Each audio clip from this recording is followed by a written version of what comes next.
supplies for every industry, with same-day pickup and next-day delivery on most orders. All backed by real people ready to help. So you can get the right answers and products right when you need them. Call, click Grainger.com, or just stop by. Grainger, for the ones who get it done. Can't sleep with this cold. Honey. Honey? Honey, you need NyQuil Severe Honey. NyQuil Severe Honey gives you powerful cold and flu symptom relief with a dreamy honey taste. Feeling better, honey? Honey? I'll take that as a yes. Try NyQuil Severe Honey for powerful cold and flu symptom relief. NyQuil Severe with honey flavor. The nighttime sniffling, sneezing, coughing, aching, fever. Honeylicious, best sleep with a cold. Medicine. Use as directed. Keep out of reach of children. Boomer and Geo Live is presented by FanDuel Sportsbook, America's #1 sportsbook and the official sportsbook of WFAN. Check out the FanDuel app today and make every moment more this holiday season. Cars for Kids remind you that time is running out to donate your car for 2023. Call 877-CARS, 4, KIDS to secure your 2023 tax deduction and vacation voucher. It's the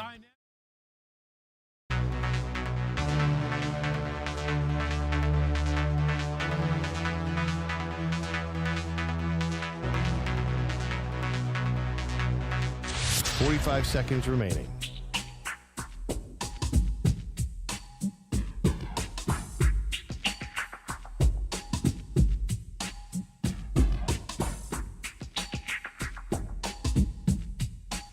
Seconds remaining.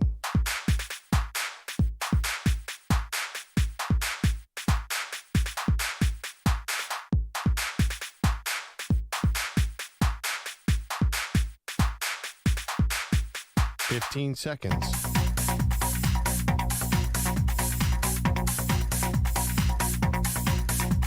Break ends in 5 seconds.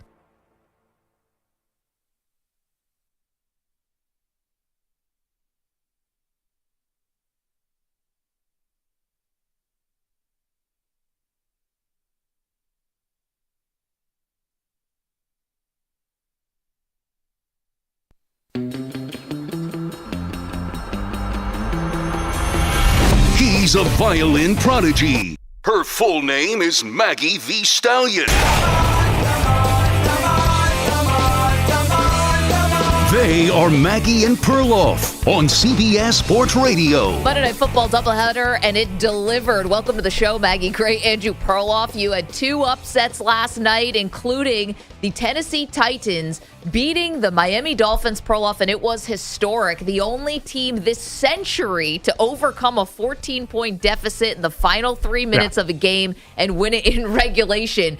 I still don't know how Miami lost this game, but you're about to explain it to me. Well, first of all, by the way, they left too much time for Tennessee left too much time for Miami at the end. It's the craziest. But they did it because they lost. In the sense that not only did they come back and win in regulation, Miami had another shot. The last 4 minutes of that game were bananas. Yep. But we did learn something that I think we all suspected. What's that? That Tua needs everything perfect around him to succeed. So Teron Armstead was out, left tackle. Then Connor Williams, his other lineman, good lineman, went down. So you saw the line was all shuffled. That's bad to start with. Then Tyreek Hill goes out with an ankle injury. And if there's any doubt of who the MVP candidate was on the Dolphins, it's Tyreek Hill. So you saw the offense just slow down without Hill. Yeah. So that made them all vulnerable. What happened to the defense, which was playing great all night in the last few minutes of the game, I do not quite understand. The defense, I think, let down emotionally. I'm not quite sure why. Yeah. The defense was it's a really good defense. I think lost Jalen Phillips, though. Don't forget that from the Achilles, which was a big deal at the time. But Miami kept winning, so we didn't make too much of it. But most of the game, though, they were having a lot of big plays. Bradley Chubb had big plays. He missed Levis once, but they have Jalen Ramsey. They have all these guys. Sure, Xavier Howard. I just think that the defense is good, and they let down mysteriously. But Tua's out of the MVP. Tyreek Hill probably might have cost himself the MVP there, but he's an MVP candidate for real. But here's the thing. So Tyreek Hill does go out with a bad-looking ankle and knee injury, kind of. It's kind of got rolled up on both. It was a hip drop, another hip drop tackle. Another one, which is just insane. That's been an issue all season long. But then he came back into the game. Yeah. And not only did he come back, but at times and on certain drives, he looked like he was full speed, cheetah, back into it. He made 2 excellent catches on what ended up being a stalled drive, but it was wild to see him come back. But then when they really needed him at the end of the fourth quarter, it was like he really just couldn't go. He wasn't even on the field, really. I mean, first of all, the original injury, I think Dolphins fans must have panicked because it looked like he could be out for the season kind of injury. But it's not. That being said, it's amazing. He came back. He was just as fast as ever. I don't know what happened at the end. This is not their night. All right, I'm just going to say it. The Dolphins were a bit of frauds coming in because they had not beaten any good teams. The only team they beat with a winning record turns out to be that win over the Broncos, 70-20 early in the season, that now has a winning record. Yeah, that was in the midst of them starting the season 1-5. Exactly. Yeah, it's been a hell of a turnaround for Denver. And Miami has really not shown up against the good teams. So I don't see them as a real Super Bowl contender because I think good teams, for some reason, have them figured out.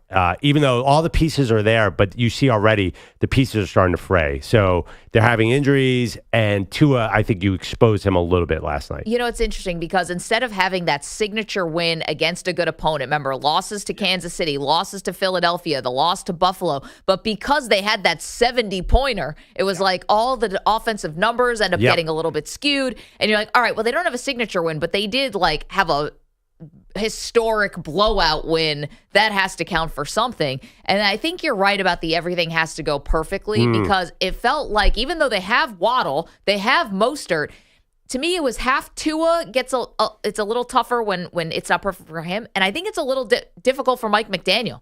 And he's been the darling of the league, and rightly so. The play calling, the innovation, ever calling it, this is different than anything we've ever seen before. But he couldn't call the game that he wanted to call when Tyreek went out, and I thought he had trouble adjusting. There were times when they're in the red zone and he's calling pass plays run the ball, and I think it cost his team also. And they did the thing you hate, going to shotgun and 4th and short. I know you hate that too, but. Yeah, but Maggie, you say all that, but their line is beat up. So that's true. Yeah, I don't blame Mike McDaniel. I think Mike McDaniel's still a good play caller. You got to have your guys out there. Let's hear from Mike McDaniel on what went wrong for the Dolphins last night. Again, coughed up a 2-score lead with under 3 minutes to go. You know, you had a lot of yards given up in a short amount of time. You had blame the defense. A shorter field position, and you had an offense that went 3 and out. You know. That's literally the only way that could happen, and so yeah, we all get to share the blame in my opinion. Yeah, I mean, that first part felt like he was blaming the defense. They gave up a lot of yards. That was definitely the defense with 3 minutes left thinking, we've got this one in the bag. And you could understand when the defensive coordinator, Vic Fangio, is just saying, call off the dogs, pardon me. Like, you're playing soft. Play it safe. Yep, playing it safe. You know, and Will Levis of the Titans really took advantage. I mean, think about this if you're Miami. How you lose this game despite the fact that Tennessee handed you a muff punt that you turned into a touchdown. Then a fumble between Will Levis and Derrick Henry on sort of like a shovel pass kind of play, whatever. That turned into a touchdown. Miami had 21 points off of turnovers in this game, not to mention the Levis pick 6 early in the game, and they still lost. It is wild. No, it's absolutely bizarre. We're at the crazy point of the season. You know how on Sunday, the witching hour on NFL Red Zone, when it's 3:45 and all good teams become bad teams? Right. I think this sets a tone for December to me. We're going to see teams like Miami, who are at the top of the standings, lose games like this because it's a long season. It's a war of attrition. And last night to me was actually in both games, was the first volley. The bad teams are going to rise up this December and beat the better teams.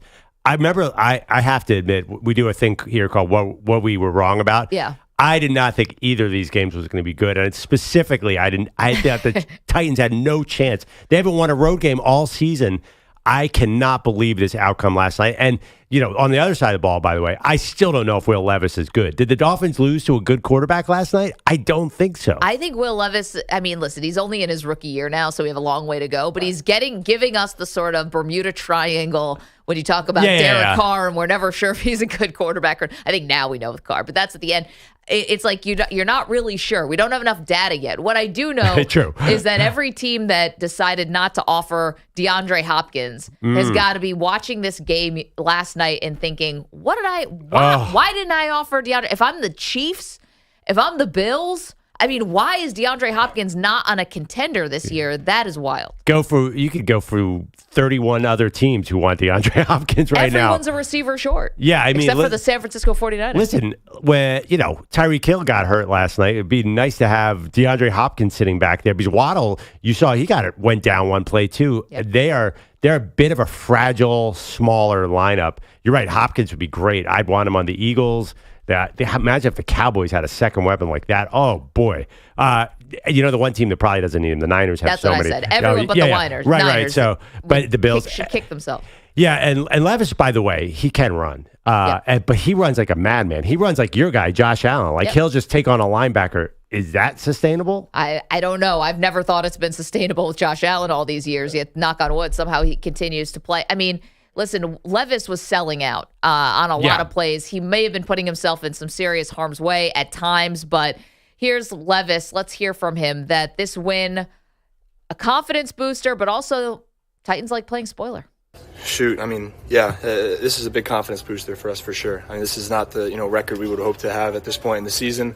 Not the position we'd hope to be in the playoff race and all that, but all we can do is just keep pushing. And we talked about that all week, and we had opportunity to come and spoil their party and, be a really good football team and build confidence going forward. And I'm so glad we were able to do that.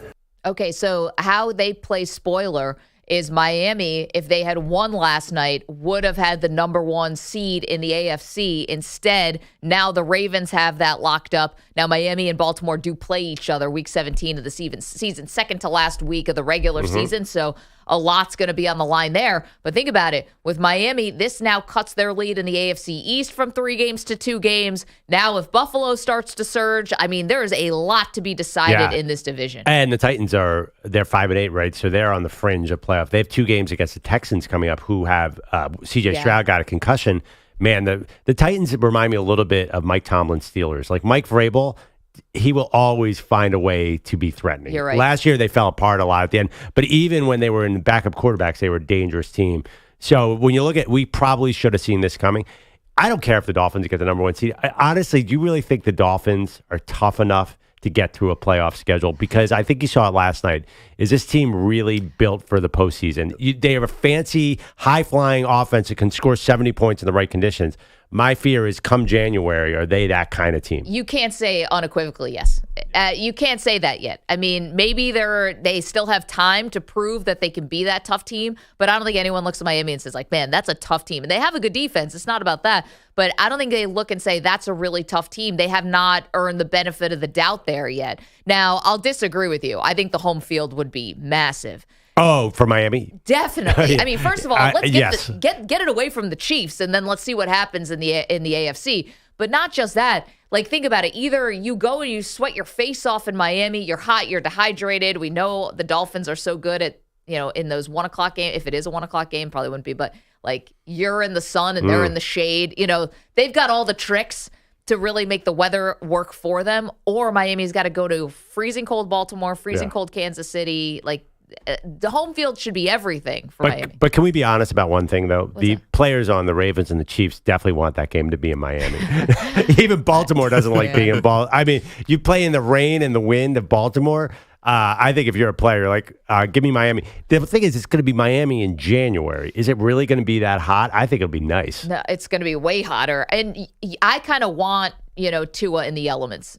We talk about things not being perfect for him. Give me rain. Give me wind. Well, rain, he probably doesn't matter, but give me wind. Give me some snow. Of course. Not because he's necessarily bad in the snow, but because he just doesn't ever play in the snow. No. I absolutely. Of course, you want to get Tua into the elements. But I'm not actually sure this Miami team is built to win in either place because they seem really fragile. And honestly, anytime an O-line gets hurt, it doesn't matter how good a team. It doesn't matter if you're the Chiefs at the peak. Yep. You are very vulnerable. And this seems like the number 1 issue for me if I'm Miami. Let's listen to Tua. Says, this is not the same old Dolphins. Yeah, I don't think this is the same Dolphins team that everyone thinks about. We got a lot of really good players. We got really good coaches, and it's one loss. It's home this year. It's not like the world ends because we lost this game. We're human. We'll continue to get better from this. This is the NFL. No one's perfect, so that's that. I mean, that's all factually true. They are humans. That is correct. Your carbon-based life form. I Yeah, technically. Cannot take that away from you.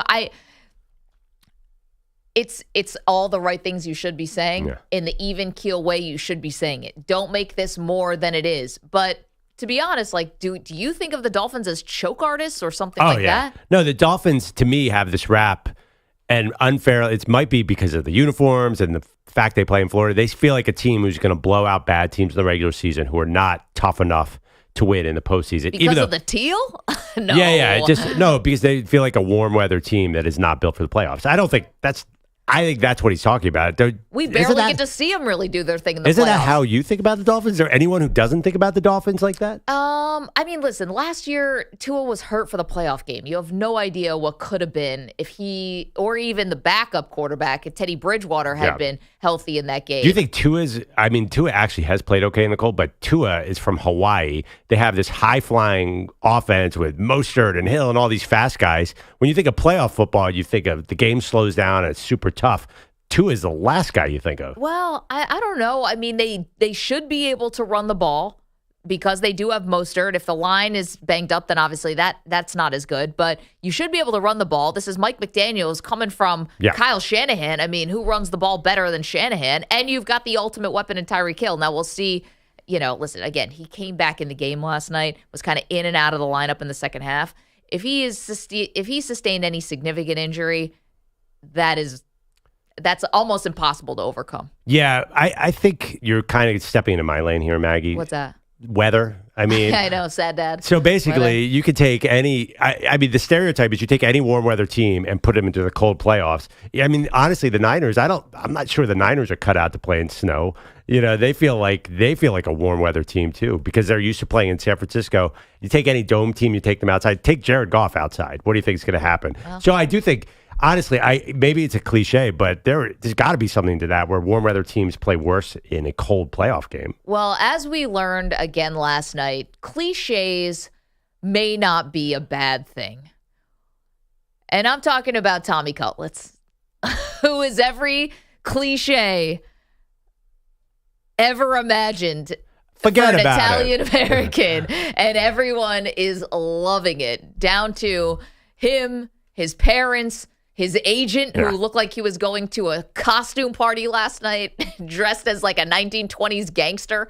I thought he was going to be carrying like a fake Uzi in a violin case or something. I mean, this dude was straight out of Central Casting. And you know what? Maybe not all cliches are a bad thing. We will get into that game as well. Another shocker. Yeah, I mean, listen. This is doubleheader. Both games started at the same time. Nobody totally understands why. No one was excited about either of these games, and they both delivered in a big way. Just photo finishes for both of them. And, of course, we want to hear from you at 855-212-4CBS. Do you believe in the Dolphins? Are they the paper tigers? Perloff saying he thinks they're not tough. They're just never proved it so far this year. And then last night to cough up a 2-score lead with under 3 minutes left. No one's done it this century. I mean, it's hard to turn the page on stuff like that. Yeah, I feel like I'm burying the Dolphins, and it's not a good time to do that. Obviously, last night was a rough night because of the injuries. Mm-hmm. But I didn't believe in them coming into this game, honestly, because watch them against good teams. Your Bills destroyed them. I just think if they go up against good teams, I think you could figure out some of that fancy offense. 855-212-4CBS. We'll get into the other game as well. Jordan Love really laying an egg in this game after he had been so good. Aaron Rodgers warned us about this, guys. Warned us not to build up Jordan Love on the good side or the bad side. And yesterday we... You're in a 5-minute break.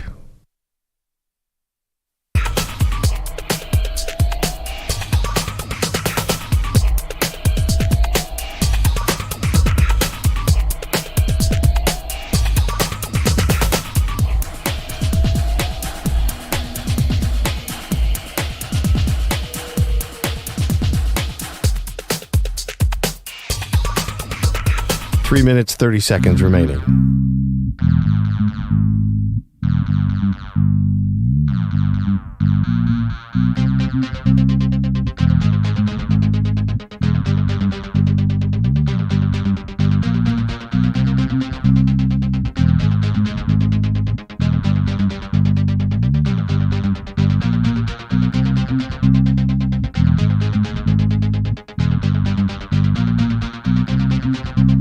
Three minutes remaining.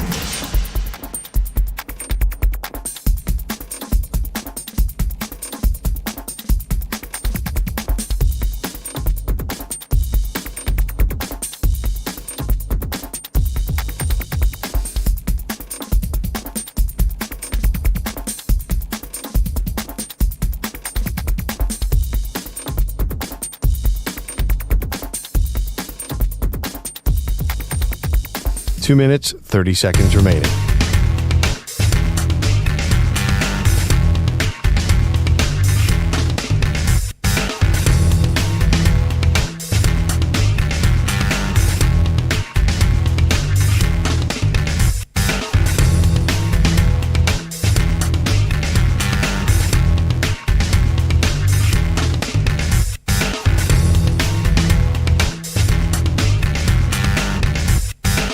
Two minutes remaining.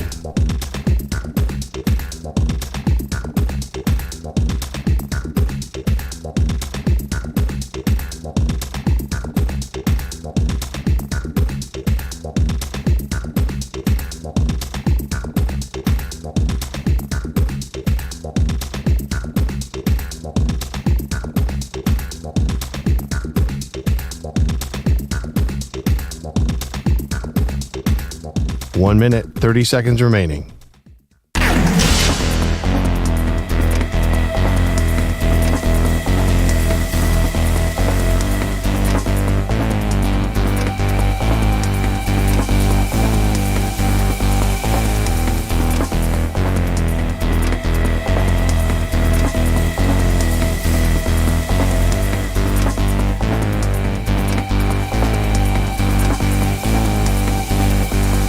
One minute remaining.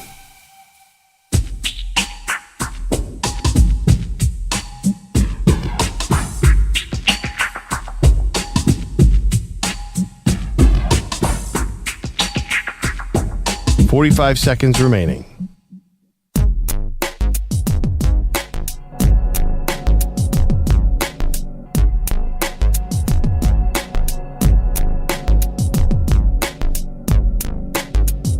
Thirty seconds remaining.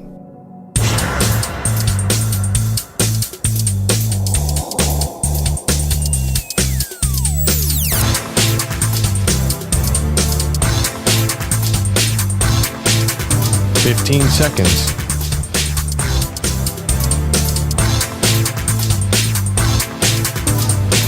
Break ends in 5 seconds.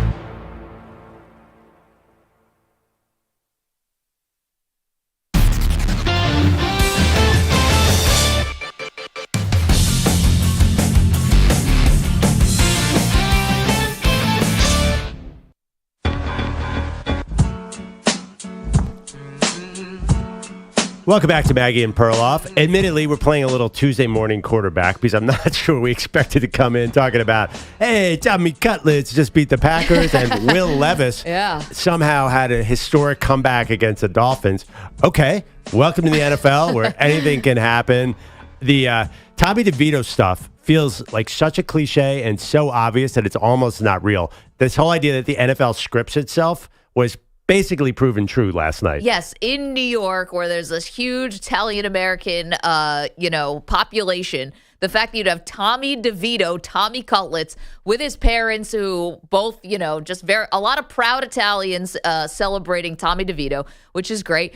And then you have his agent comes in, literally looks like the Untouchables. Like, he looked like he was going to a 1920s gangster party, because he's wearing all black on black with the suit and the black turtleneck and then a fedora hat on top of it with the gold chains and everything. It was like out of central casting. I saw him more as the killer, the assassin in Godfather 2. Sure. The guy, remember the guy who walked into the hospital in Godfather 2? He's wearing that same fedora. Yeah. Yeah. Either way, it was beautiful. It was- what a great touch. Also, there was a moment when Tommy DeVito orchestrates the drive that leads to the game-winning field goal for the Giants. They've won 3 in a row. Now they're on the fringe of a playoff race. But it was like they pan over to the parents and the agent, and they're all hugging and jumping like in slow motion, and you feel like you could see the dollar signs in the agent's eyes, like, we're all gonna be rich.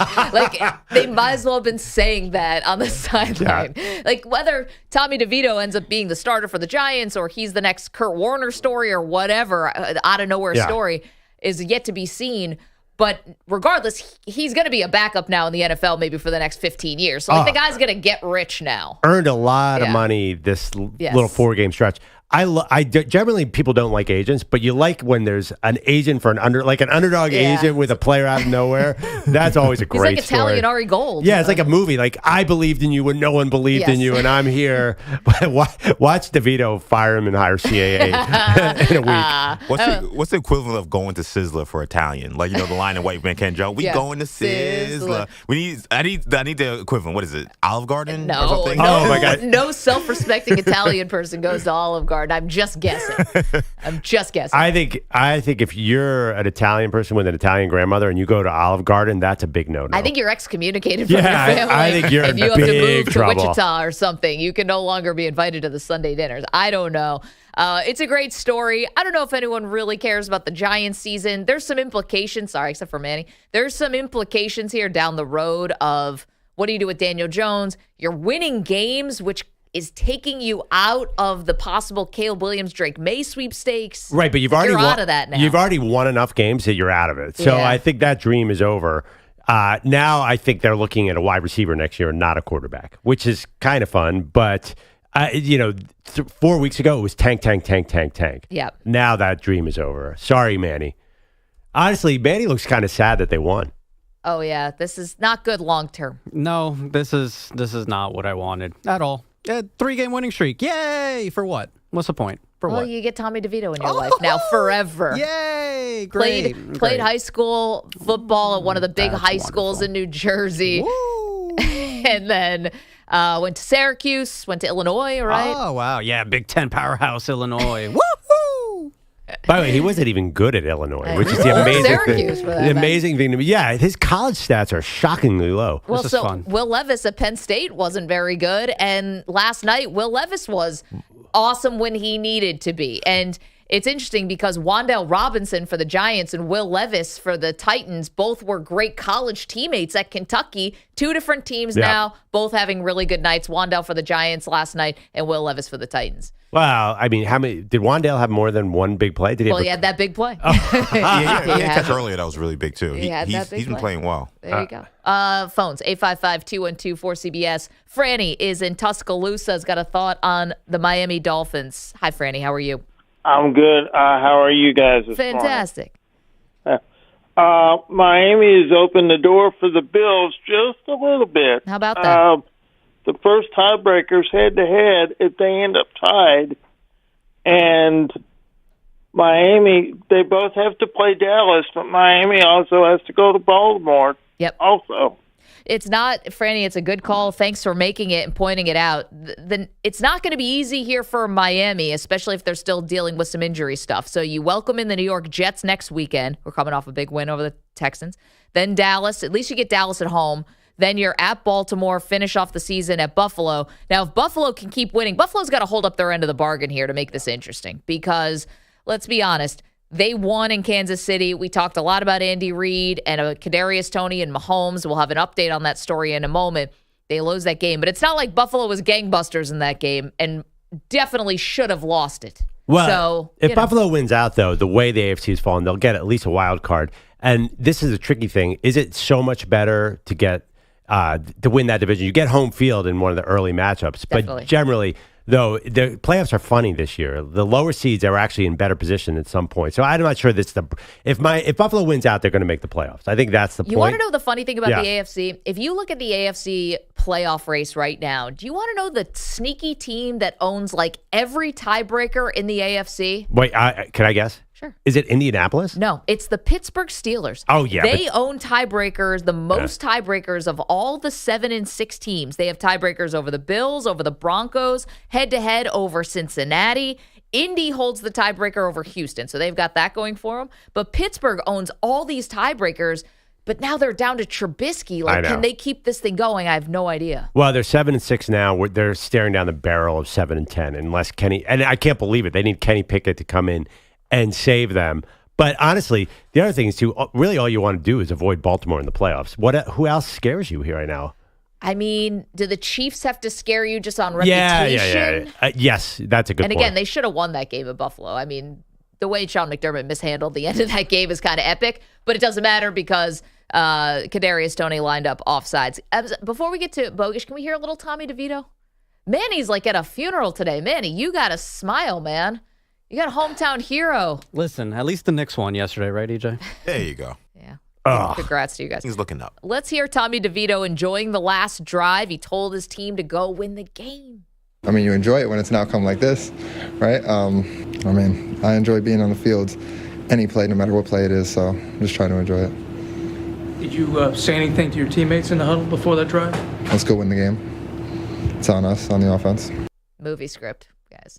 Also, post-game, if you just want to do a little theater of the mind here. So, undrafted rookie Tommy DeVito walking in with what can only be described as like a red tie-dye fur-looking coat. It was kind of a fleece, wasn't it? Fleece, like a fur fleece. Yeah, it was cheesy. I think that's what you're getting Well, listen, to each their own. And by the way, that Tommy DeVito quote's disappointing. I want to hear a thick, like he's going to say, hey, we're going to go celebrate with some gabagool or something. What was that quote? That He's could have been from basically saying it. It could have been from any part of the country. He doesn't even have an Italian accent. What is going on with this guy? Well, it's an Italian accent. He's got a Jersey accent. Right, I'm sure it comes out. Yeah, the Italian accent you're talking about is actually an Italian accent.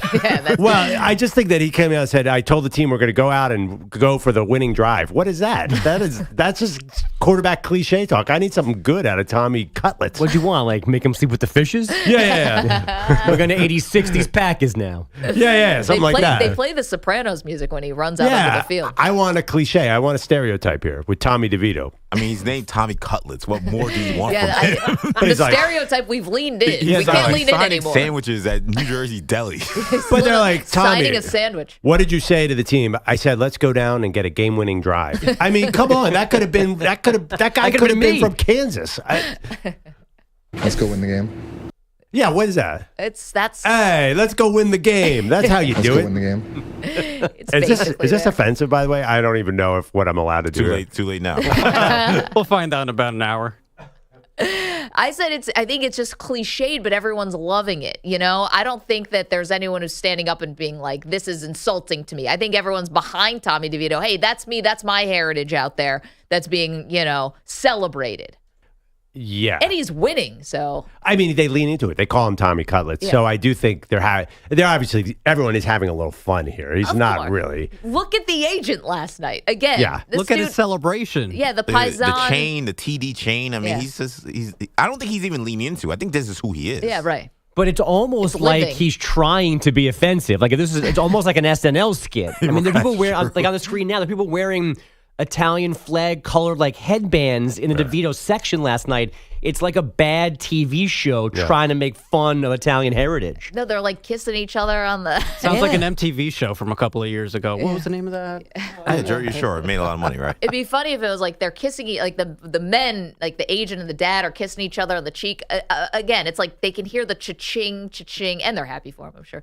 But Let's go win the game. But also, it's like, I'm glad someone didn't kiss on the lips like Michael Corleone kissed Fredo. And then it was like, well, someone's going to die. You know who was missing from this party last night? Yeah. Because he's banned. Big Dom could have joined this party too. Big Dom is not welcome at the Giants They probably Stadium. need some security here, because he's a hot guy right now. Bring in Big Dom DeSandro. He'd be great here. I mean, honestly, off-season Philadelphia Eagles, I mean, you that in love with Marcus Mariota? I don't know. David Carr said that the Eagles should be starting Marcus Mariota, so maybe we are.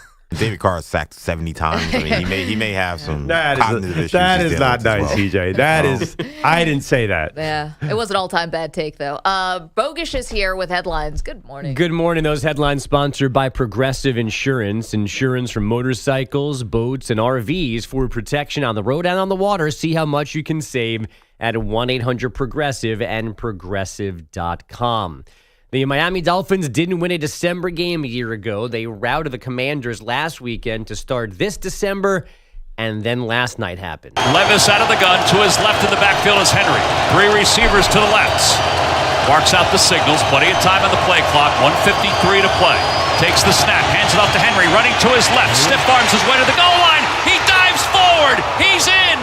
Touchdown, Titans. Tom McCarthy on Westwood won. Second touchdown in 51 seconds late in the fourth as Tennessee stole a 28-27 win in Miami.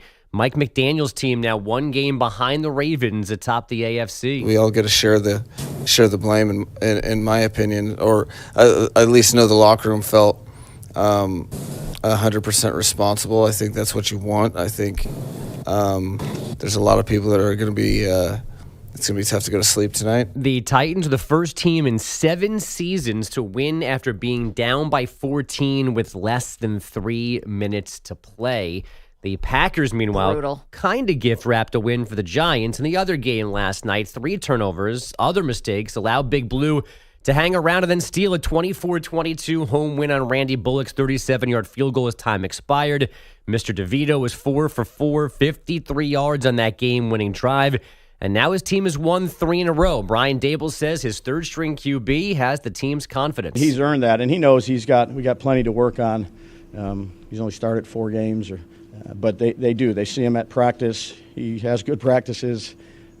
He's not afraid to turn it loose. And he brings cold cuts. DeVito threw for 158 yards and 1 score. I'm sorry. I was just doing a little crack research here about DeVito's agent. His name is Sean Stellato. Yeah. And he's a longtime agent, and he is known as, I believe this is a self-proclaimed nickname, the Italian stallion of agents. So I don't think you have to worry about whether or not you're leaning into this too much, or whether you said anything offensive. Although our own Andrew Kaplan did say he's not offended as an Italian American. He's offended as someone who likes good impressions, which you could not do. The Giants are now 1 game behind 5, 6, and 7 teams for the last NFC wildcard. The Packers are atop that group despite this loss, so they'd be in the playoffs if the season was over. Chargers QB Justin Herbert may be having surgery today for his broken right index finger. The operation will determine if he can come back this season. LA plays Vegas Thursday night. The Raiders don't know yet who their starting QB will be since Aiden O'Connell was shut out Sunday. So expect another grumpy Al Michaels if he's calling Easton Stick against Jimmy Garoppolo on Thursday night. I mean, Garoppolo would be better than Aiden O'Connell. By the way, watch out for Easton Stick. That guy. To do what? He's pretty good. I'm telling you right now, I'm a big Easton Stick fan. Based on what? Well, he didn't look bad. 2017 FCS Did you see that bomb he threw to Quentin Johnson? Yeah. He tore up Idaho based on 6 years ago. Based on preseason and the fact that his name is Easton. So here's the thing. I'm all ready to bury, like, hey, we don't have enough good quarterbacks in the league. Why aren't we developing more quarterbacks? You need, Joe Flacco to come off the bench, off the couch at 38 to come save you if you're the Browns. But then I see last night, I'm like, he got DeVito, got a little Will Levis, maybe Easton Stick. Maybe there are good quarterbacks in this league. I don't know. That whole quarterback argument, there are 18 backups playing. So you're saying, is it the fault? There's no good quarterbacks because Aaron Rodgers and Deshaun Watson got hurt? Everybody got hurt? That the backups aren't developed, where if you lose your quarterback, it's like, that's it, kiss the season goodbye. Yeah. And I'm not so sure that's true anymore. Maybe I was wrong on my assessment. But 15 years ago, do you think the backups were any good? They were terrible back then, too. Where's Jeff Hostetler? Everyone brings up Jeff. Dilfer. How about Frank Reich, the biggest comeback in NFL history? But what you guys are forgetting, for every Frank Reich and Trent Dilfer and Jeff Hostetler, there was 27 guys who stunk. That's why they're backups. But besides Nick Foles, do you think there's any backup quarterback now that you'd say, if they got in, they could take their team to the Super Bowl? No. And Nick Foles, by the way, I'm not so sure about that. Nick Foles was already a Pro Bowler. I mean, he wasn't your traditional backup. I think there's a guy who might be able to take you to the Super Bowl. There might be one Nick Foles that exists in the season. We'll get to that a little later. Bogusch, I'm sorry. That's okay. Maybe most importantly, guys, as I'm still new around here, I hope that one day we can all have this type of connection. Could you blindfold and just have your hands under and tell who it is? Yeah, 100%. I could, for sure. I knew Jeff Saturday's butt cheeks as well as anybody. So, yeah. I mean, I don't think you ever want to you don't want to use blindfold and butt cheeks together very often. But stop saying the word butt cheeks. It's bothering me. Yeah, we can. So that's comedian Nate Bargatze asking Eli and Peyton on last night's Manningcast how well they knew the undercarriage of their centers. That's a bad word. And apparently there are some times, according to Peyton, where blindfolds and butt cheeks are okay. Sometimes, not a lot of times. So I've got an idea for this. You know, they've made the Pro Bowl all weird now. Like the Pro Bowl's not a game anymore. It's a skills competition. Eli and Peyton host it. Do a blindfold. Get all the quarterbacks who made the Pro Bowl, all the centers, switch them around, and see if you can guess, is this my center, is this not my center? Just with the blindfold. Wow. So a really almost X-rated, like pinata kind of thing, blindfold, spin him around, send him towards Jalen Hurts towards Jason Kelsey and see if you can find him? No. It's like an old school, so then a bunch of naked people pop out of my closet. No, not like that when you catch the early flight home from Phoenix. So naked is scared is naked in football. No, it's like blindfold the guy. Yeah. Say it's Jalen Hurts. But it's not like, is it going to be Jason Kelsey or is it Mitch Travis Morse? And Kelce. Let's see if he. No, the game's that pretty. one you might Or know. is it just the center, like Perloff called him yesterday? That's right. I don't think it's that complicated game. Your game makes perfect sense. I'm not quite sure. Yeah. I think it'd be super funny. Can you actually tell your center's butt cheeks with a blindfold on? I'm not sure HR would approve of this. No, this is the Pro Bowl. This isn't. Yeah. They don't HR. I think it's I don't know if a bunch of centers are going to want to get just felt bend up by over. Jalen Hurts. Felt up. I mean, that's a little extreme. But just but no. How about this? Just take a snap. You don't have to feel them up. You don't have to. It's not like you're over there. You know, it's that's like basically what a snap is. it's within the field of play. Go up under center, blindfolded, take a snap on two. Yeah. Hut one, hut two. Was that your center? Well, for Dak, it'd be, here we go. Yeah. Here we go. You forgot the Yeah, the yeah. part's Here we very go. important. You're right about that. What a strange thing that is. Okay. Back to sports. The Athletic was the first to report yesterday that Shohei Ohtani is deferring $680 million of the $700 million he's getting from the Dodgers. He'll get $2 million for each of the next 10 years, and then annual checks of $68 million every July 1st, starting in 2034. This gives LA some flexibility now and helps Ohtani apparently avoid California's high tax rates.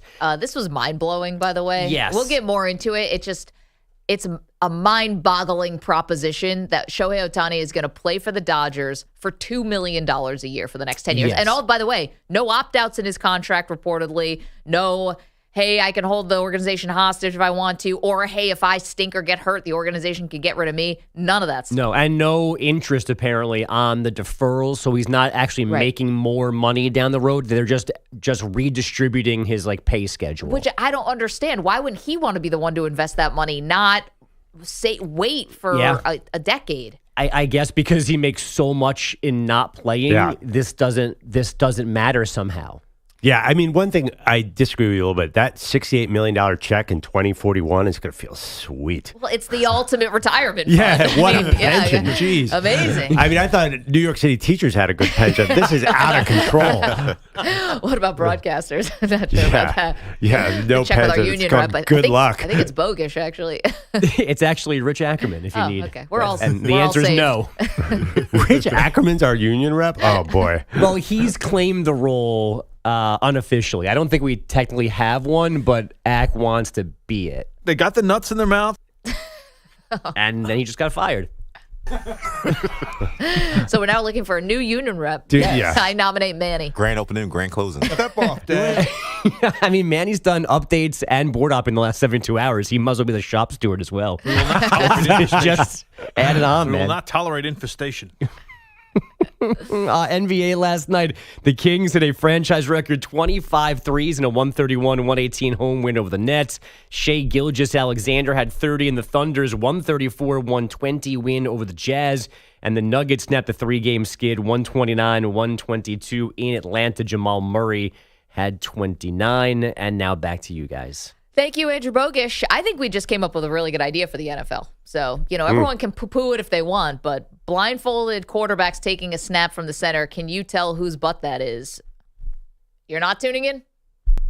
Yeah, I'll watch. Here we go! Dak loves it. Lots more to do. Thank you, Andrew. Lots more to do, including big questions now with coming down the stretch here this college football season. Hello. NFL season. You want to know what's a cliche? Not just the Tommy DeVito stuff. We got a lot of football left. And it feels like that with the season. Yeah. Like the season's almost just getting going right now. We'll explain more about that in a minute. Don't move. Maggie and Perloff, CBS Sports Radio. You're in a 5-minute break.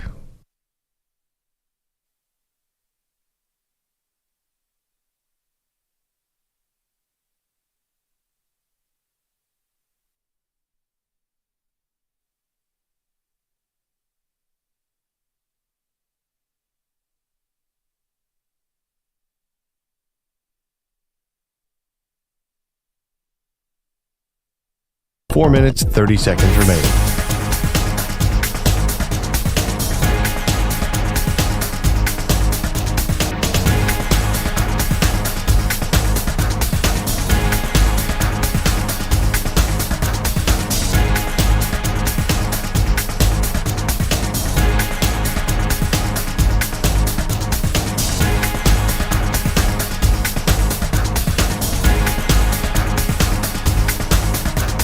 Four minutes remaining.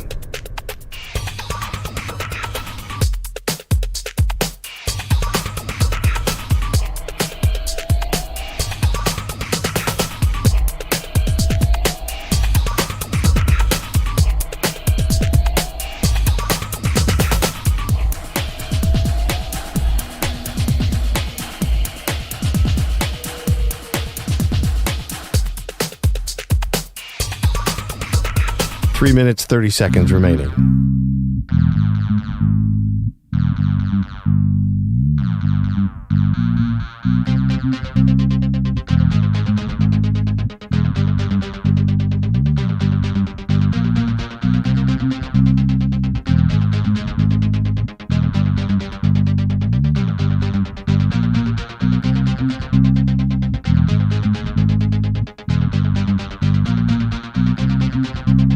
Three minutes remaining.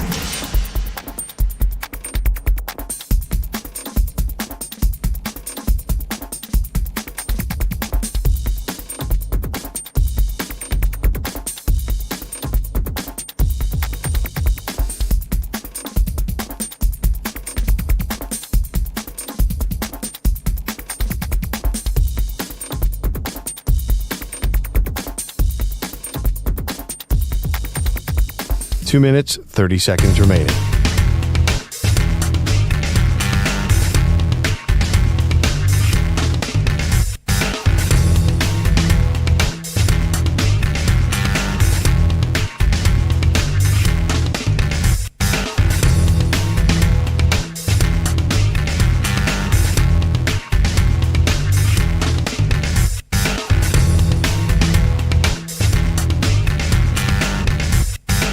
Two minutes remaining.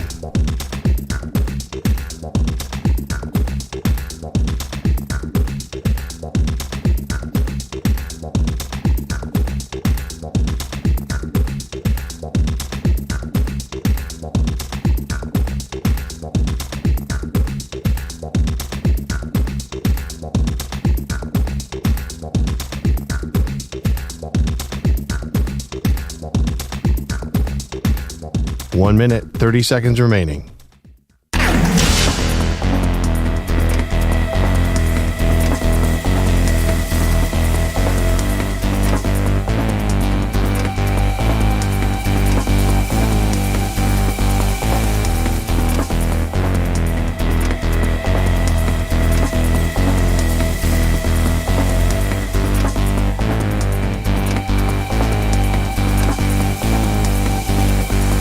One minute remaining.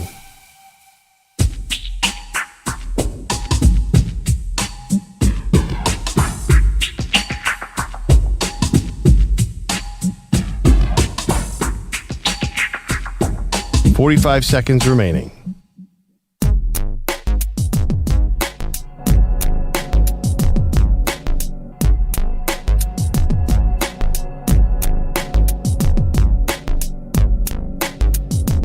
Seconds remaining.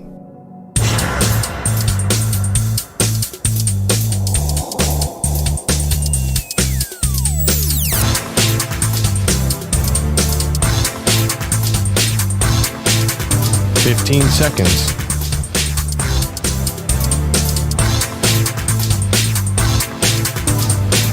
Break ends in 5 seconds.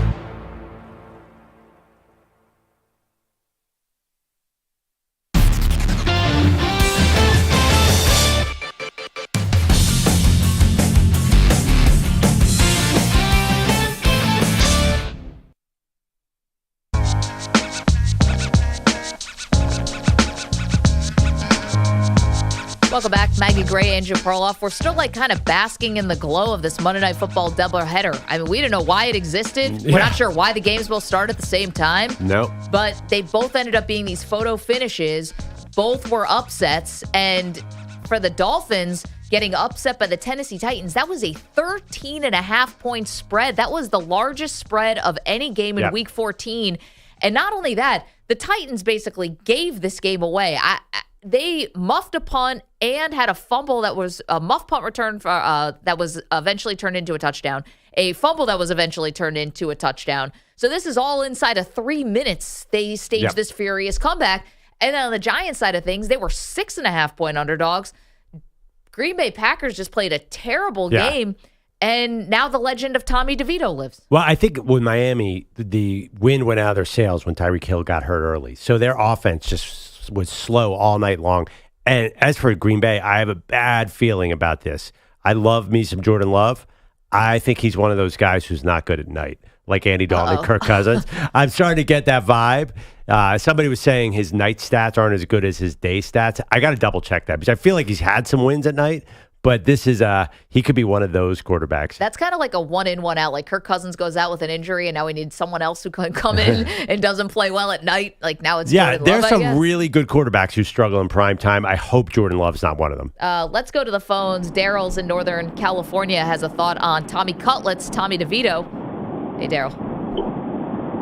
Hey, how you doing, Maggie? How you doing this morning? We're doing great. What's on your mind?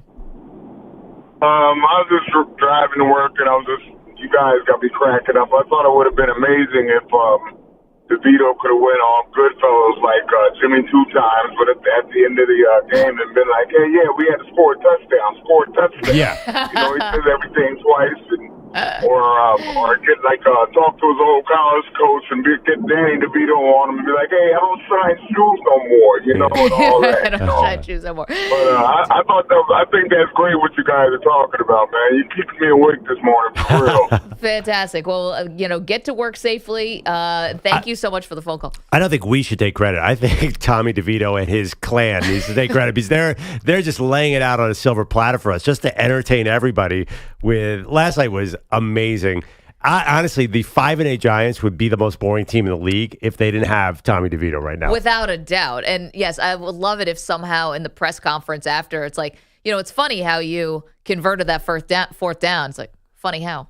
Funny, like I'm a joke to you. Yeah. I mean, Michael Imperioli basically lives around here. He could probably get out there, a little spider. Yeah, I mean, unfortunately, Tommy DeVito's like, well, yes, I was just trying to convert the third down. He just is not. He's not doing it in the press conference. But he's doing it with his look. Again, EJ said he's signing sandwiches at a local deli. The dude lives at home. Yeah, he does live at home. It's Mom amazing. makes his bed.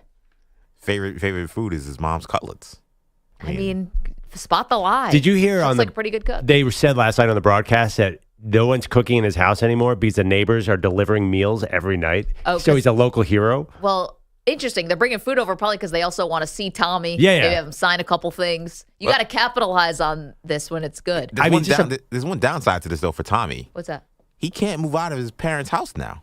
Yeah. He's got to stay there. Like, you got once you've committed to the bit, now it's it. He's got to be the neighborhood guy living in his mom's basement. Well, is that kind of like Brock Purdy as a roommate? Like Brock Purdy can't go get his own place now. That's because he's not making enough money. Jeremy Lin was sleeping on his friend's couch. Yeah. Like this now, he's got to commit to this for as long as his giant contract lasts. Right. Oh, yeah, that'll be great for his game, if you know what I mean. Yeah, right. Come back to my mom's house. Well, I was wondering, actually, I had that thought process last night. What happens when this young man, who's now the quarterback for the Giants, meets a young lady? Is he sneaking them in the back door of his parents' house? That's incredibly Perloff. While I was watching Monday Night Football, I was thinking about this undrafted rookie's dating life. You weren't thinking about. Nobody thought about this. Nobody thought about if he gets lucky. I What was is he doing? thinking about that draft pick slipping away from my hands. Oh man, he's salty. I'm with Perloff. I was thinking about that as well. I was wondering, does he have to go back to her place?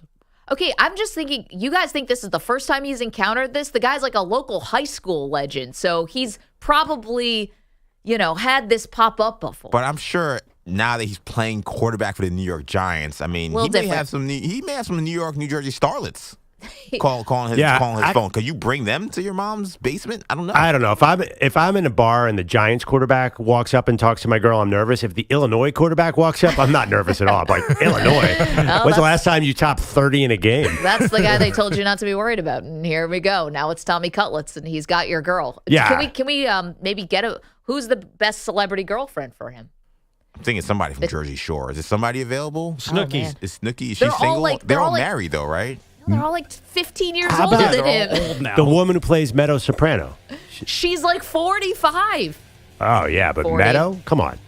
She's married too. Zach Wilson made it work. I'm sure Tommy could do something with it. Just saying. Zach would be jealous of that one. Oh, man. What else is going on in sports? How about a $700 million contract that seems like Fugazi?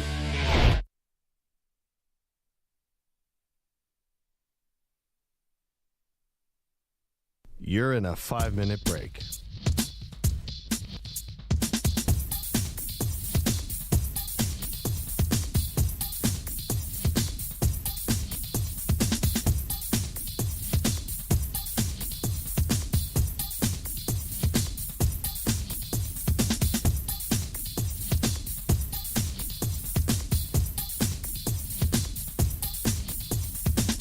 Four minutes, 30 seconds remaining.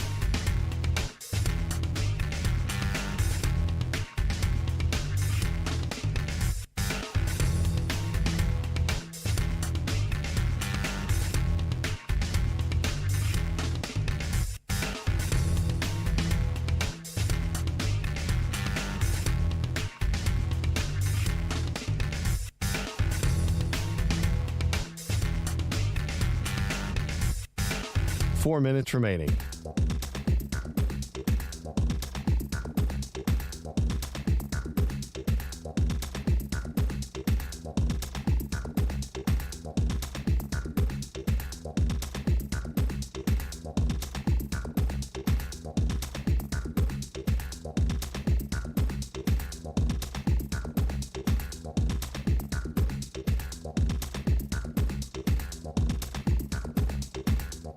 Three minutes, 30 seconds remaining.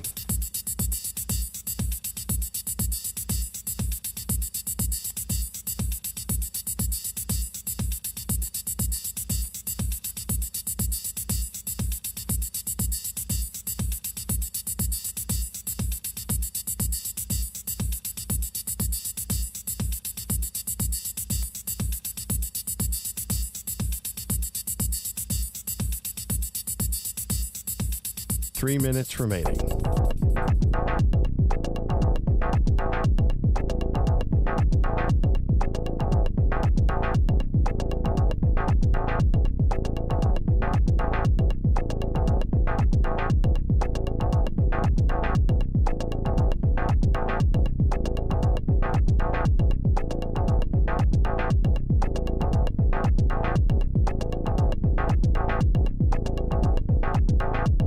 Two minutes, 30 seconds remaining.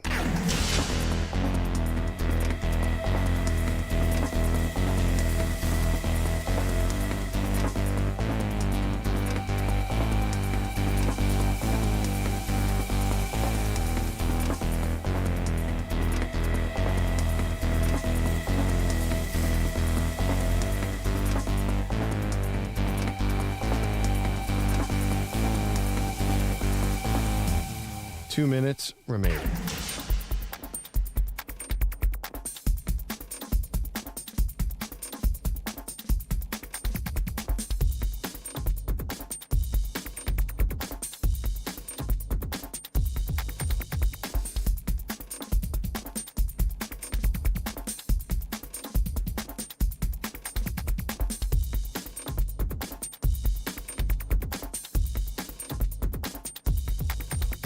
One minute, 30 seconds remaining.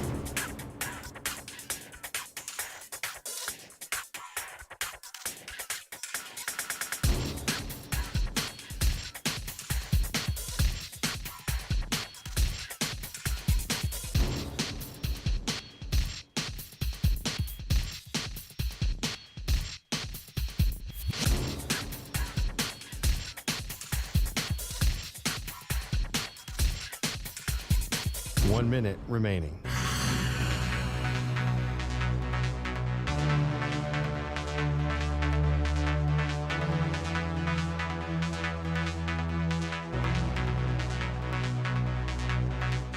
Forty-five seconds remaining.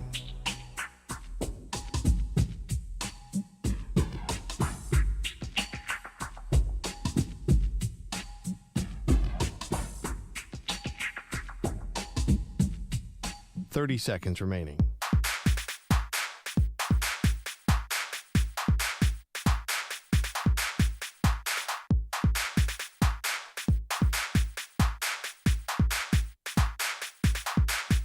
Fifteen seconds.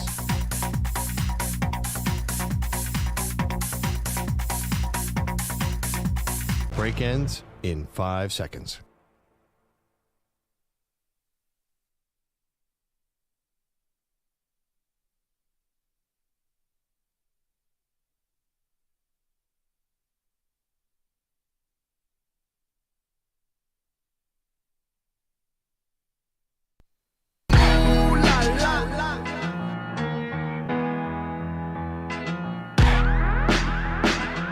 He's been on the TB12 method since he was 6. She's on her 3rd scotch.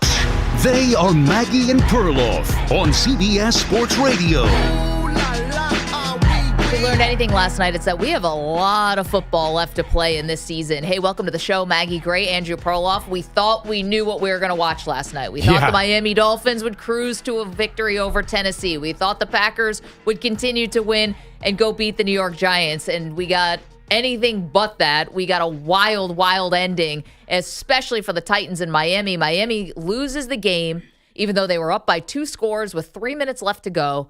They not only lose the game, Perloff, Tyreek Hill gets injured, even though he did return to the field, but now his status is in question, and they lost the top spot in the AFC. Yeah, and they lost Connor Williams, the offensive lineman, another offensive line injury. That's really bad because you have to protect Tua. Tua Tagovailoa is a great quarterback when everything is perfect and Tyreek Hill is healthy and the offensive line is good. You saw in key plays last night, he couldn't scramble for the first down, where on the other hand, Will Levis could run through a brick wall. So I think you saw the limitations of what he can do as quarterback. I'm not saying that's a bad thing, but if you need him to take over the game and win the game by himself, that's not happening. He needs to play point guard, and when his pieces are not all there, they're not a great team. Well, you're right about that. There is zero physicality in Tua's game. None. Because he can't afford it, with the concussions last year and the spotlight on him. Like, I think they've removed all of that, any glimpse of that from his game. Not like he was a real physical runner before, but you can't, there's just no shot that he can do anything like that where Will Levis is taking the ball and lowering his shoulder into safety. Like, that can't happen. There was a key 4th and 2 at the end of the game where Tua had a bit of a lane. I also don't think he's super fast. So a lot of quarterbacks, I think, could have scrambled for that. And we probably take for granted how athletic most of these quarterbacks are now. Tua had no chance. Yep. So he really has to have the guys around him be great. And the second Tyreek Hill left the game last night, the Dolphins were completely non-threatening on offense, which makes me think, oh my God, that guy is the MVP. He is the valuable player on that team. No doubt. And there was another time where, let alone the defense to not be able to close out this game. I think some of it by design where they're up 2 scores. All right, you sag off of everybody. You're really just trying to make sure they don't get behind you and stuff like that. but the Titans scored so fast. Yeah. And then all of a sudden the Dolphins go 3 and out. And it's like, oh, man, we got a ball game here. And the Titans had all their timeouts, and they were able to move the ball again.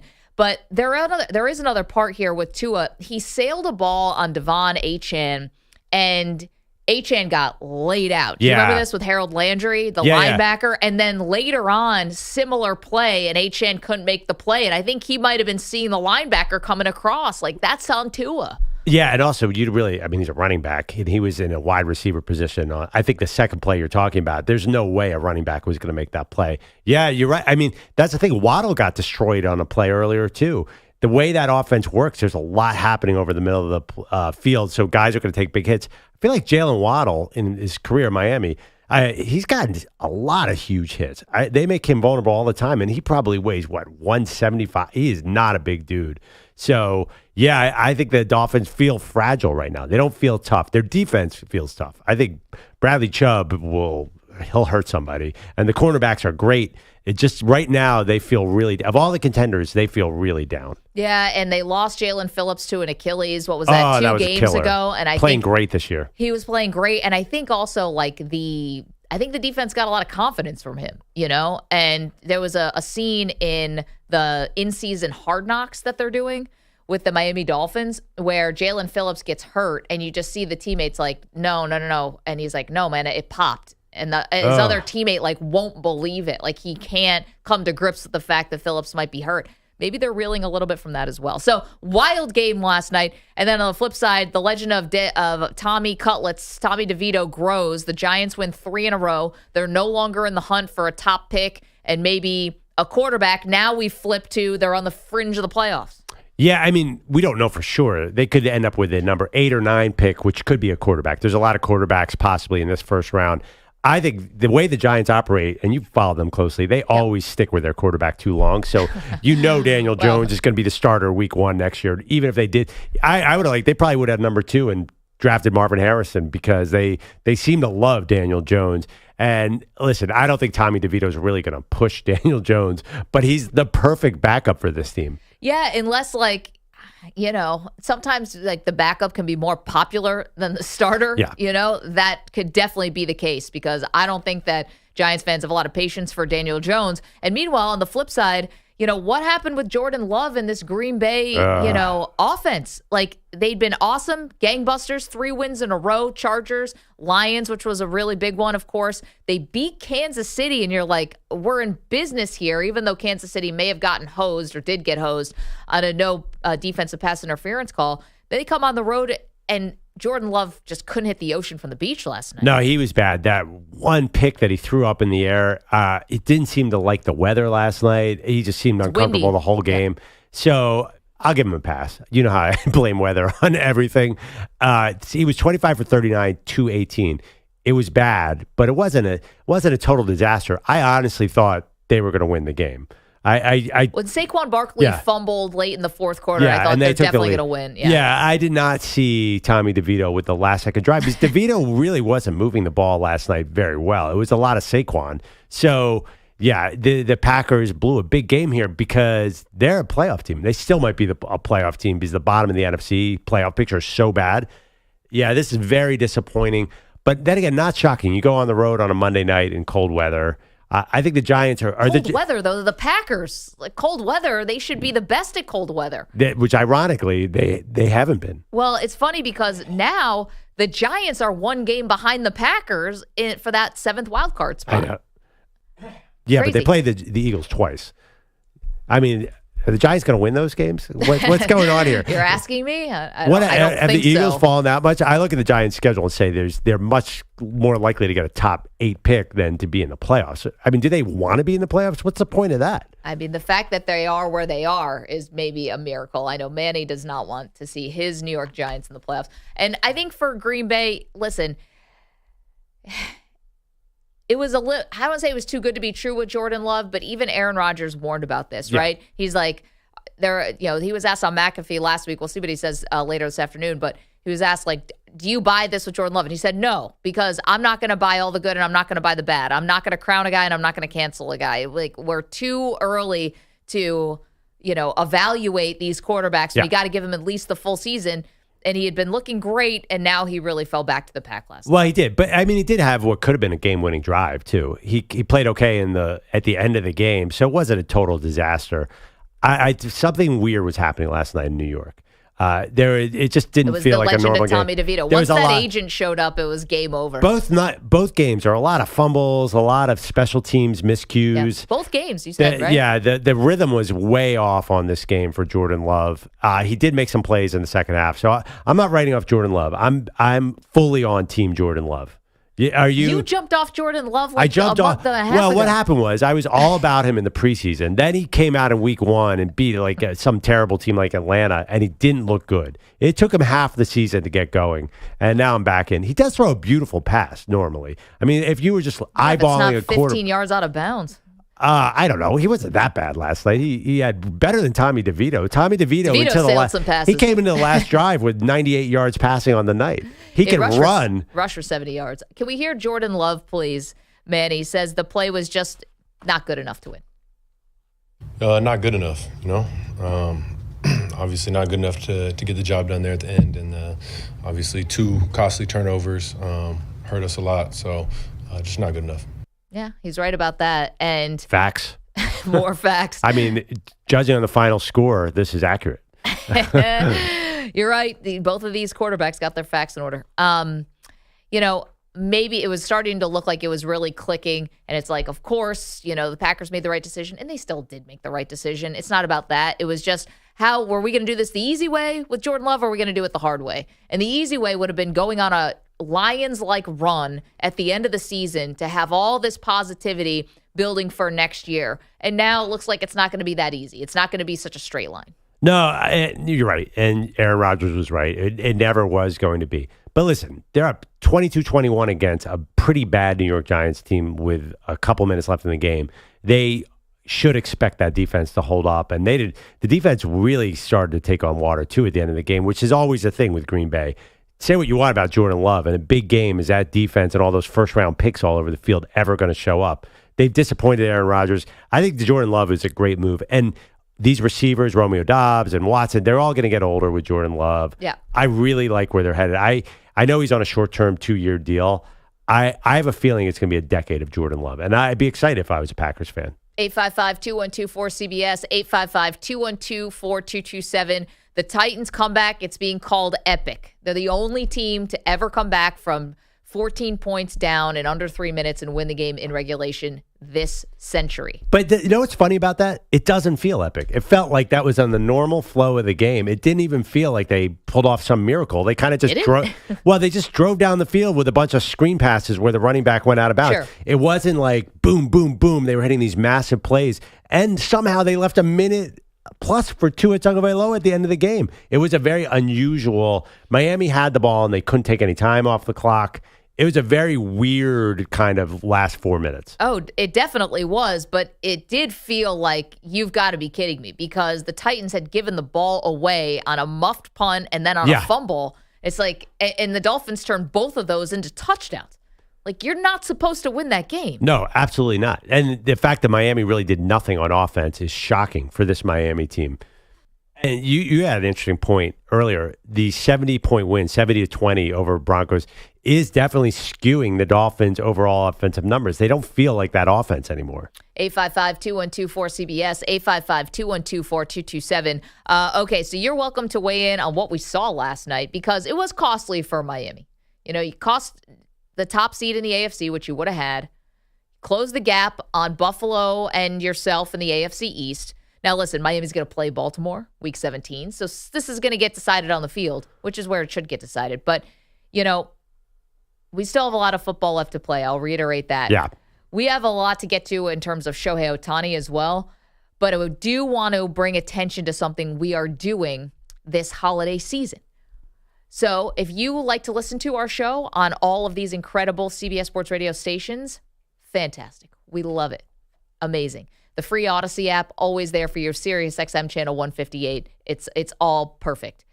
If you like to watch our show, youtube.com/CBS Sports Radio, twitch.tv/CBS Sports Radio, we are doing something special right now for those audiences, which is if you hit subscribe, we are donating $1 to the Boys and Girls Club for every person who subscribes from now till the end of the year. So if you want to do something nice, all you do is hit subscribe. We take care of the rest. It's going to be Perloff, myself, our boss, Spike Eskin, is chipping in as well. It's a really great initiative for the Boys and Girls Club that we've kind of developed a relationship with, going back to the Carson Wentz debacle. Yeah, Carson Wentz debacle, which turned out to be a good thing because we donated to all Carson Wentz's former cities, Fargo, North Dakota, Washington, D.C., Philadelphia, Indy. It's hard to keep track of this. So, now I think we have to decide where the Boys and Girls Club, which is a great organization and seems to fit a lot of sports ties in with Boys and Girls Club. How many athletes have talked about the impact that had on them as young teenagers? So there you go. YouTube.com/CBS Sports Radio, Twitch.tv/CBS Sports Radio. Anywhere you subscribe, then we donate to charity. So it's like you did something good, and all you did was click a button. There you go. Yeah, and you get to see my black eye, which... Yeah, healing nicely, by the way. It's healing. Well, I'm wearing glasses to hide it, but I showed up at jury duty yesterday after the show. Allegedly. And I got to tell you, all the guards were looking at me differently. Like, whoa, is he in here as a defendant or is he in the jury? This is the toughest I've ever looked, I'm going to say. And that is not a high bar, Maggie, because I do not normally look tough. But if you're on YouTube, you'll be like, whoa, who's that guy? Is he an ex-boxer? What's going on with his eye? You look like you took, a left hook right to the temple. Yeah. I mean, you should have seen the other guy. The other guy he had 5 stitches and a concussion. I think you keep mentioning this other guy. I think the the guards were looking at you and thinking that you were maybe perhaps a victim. No, absolutely. I can't argue with that. He got, maybe. But here's the thing. So you're all red. You look like Rocky, really, just from that one eye. So, it's kind of purple red. Yeah, it's going to I can see it starting to swell a little on the side. Yeah, I think the swelling might have already peaked. But you think it's going to swell some more? Well, that would be fortunate if the swelling already It's going to turn green and black and blue. It's red and... but there was also... I didn't get stitches. There's super glue holding the cut together. Isn't that awesome? It feels kind of janky. No, that's what doctors do now. It's less painful, and the glue, it makes sense. Why not put glue into a cut? If you're ever in an emergency, if your kid hurts himself, just glue that bad boy up. Get the Elmers out? Oh, yeah. It's basically all it is. It's crazy glue. Well, I got to be honest. Like, this is your toughest look, no doubt. Yeah. And it's going to turn a rainbow of colors. Yeah, it's going to be cool. Also, Perloff keeps insisting that he keeps going to jury duty. We're just not sure. Well, I can't say anything about jury duty, so I can't prove it. See, there you go. There you go. And this is why we're skeptical. First excuse right there. Yeah, it's like Perloff is like, I'm sorry, I've got jury duty for the next month. That can't be. Grand jury duty, a month. The problem is we can't figure out where you'd be going because you're here in the morning and then you leave like a little bit towards the end of the show claiming to go to jury duty. It doesn't make any sense, but we don't know what you'd be doing. Like, we can't figure out that other piece of the puzzle. I mean, it's what illicit could I be doing at 10 o'clock? You know what I'm thinking? I'm starting to put 2 and 2 together. Yeah, what is that? Well, he always talks about his love of wanting to be a defensive coordinator, right? He talks about wanting to... I got plans. He thinks he'd be a great defensive I would be. Well, look, the Eagles are struggling a little bit. He's in his Eagles-colored sweatshirt. You are. Maybe he's, doing some scouting. And he's sending some film over to Nick Sirianni saying, hey, this is what we got to do to turn the season around.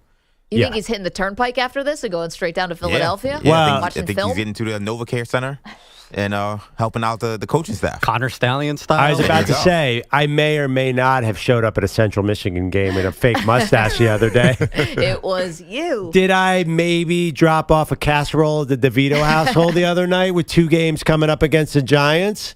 Possibly. You want everyone to get nice and fat over there. Am I driving around that block in New Jersey to see if I can find any tells from Tommy DeVito?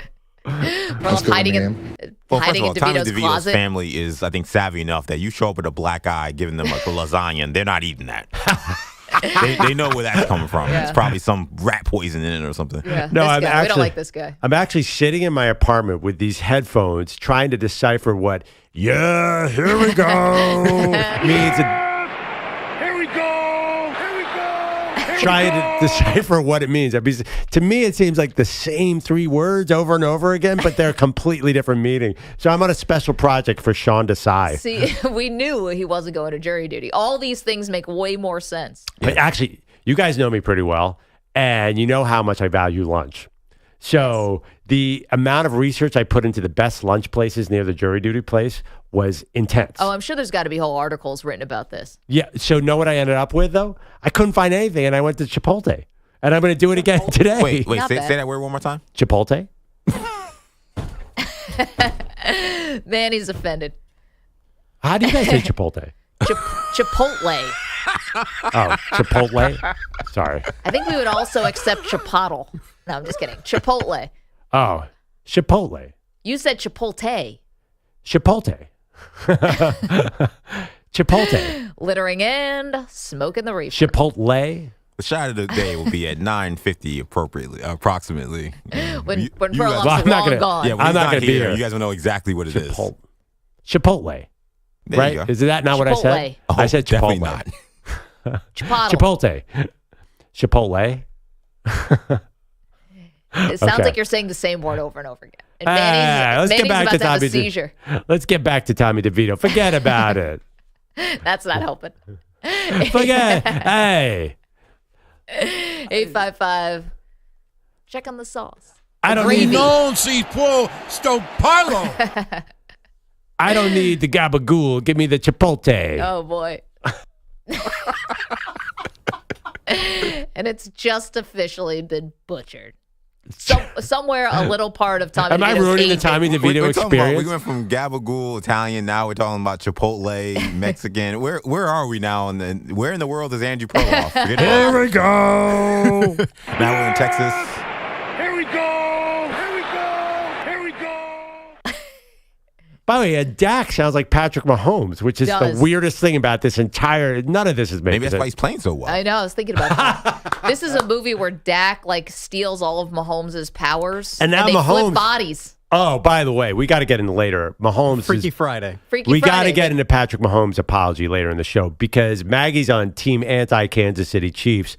I think they redeemed themselves. And I think even you have to get back on that bandwagon after this heartfelt apology from the man, Patrick Mahomes. Yeah, heartfelt hostage video was forced to apologize because the Kansas City Chiefs were totally in the wrong. We've got an update to that story. We've got the Shohei Ohtani contract details, 855-212-4CBS, 855-212-4227.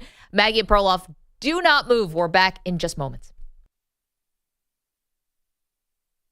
You're in a 5-minute break.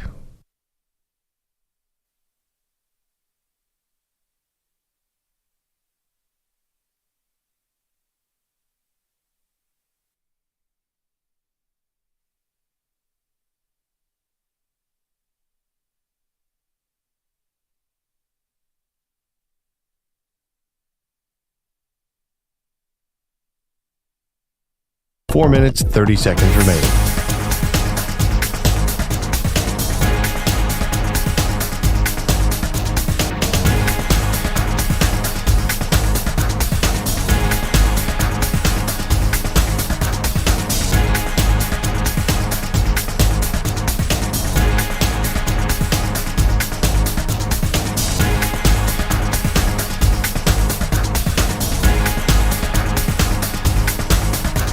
Four minutes remaining.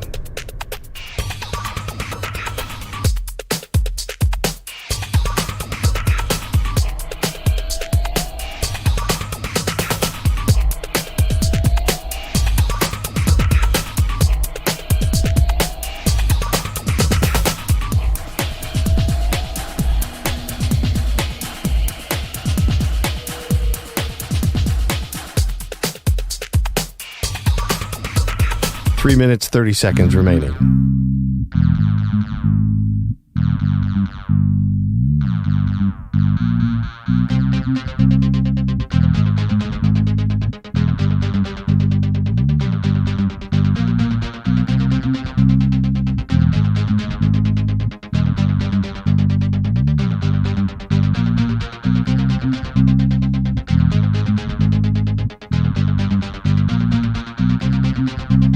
Three minutes remaining.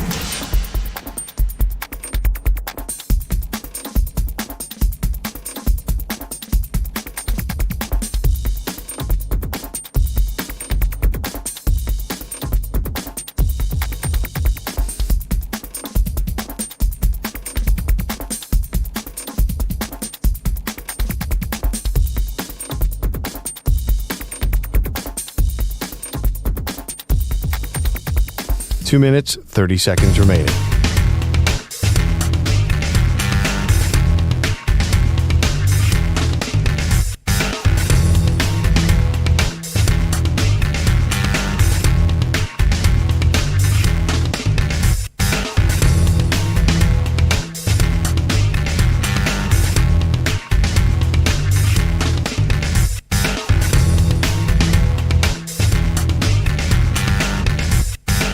Two minutes remaining.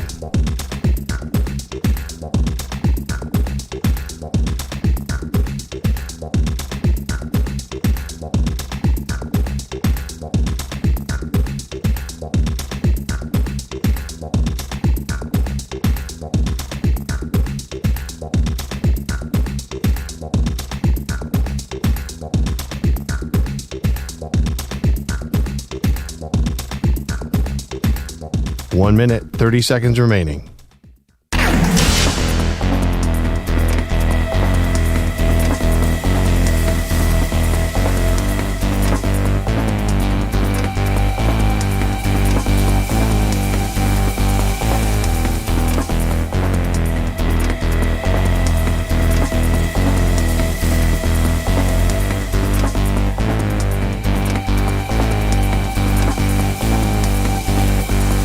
One minute remaining.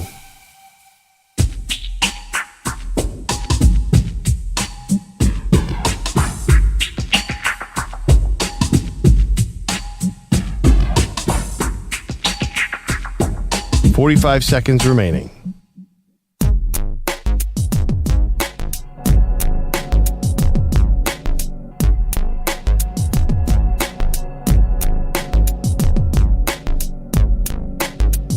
.30 seconds remaining.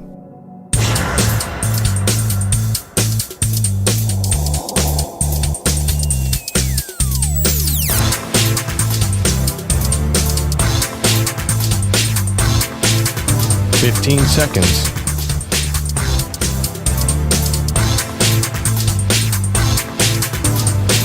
Break ends in 5 seconds.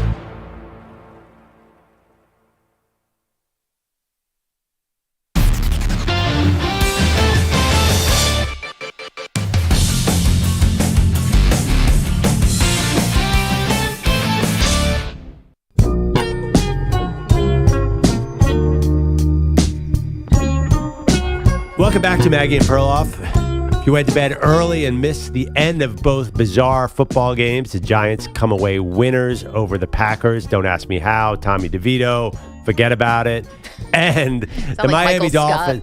Yeah, Miami Dolphins suffer a bad loss for the number 1 seed. But the other thing, too, is the health coming out of Miami was worrisome. Tyreek Hill hurt his ankle, came back in the game, it was in and out. Connor Williams, offensive lineman, hurt. So now Teron Armstead's hurt. A lot of issues here with Miami. Felt like this idea that they were a favorite in the AFC slipping away a little bit. Let's go to the phones, 855-212-4CBS. Charlie is in Vancouver. Good morning, Charlie. How you doing? Good morning, guys. Doing great. Hey, not to make light of a heavy subject, but we need to talk to Perloff's family and see if we can donate his brain. Chipotle? What are you talking about, man? Chipotle. You went to Dartmouth. You can talk better than that. Don't let the Ivy League degree fool you, Charlie. He's just as human as the rest of us. Charlie, I said Chipotle. And it's still wrong. It, dude. Chipotle. Exactly. Chipotle. Exactly. But I'm hearing Chipotle in my head. Anyway, Mags, yeah. Your idea for the new Pro Bowl for Peyton and, identifying the center, we can't do it because we already have something in football where the term sack is used, and I don't think we need to confuse it. Well, but Charlie, think outside the box here. We don't want an HR violation. I think that Peyton and Eli said they could recognize their center if they were blindfolded. Taking a snap from him, say they had, 50 tushies up there, they would know exactly who their guy was. And I say, let's gamify that. Let's make that into a Pro Bowl thing. Did you say tussie? I've got a 4-year-old child. I was about to say. And I'm already a little bit in hot water because I kept cursing last week. So I'm trying to lighten things up. We could call this event the Sack Exchange. Yeah, right. Just like the old Jets.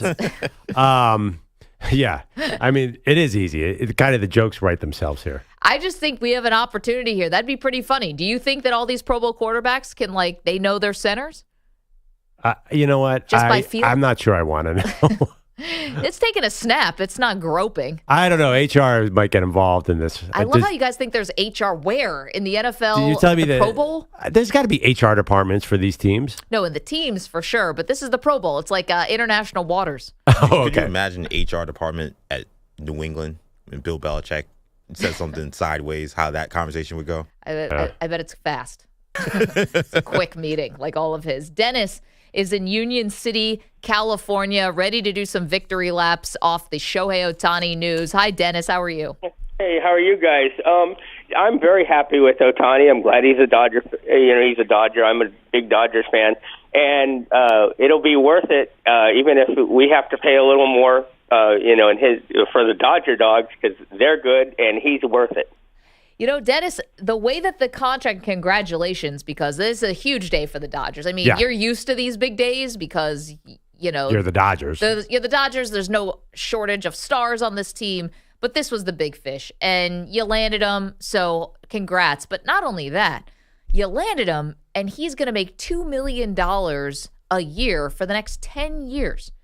Then as soon as he is out of this contract, the payments balloon up to $68 million per year. So are the Dodger dogs going to get that much more expensive? I think they're expecting that, I guess, yes, you'll pay a little more for concessions. I think they believe Ohtani's going to make them all this money back in 10 years. Yeah, listen, the thing about baseball is one guy can't win a World Series. You need multiple guys. They already have one of the top 5 stars in the league in Mookie Betts, another former MVP in Freddie Freeman. So they're the Dodgers. They can afford everybody. I'm not worried about the economics. And you know what? About this Ohtani recruitment, it had to be the Dodgers. You're telling me that the Blue Jays, the Angels, the Cubs, the Dodgers, when they want somebody, can get anybody they want.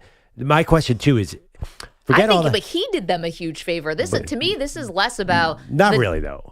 Well, I mean, in the short term, like to win World Series, he just did them a huge favor. Right, but we have to really get to the bottom of this. I understand that he's deferring his money, but I think against the luxury tax, they look at the totality of the contract, right? He's getting $2 million a year, but that's taking up more of the luxury tax than just $2 million. Okay, but I'm reading this on The Athletic from Fabian Ardaya, who covers the Dodgers. In an effort to enable the Dodgers to continue spending around stars Ohtani, Betts, and Freeman, Ohtani agreed to defer all but $2 million of his annual salary until after the completion of the contract, and it's going to be paid out without interest from 2034 to 2043. Right. Like, this has to be a help. If it counted against the competitive balance tax the same, it wouldn't be helping the team. Well, right. Well, he didn't sign us. According to the competitive balance tax. Yeah. Thank you. I have trouble putting CBT. those. The CBT, his contract's worth $460 million in U.S. dollars today. So that's what's counting against the CBT, which is more than, I think that's more than any player, right? Was Trout 420 the biggest one? Mm-hmm. So it's still a huge deal. It's not $2 million against the tax. No, it's $46 million, I guess, against the tax. Which is still a huge deal, but that still leaves room. It's amazing. The Dodgers are right back in on the other huge players on the market. So I'm curious, because EJ and I were looking at their lineup. They're a bit top-heavy. After you get through Mookie Betts, Shohei Ohtani, and Freddie Freeman, you're dead. Then you're just down to normal All-Stars and not Hall of Famers. I know, and then all of a sudden, a pitcher basically just takes his ball and goes home. I mean, once you get past that lineup, good luck. Listen, it's a great thing that Ohtani did. Ohtani's never going to be able to spend half his money in his lifetime. Who cares? No, the guy's probably already secretly made so much money off his endorsements. They're saying $40 million, but he's a god in Japan. He has nothing to worry about money. It doesn't even matter to him. No, it might not. But that doesn't. I'm just still wondering if this is a good deal or not. Like, take that away, right? Because, you could be the richest person in the world. You can still make a bad deal. You might not feel the repercussions like somebody who's living paycheck to paycheck, but I just don't know if this is a good deal for him or a bad deal because you're deferring so much. Your contract is going to be worth less in 10 years than it is now. Right, but it's still, if you look in today's dollars, it's the biggest deal in baseball history. No, it is, but if you look at what the value of money is in 10 years, it's less than it is now. But everybody did the math. It was no mystery. They weren't like, ooh, we got one over on Shohei. No, I don't think so. Everyone knows the exact value of this contract. But I disagree with you about one thing, though. It's a good deal because this will help him win a World Series, and he's never going to be able to spend half his money in his lifetime anyway. So isn't that more valuable? Well, I'd say it's a Tom Brady philosophy. I would say first thing, well, that's a salary cap. This is a suggestion for the Dodgers. That this is a, you just have to pay more. There's not a hard cap in the sport. But it functions I can't imagine that the Players Union would be thrilled about this either. That you have a guy who could have made $600, maybe, I don't know if he gets $700 million in a non-deferral deal, but like, would you prefer them taking these kind of deals as opposed to the $2 million per year that Shohei's going to be taking?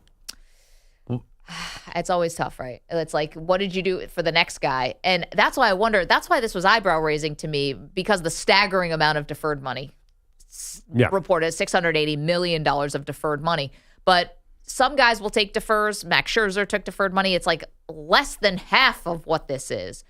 Like, why don't guys do this more if it's such a slam dunk great idea? Like, everyone wants to be Bobby Bonilla. Bobby Bonilla, that's $1.1 million, the payments. This is $68 million that they believe. And he was washed. And he was not a good player. Yeah, like that's different. Like he cashed out when he probably didn't deserve the cash out in terms of just his level of play at that time. Like, this is a guy who's a superstar who's going to be making peanuts when it comes to his actual salary for the next 10 years. I don't know how that's necessarily good for the next guy who's going to get a big contract. Because he's still got $700 million.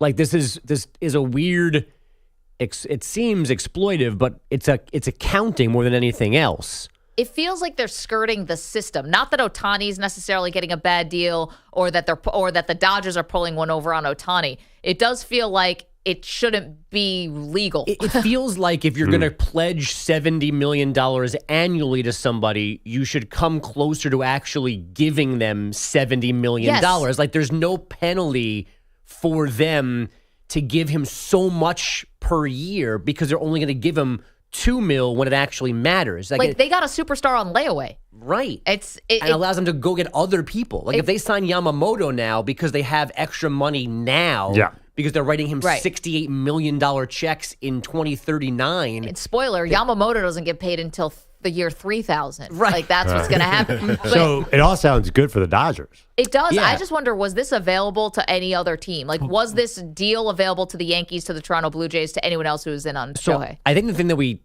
I don't know if you guys have mentioned this yet, but he also, when the first numbers came out, the estimate was he was going to pay $34 million a year in California taxes. Yeah. And now the $68 million checks will not be issued in California. Right. So that to wherever me is, he's going to live. Right. So that to me is where the money, the non-interest balances out. He's clearing more money down the road.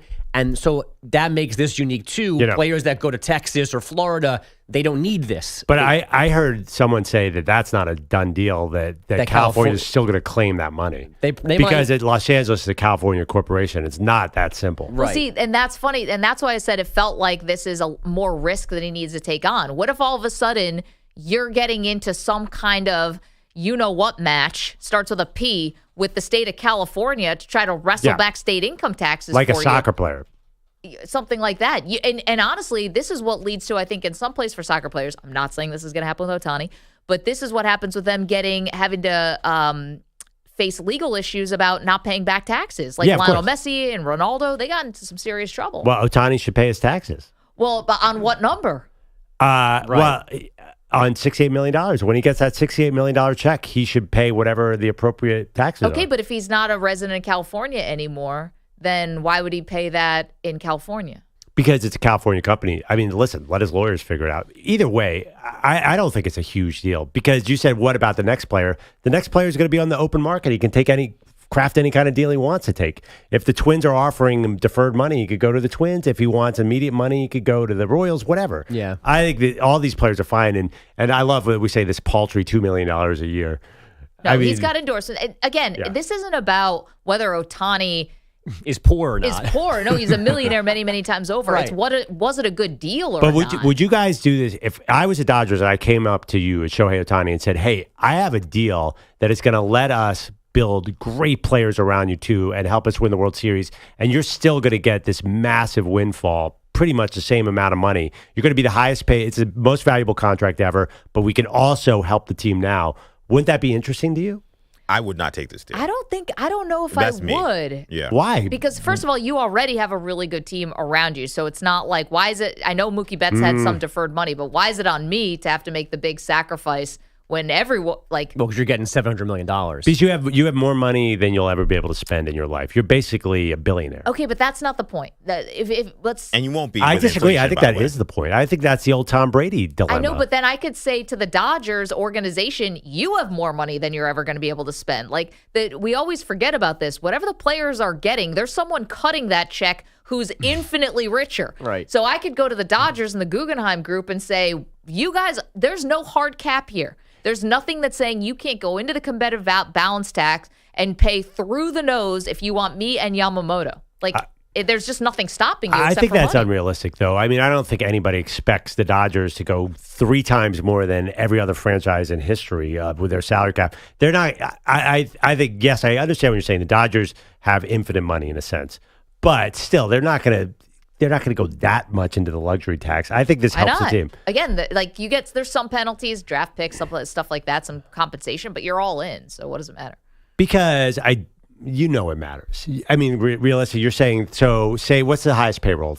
$350 million? Yeah, well, you're saying the Dodgers should pay. Yeah, the Mets are around 315. So you're saying the Dodgers might as well go up to $4.7 billion if that's what they can do? No, I'm just saying there's nothing really stopping you except for money, which you have in truckloads. And this was an unprecedented free agency. I do think there is a cap on how much they're going to spend. I don't really think that they're like, well, we're going to outspend that $300 million by 20-fold. I mean, yes, so the richest person in the world, Jeff Bezos, wanted to pay $100 billion for a team. You could do that, but that's never going to happen. Andrew Bogusch has headlines. We've neglected them. We're sorry about that. There's no neglect. The Packers still have a wild card spot this morning, but now they are one of 5 teams at 6 and 7 with the Giants 1 game behind them all. Snap is good. Kick on its way. End over end, and it is good! And the Giants have beaten the Packers 24-22. Bob Papa, Giants radio, Randy Bullock, a game-ending 37-yarder after Tommy DeVito drove the Giants 57 yards in 90 seconds. This is 3 wins in a row for New York, snapping the Packers' 3-game run. Green Bay, again, still has the last NFC wild card this morning, but head coach Matt LaFleur's team is 6 and 7. But we better have a short memory. You got to learn from it and move on. And we're on a short week now against a team that also in Tampa that's fighting for their playoff lives. And this is the Packers' first December loss in 17 games under LaFleur. Losing in December, not new for the Dolphins. Winless last December, now last night's fourth quarter meltdown at home against the Titans. Miami scored the first 17 points of the period for a 14-point edge, then allowed a touchdown, gave the ball right back to Tennessee, allowed another score to lose 28-27, a philosophical Mike McDaniel postgame. You have things like that happen in a game, you're going to lose. Those are lessons that are learned usually one way, and that's the hard one. McDaniel also has to worry about Tyreek Hill's lower left leg injury. He missed the middle of the game, came back, then didn't stay on the field consistently at the close. The Miami loss means the Ravens now alone atop the AFC at 10-3, and the Packer loss clinched a playoff spot for the 49ers. Andy Reid admitted yesterday Kadarius Toney did not check properly with the official before being called for offsides Sunday, but the Chiefs head coach didn't really back off his criticism of said official. He also said they will not give up on Toney after another crucial mistake because he is a playmaker, although the numbers seem to disagree. I think his longest play this year is 18 yards, which maybe says a lot about but what about the lateral on the play he was offsides? Doesn't count. Ran for 23 yards or something. Doesn't count. Wiped it away. If I'm Andy Reid, I would not play him. I know he's a very talented player, but the risk is too much here.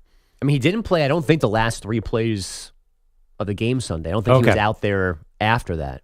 I'm just confused by saying, again, Toney did it wrong. He was offside, but the refs still suck. There was no apology, no backpedaling at all from Andy Reid yesterday. Still seem They look all like sorts of petty. even worse whiners now to know that Toney didn't even check with the ref. because that was the initial report that came out. He did check over with the ref. Yeah, and but then, who is that? They didn't say he checked with the ref. No, I think that was from the Orlovsky CBS. or somebody. No, it was a CBS truck. Someone who was working in the truck at CBS tweeted it, and then they deleted it. But there is video of him coming to the line and looking to his left, and then he does nothing. So if the official, maybe the official responded to him, and then he didn't back up. I mean, So, I don't cry know. some more, Chiefs. Haters. Yeah, people like me. NBA last night, Kawhi, Paul George, James Harden combined for 74 points in a 132-127 victory over the Blazers. The Clippers have now won 9 of 12 after a 6-game skid, and the well-rested Sixers smoked the Wizards 146-101. Guys, back to you. Andrew Bogish, thank you so much. Coming up, I'm going to try to convince you of something big that's going to happen at the end of this football season. Guys, if you have a hat, hold on to it. We're doing that next. Don't move. Maggie and Perloff, CBS Sports Radio. 50 tushies up there. You're in a 5-minute break.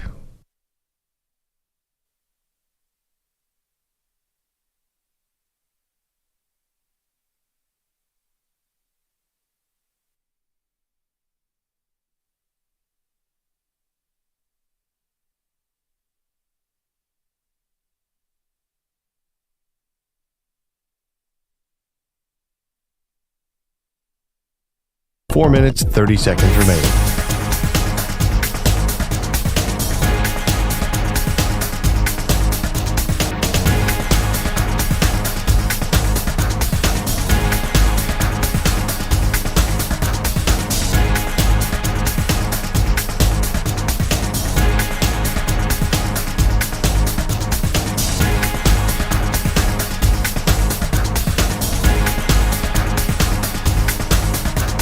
Four minutes remaining.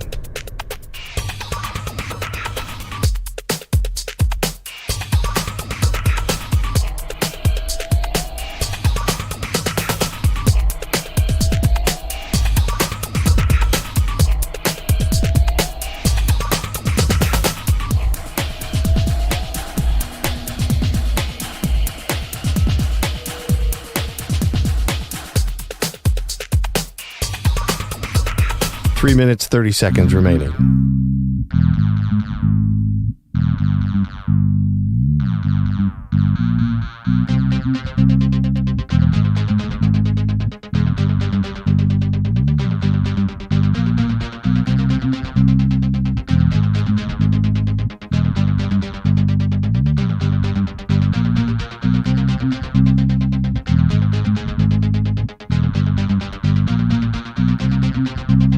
Three minutes remaining.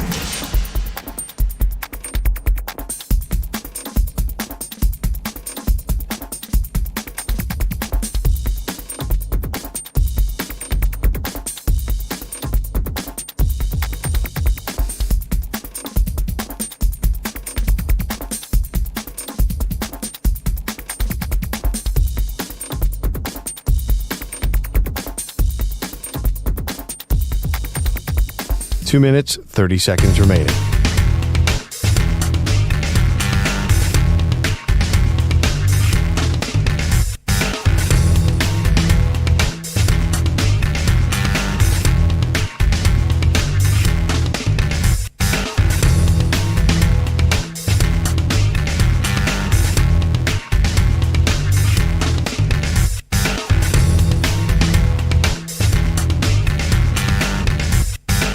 Two minutes remaining.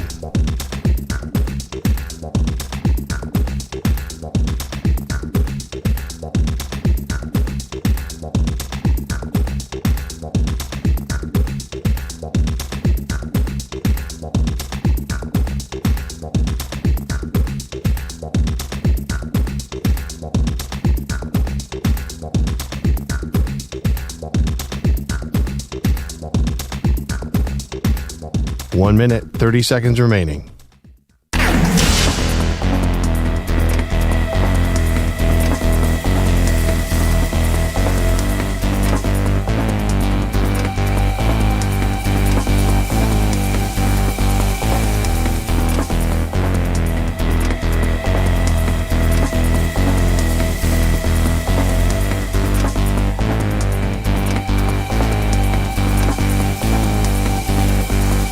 1 minute remaining.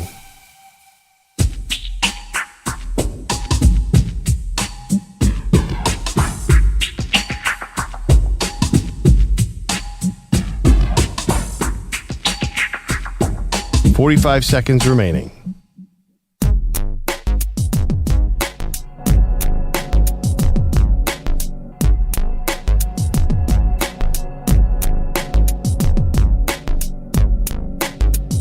.30 seconds remaining.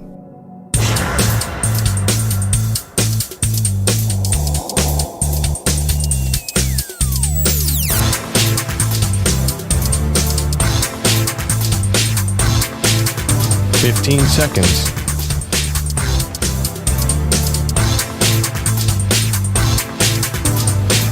Break ends in 5 seconds.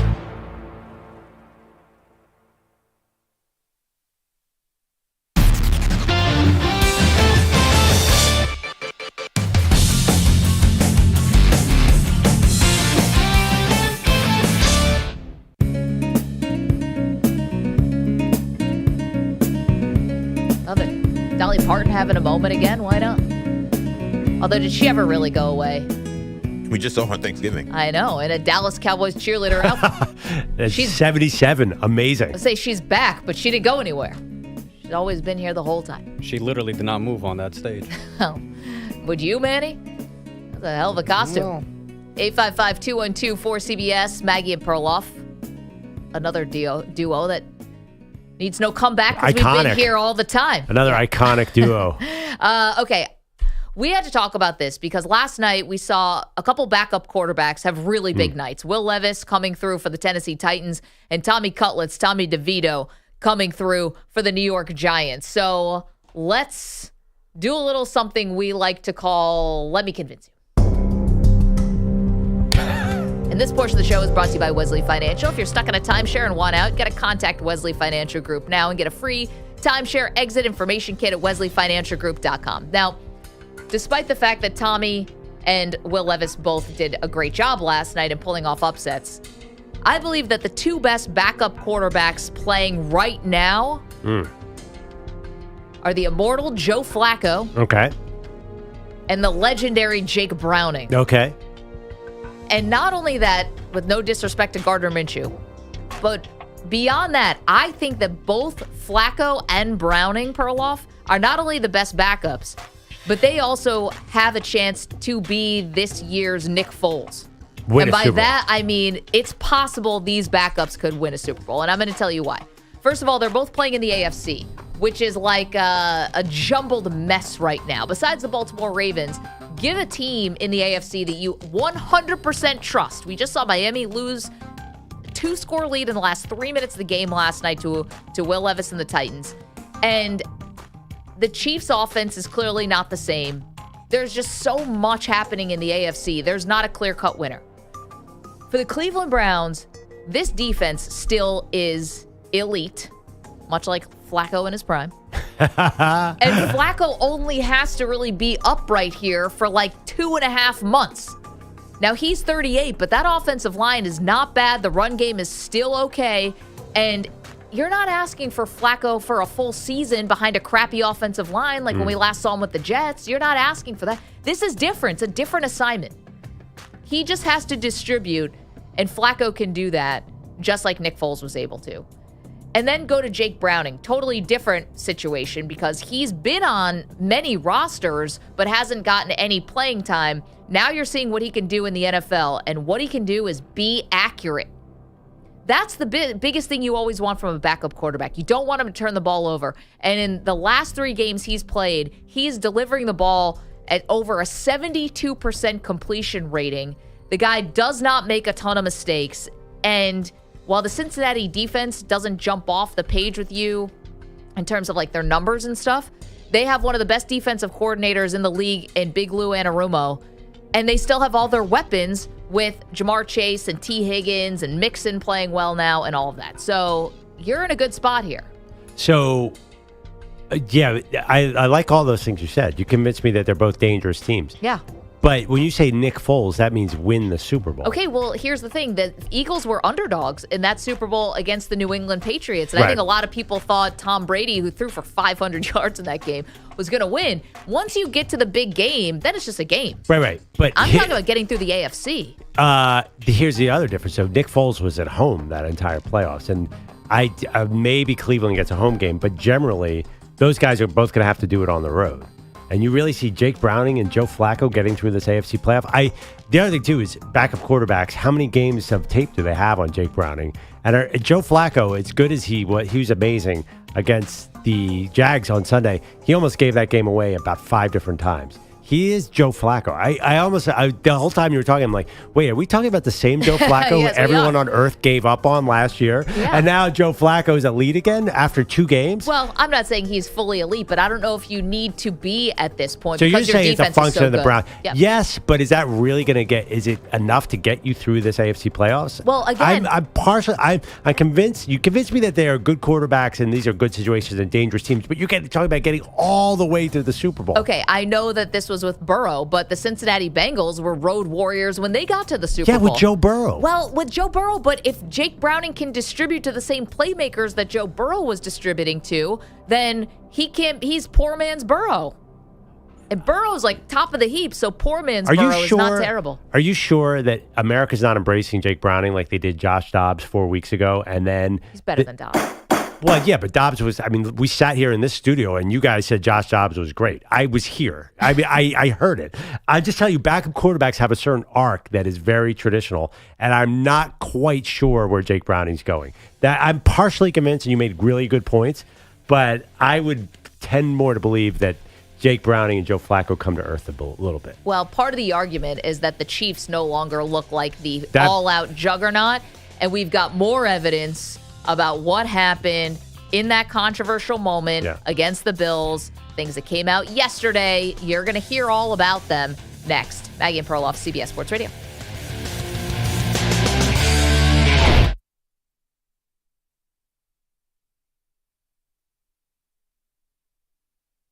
You're in a 5-minute break.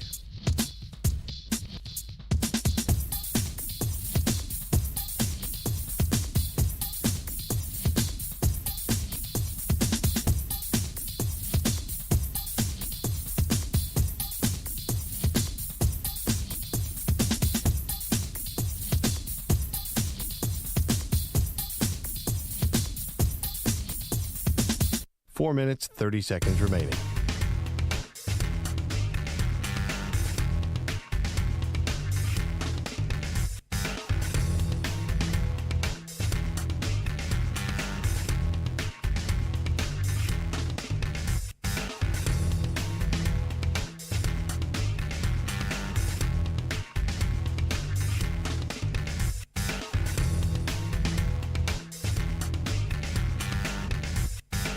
Four minutes remaining.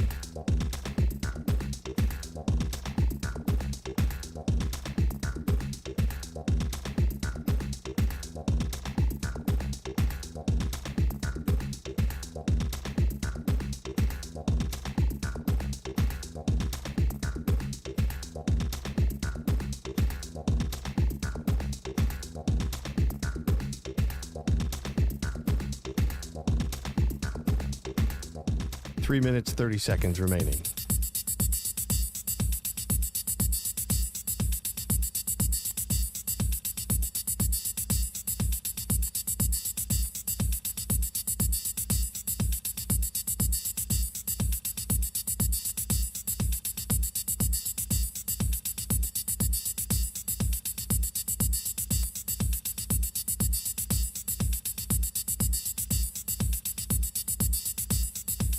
Three minutes remaining.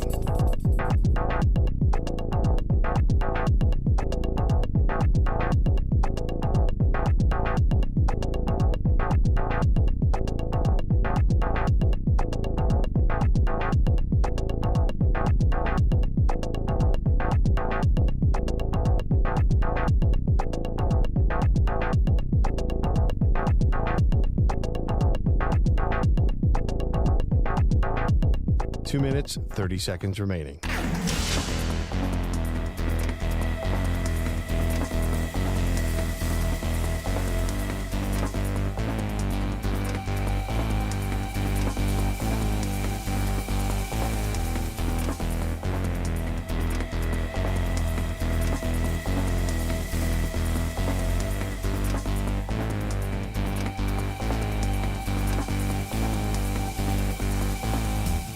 2 minutes remaining.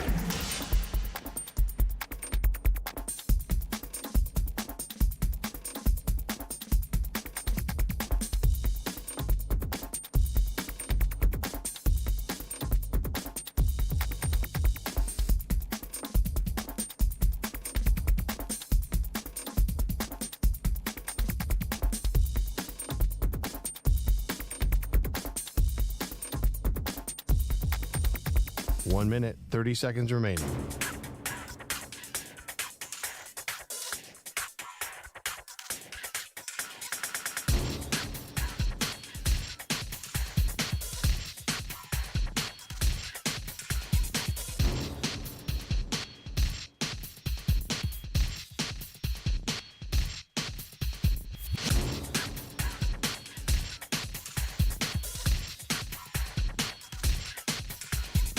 One minute remaining.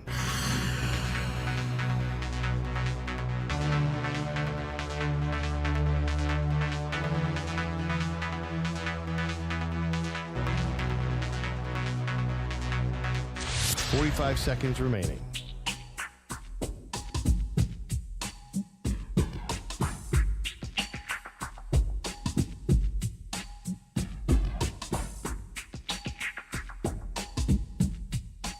Seconds remaining.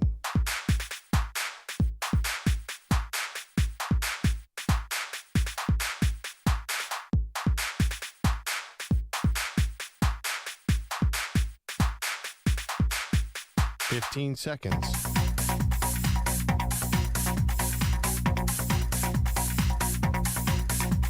Break ends in 5 seconds.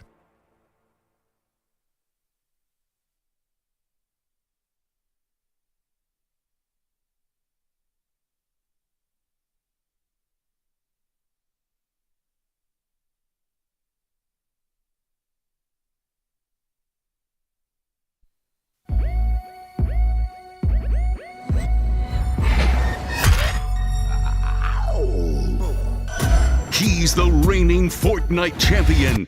She's a Call of Duty legend. They are Maggie and Perloff on CBS Sports Radio. Wow, did Monday Night Football deliver a 1-2 punch in their two games? Welcome to the show, Maggie Gray, Andrew Perloff. If you happen to be sleeping or missed the end of these games, they were doozies. Two upsets, including the Tennessee Titans coming back from 14 points down with under 3 minutes left to go in the game, stunning the Miami Dolphins and their fans. It's such a huge impact of this game because now Miami loses the number 1 seed. Tyreek Hill hurt, came back, still worrisome. An ankle injury, lost another offensive lineman, and they've had trouble keeping their offensive line intact. You really feel differently about Miami after today. The rap was they couldn't beat a good team. Right. So we thought, I was ready to say, they beat the Titans. It doesn't matter. The Titans haven't won on the road all year long. Now it's an even more dire situation. I think we're all kind of, at least I am downgrading Miami as a potential AFC favorite. Now it feels like they're on the outside looking in, mainly because of what happened last night. And here's the thing about Miami. I'm not ready to write their eulogy yet. I still think Miami's going to have something to say about who goes to the Super Bowl in the AFC. Now, it would help a lot if they had the number 1 seed and they had home field throughout. Because just as hard, I think, as it is to go play in Kansas City and go play in Baltimore with the bad weather, I think it's hard for those northern teams to come down to Miami where it's 85 degrees all of a sudden or something, and I think that weather has an impact as well. You're not used to it at that time, and I as a fan of a team in the AFC East, we've seen many a time where a team goes down to Miami late in the season and struggles, and they're just exhausted from the heat, and this happened to Tom Brady, one of the most well-conditioned athletes, him and everyone. So I feel like that's an earlier season thing. In January, are you sure it's that hot? I think the players would die to go down to Miami. Well, they usually love it, but then when it's the playoffs, it's been it's been generations since we've seen a home playoff game in Miami. It's been a while. The other thing, too, we're talking about the number 1 seed with them. Their schedule gets tough, and they have not been any good. That not beating good teams is a real thing. There's no way they were getting through. Look, they have the Jets. That's going to be a tough game. Cowboys at Ravens, and then your Bills, a desperate Bills team in Week 18. I think that was a tall task to get number 1 anyway. Listen, it's the moment where Miami is starting to really look at the adversity, like feel the adversity. Yeah.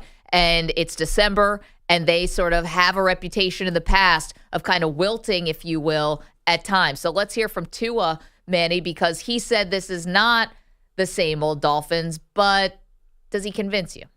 Yeah, I don't think this is the same Dolphins team that everyone thinks about. We got a lot of really good players. We got really good coaches, and it's one loss. It's home this year. It's not like the world ends because we lost this game. We're human. We'll continue to get better from this. This is the NFL. No one's perfect, so that's that. Yeah, I mean, first of all, was the court stenographer taking the notes there? But also, listen, that's good. You want him to say that. You don't want him to come out and be like, the world's on fire. But I mean, there were some real implications from this game too, with the injuries and such. That's a great callback to my jury duty that I do after every show these days, a court stenographer. Allegedly. I did want to point out that was not us typing. Yeah, we're not taking feverish notes on Tua's. It is so weird, and I feel bad for saying this, but Tua saying we're not the same old Dolphins to me, I'm like, they're the same old Dolphins. Exactly. That's what I'm asking. Yeah. Did he convince you that they're not the same old Dolphins? Yeah, no, it had the opposite effect. I want the Dolphins to be good. I think this was good. They were an innovative offense with these exciting superstars. They came out this season, I think, showed everyone a new kind of football that you can dominate with speed. We want the Dolphins to be in this playoff picture. I just think, especially the way the seeding is going to fall out, it's going to be a tough assignment. So on the flip side, we are taking your phone calls, of course, at 855-212-4CBS. Is Miami, is this a fraudulent Super Bowl contender? Have not beaten a good team yet this year, but they did have that 70-20 win over the Denver Broncos, so a 50-point win, which kind of felt like a signature win. Yeah. Even though the Broncos team then was not as no, it wasn't the same Broncos team as this Denver Bronco team. So that's the sort of Miami question on this thing. And then on the flip side in the NFC, instead of, jockeying for the number 1 overall seed, we're talking about the bottom of the NFC playoffs. And that's where Green Bay still finds themselves this morning with that 7 seed, the wild card at 6-7. But the Los Angeles Rams are right behind them. The Seattle Seahawks are right behind them. Falcons, Saints right behind them. And now the Giants, who are weirdly on the playoff fringe now after winning 3 straight with Tommy DeVito, Tommy Cutlets. It was like a coronation for this young undrafted quarterback from New Jersey, grew up just a few miles away from the stadium. His parents are in attendance. We know he lives at his mom's house, his dad's house.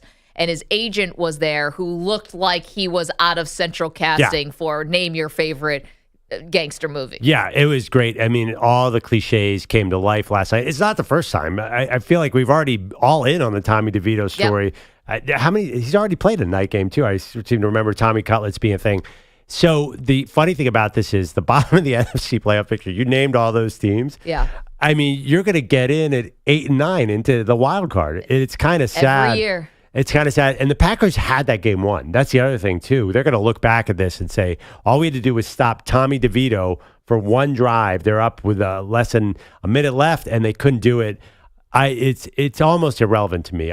You could play that playoff scenario all you want.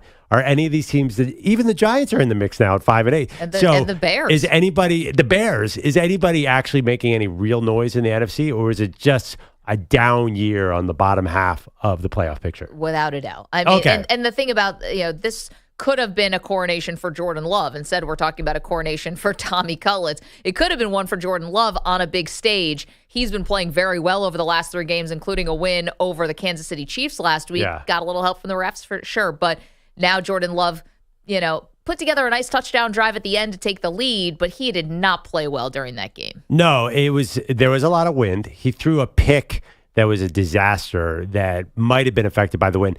I think last week was a coronation for Jordan Love against the Chiefs. It was a standalone game. It was the Chiefs, probably got a massive number. Last week, yeah. Right.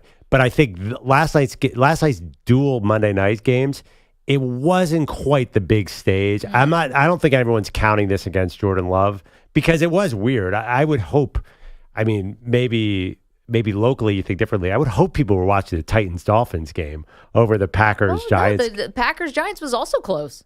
Yeah, I know it was close, but impactful. Like Miami is the team that mattered last night. The 4 teams that were really relevant. I know the Giants and Packers are popular. So regardless, I don't think Jordan Love really ruined anything last night. If you look at his stat line, it's not that bad. It felt worse than it actually was. I think he threw one pick the whole game. He did have a game-winning drive if they could just stop the Giants. But you can't stop Tommy DeVito. Hey. That's a freight train coming right at you, Tommy DeVito. Again, like it was almost like you would think it was too much of a stereotype, but we love that, and they love it clearly. Like they're leaning in as much to all the Italian American stuff as anybody. So it feels a lot of fun when you have your agents out here wearing a pinstripe suit, black on black fedora with like the Italian horn chain, and he's on the gold phone. Kissing Tommy's dad after a touchdown. Non si può sto parlo. So good. It's awesome. And they're enjoying themselves. So it feels really fun. Now, there's still some unfinished business from Sunday that we have to get to. You mentioned Jordan Love's signature win over the Chiefs. Well, Chiefs lost back-to-back games against the Green Bay Packers and then on Sunday against the Buffalo Bills. The big crazy question was about Kadarius Toney, who lined up in the neutral zone, got called for offsides, wiped out a potential game-winning touchdown, and Andy Reid and Patrick Mahomes were apoplectic about it, could not handle it, calling out the referees, no control over emotions at the end for Patrick Mahomes. He was incensed. Now, we got a little more data yesterday. So let's hear from Andy Reid. Because the big question as they were skewering the referees over and over again was, did Kadarius Toney check with the side judge to see whether or not he was lined up, and what happened there? Here's Reid. Normally, it looks over to the sideline and just gets an okay. And on that one, he just happened not to. So that would be the coaching point. Just make sure you check. Make sure you check with the guy on the side just to see if you're aligned. I mean, he's not lining up offsides on purpose. And listen, he was 2 inches away from or an inch from being legal. Well. What do we have here? The whining crybaby Chiefs now don't have a leg to stand on because they were trying to pin this all on the officials, Perloff, and it turns out their player made the mistake. Yeah.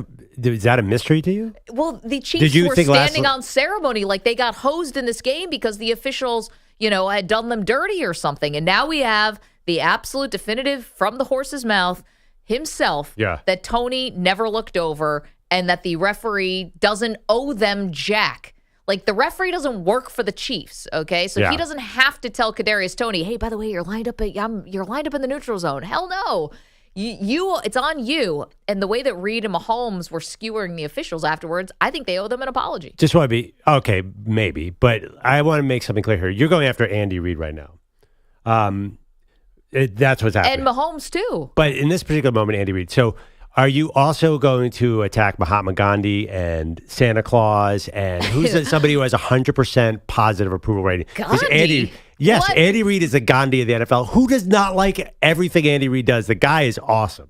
Andy Reid is amazing, and anybody who has anything negative to say about it, I don't want to hear it. Haters. He made a mistake yesterday, like but me. Andy Reid, tell me you don't like Andy Reid. I feel nothing about Andy Reid. Andy Reid is the most... You guys in Philadelphia have a love affair with Andy Reid. I think Kansas America City. has a love affair with Andy Reid. No, Andy Reid, the funny thing about Reid is like he eats cheeseburgers and stuff. Yeah, he's great. He eats cheeseburgers and coaches up. He has a great game plan. And the guy's in his 65 and still a cutting edge play caller. Andy Reid has always been a class act throughout the NFL. You guys don't like. You might not like the Chiefs or the Eagles, but you gotta like Andy Reid, right? I like Andy Reid. He was a kid that was too big to be doing pump pass kick, whatever it was. Amazing. No, Andy Reid's whole life has been one big fat joke, unfortunately. But he seems to be in on it, so it's okay. That's not true. But this is why this is so disappointing.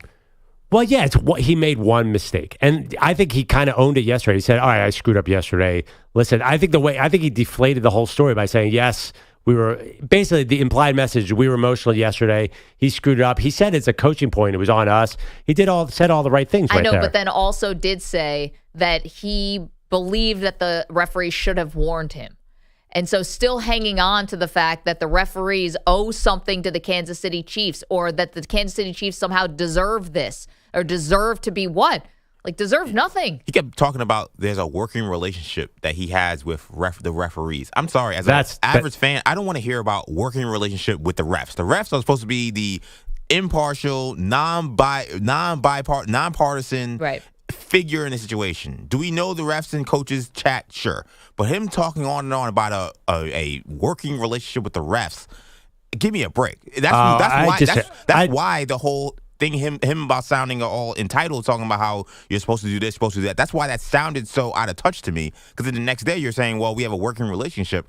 You're not supposed to have really any relationship with the refs. That is 100% not true. What do you mean 100% not true? First of all, the refs are supposed to work with the teams. That's just a fact. They call on Friday. The head officials calls the coaches and say, "Hey, what's going on?" Like, you're supposed to work together to make the best product possible. No. I think you're supposed to both have a mutual respect. I think No. I think the officials are supposed to help teams follow the rules. That's the way it's always been, and it's the way it should be.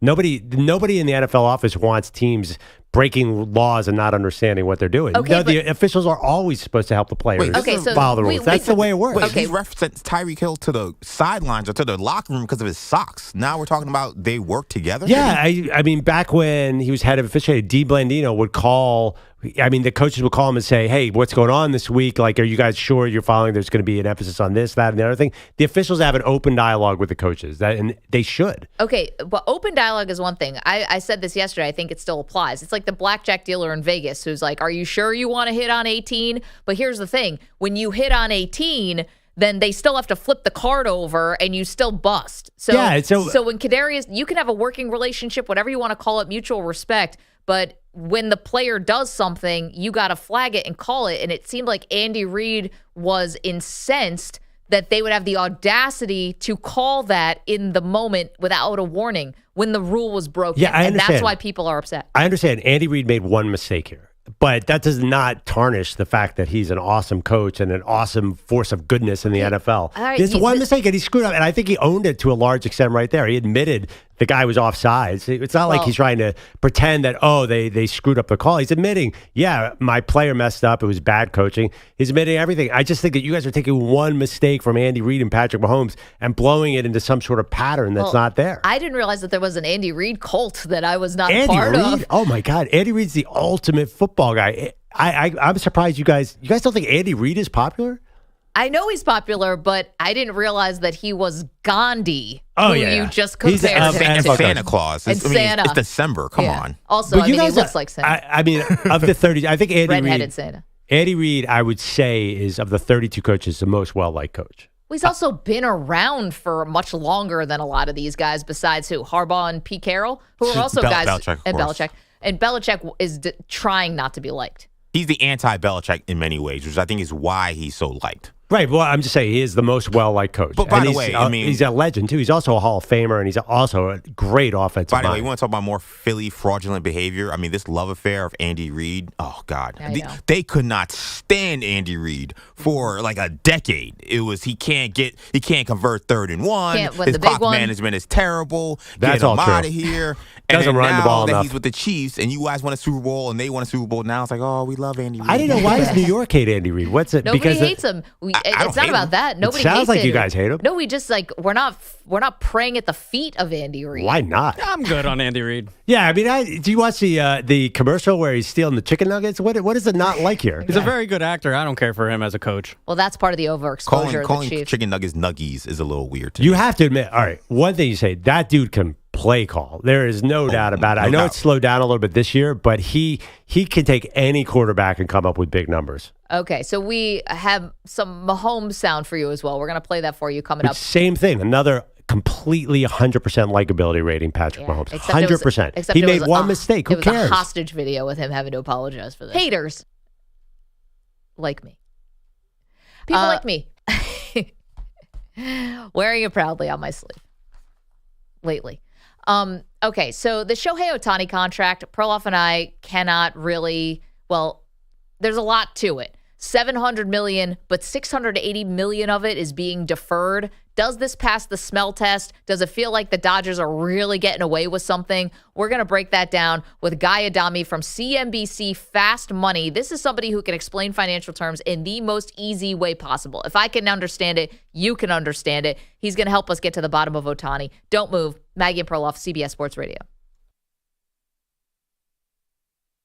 You're in a 5-minute break.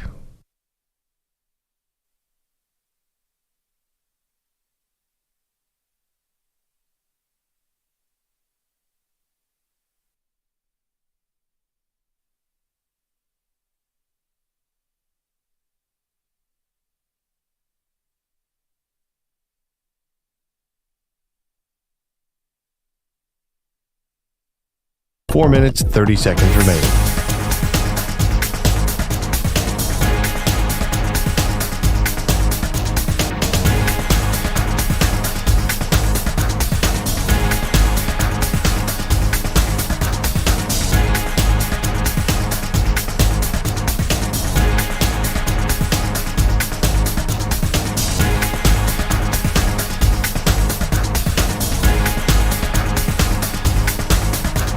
Four minutes remaining.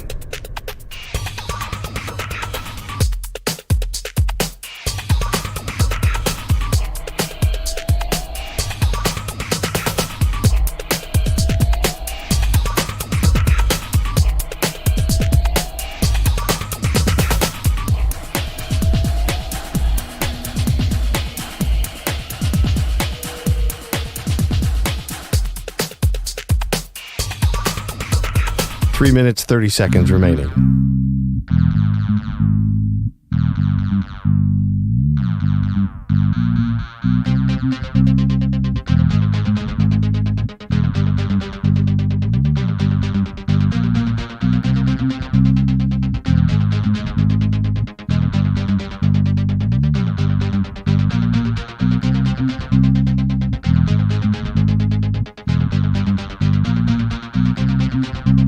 Three minutes remaining.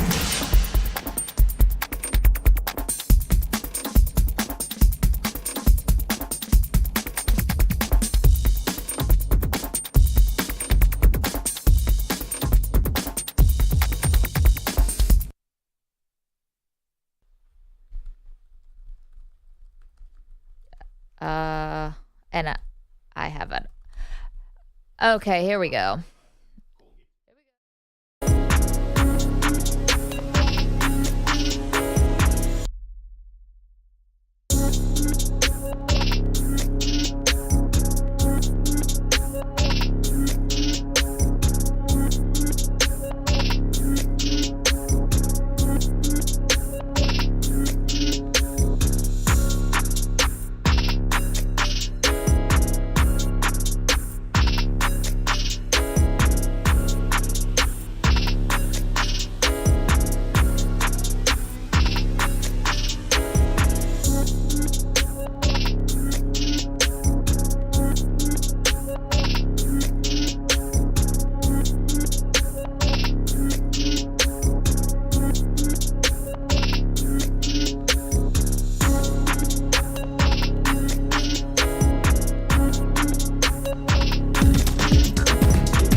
One minute, 30 seconds remaining.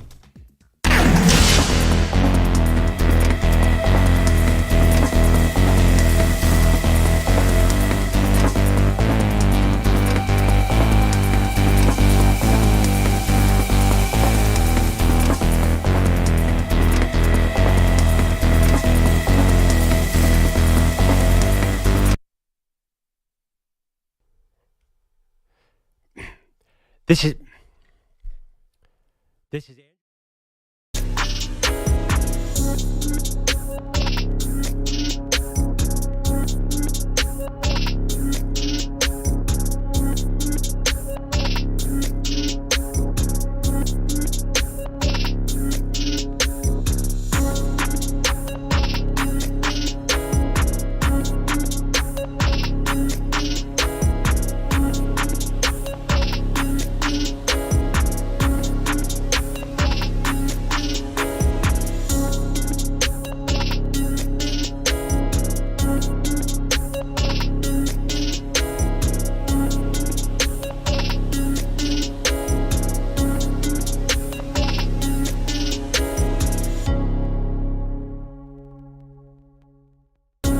'That on the next one. I want to redo that on the next one. Sorry, Danny.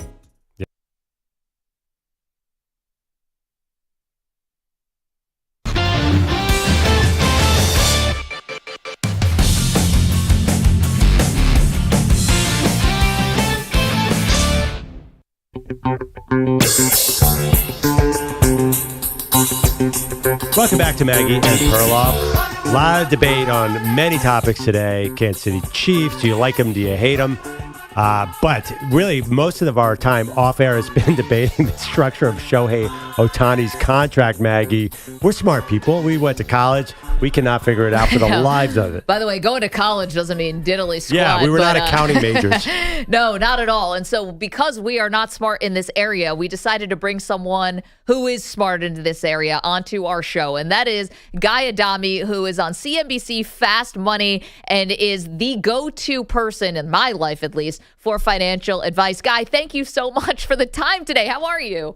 I'm great. Thanks for having me. Just let me say before we even get started, you two together and the team, you have an amazing radio show. You should be proud of what you've built and what you continue to build. So continued success in 24. Listen, Guy, if we could be anywhere near what you have done on CNBC and also with your career, we would be lucky people. Okay, Ohtani. So this kind of hit like a lightning bolt because the $700 million was eye-popping in itself. Then we get the detail yesterday that he's only going to make $2 million a year in salary over the next 10 years, and $680 million is going to be deferred. Now, as a financial person in that world, what was your reaction? Well, first, a number of things. And again, thanks for having me. The first thing I'm thinking, okay, so maybe he's trying to get around California state taxes, right? And maybe this is some clever way to sort of, 10 years from now, he's maybe living in Japan again, and somehow he circumvents that, so he saves that. Maybe that's part of it. Maybe part of it is, and we've heard this, that he wants the Dodgers to be able to use the money that he's deferring to go out and get other free agents, the other pitcher from Japan perhaps. So maybe it's a magnanimous gesture in so much as, hey, I'm okay. I know I'm going to make $50 million or so a year in endorsements. You guys take this money, do what you want to do with it. Let's build a team. Let's win the next 5 World Series. Maybe that's part of that. But part of it, I think is this. He gives if you won the lotto last night, let's say it's $1 billion. Like, oh my God, I won $1 billion. Well, you didn't win $1 billion. You won what appears to be $1 billion, but taxes obviously take some of that out. But it's something called present value of money. And I'm not looking to make people's eyes glaze over at 8:20 in the morning. But, $1 billion, 10, 20 years from now, it's not the same as $1 billion today. The same as $700 million over the next 10 years is not nearly the same as what it's going to be in 10 years from now.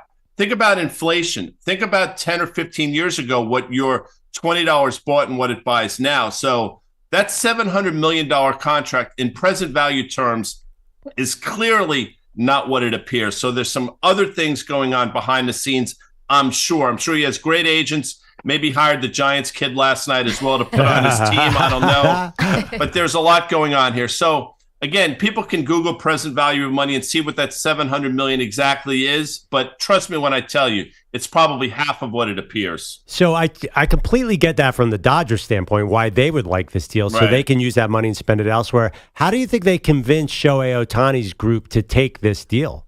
Yeah, I don't know the answer to that. Maybe they're saying to him, listen, we are going to build a team around you. So if you can defer this, understanding that you're probably going to make, let's say, $70 million a year. If you defer that, you're going to make $50 million a year in endorsement deals without question. So you're going to be able to recoup that in ancillary things, being part of the Dodgers. You're going to have those type of opportunities. And then we're going to spend the money elsewhere. I don't know how they convinced them, but I'll tell you this. And again, I'm not looking to play math games with you, but if the Dodgers took that $70 million, and again, we're rounding back to 70 every year and invested it and got 5%, at the end of the 10 years, when they have to start paying him, they're up to almost $1 billion in terms of where that number is. So they can actually offset, 25, 30% of the contract just by investing the $70 million a year over 10 years at a 5% return.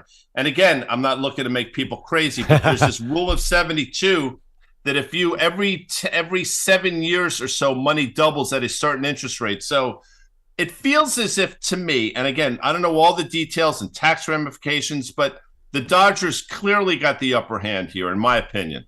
Guy ADAMI is joining us, CNBC, Fast Money. He explains financial things in a way that even people like me can understand. So I always appreciate Did that make sense? No, but I tried to break it down because what the hell do I know at 8 o'clock in the morning? Well, Guy, more than anybody, because the thing I was also thinking about here was, is there any risk? Now, I understand that, listen, the Dodgers of all teams probably not going anywhere. Been around for 100 years. Not going to go anywhere. And it's not like they're going to lose money or anything. But we see this happen a lot in sports, especially lately. Teams that you never thought were for sale or could be for sale, all of a sudden they change ownership groups, change. Of course, the new ownership group would be on the hook for this money, but who knows what that person is like? Who knows if this could get tied up in a California court if he doesn't want to pay taxes on that $68 million or whatever? Like, it just felt like an unnecessary amount of risk for me. But again, I don't know this stuff. I agree with you there. I mean, there's clearly the risk associated with ownership and what happens to Major League. I think we all agree that Major League Baseball is not going anywhere, but the risks you've just pointed out are real. And there's obviously in my business something called a tail risk where it's probably not going to happen, but there's maybe a 5-10% chance that it does. But I'll throw one more at you. And this is top of mind for a lot of people. Let's say inflation continues to rear its ugly head and not only starts, moderating, but starts going higher. Again, inflation eats into those numbers. So he's betting a lot of different things, not least of which the inflation rate in this country is going to remain at current levels or go lower. If it were to start to escalate from here, that bleeds away. So that actually works in the Dodgers' favor as well. So there's a lot of inherent risk here, but I think the underlying thing is, obviously, I'm sure he has a great group of representatives, lawyers, agents, accountants, actuaries, all those different types of things. I'm sure they sat down and tried to figure this out. I'm sure part of it is, again, one of the things that I said, he wants the Dodgers to be able to spend on other players as well. So by deferring this, it allows them to do this. So there's a level of risk, and maybe he is a magnanimous guy. But I think if you sort of put it on both scales, who took the most risk? I think by far, and when I say by far, 70% Ohtani camp took the most risk here. Wow. Guy, when you look at athletes and the huge salaries they get, sometimes guys like Tom Brady take a little bit less to help the team. I was wondering, are the incentives different when, say, you're an NBA player who's made $400 million in your career, or LeBron James? Does $30 million on one contract really matter? Because when you on your deathbed, you're going to talk about championships. So we say everybody wants more money. I know that. And Shohei wants more money. But is the money mean the same thing when you've earned that much in your life? You guys, I know you have athletes on, and I know you've probably used this term. You never want to spend somebody else's money. And for 99.9% of the population, of which I consider myself, I mean, when we hear these numbers, you're blown away from it. You say, what's the difference between $30 million, $35 million a year? It's the same thing. Well, we can say that. But for some of these people, you know what? I don't want to spend his or her money, and they're entitled to that. But to your point, when you lie on your deathbed, you're going to talk about the extra $15, $20, $25 million, or you're going to talk about the 3 or 4 extra championships. And then your name is not going to be inscribed in Mount Rushmore for making the most money. It will be put up there if you have the most championships. And if somehow you can do both of those things to a certain extent, like Tom Brady did, then you're obviously on top of the hill. I mean, Michael Jordan's probably a great example of that as well. But what I think you're going to start to see, and this is something that I think you're going to have more conversations about, are the creative ways that these deals are being structured going forward. So the Angels did this with Shohei, but my sense is this may be the first of that magnitude. It's not going to be the last. And then the next question is, what does the Players Association say? What does the IRS say? What does the state of California say? So there are a lot of chapters left to be written in this novel, I think. But with that said, the Yankees going to wind up with Yamamoto. So who cares? I like Guy editorializing there. We appreciate it. Guy ADAMI, CNBC Fast Money. He's also the director of advisor advocacy at Private Advisor Group in New Jersey. You do a lot of things, Guy. You're helping us out this morning. Last thing before you go, because kind of glossed on it, Perloff and I talked about it. Was the financial world surprised when Mark Cuban decided to sell the Dallas Mavericks? He's kind of, this celebrity sports owner. Did that resonate in your world?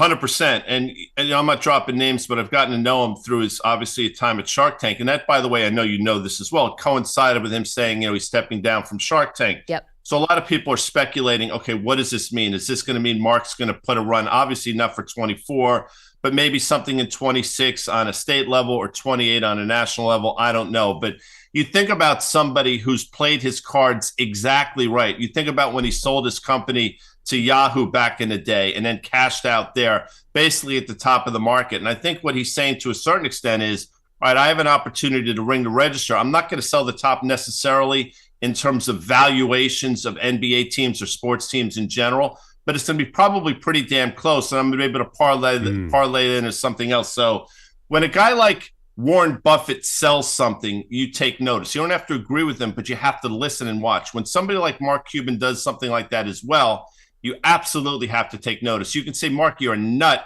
The Mavericks going to be twice that in 10 years. Or you're going to say, you know what, Mark, maybe you see something the rest of us don't see. Good for you. So the answer to your question, absolutely it resonated. Guy, real quick, what kind of contract does Giants quarterback Tommy DeVito have to sign to afford New Jersey real estate to move away from his parents? Because I know prices are high and interest rates aren't great, so he better be very careful on the next contract if he wants his own place.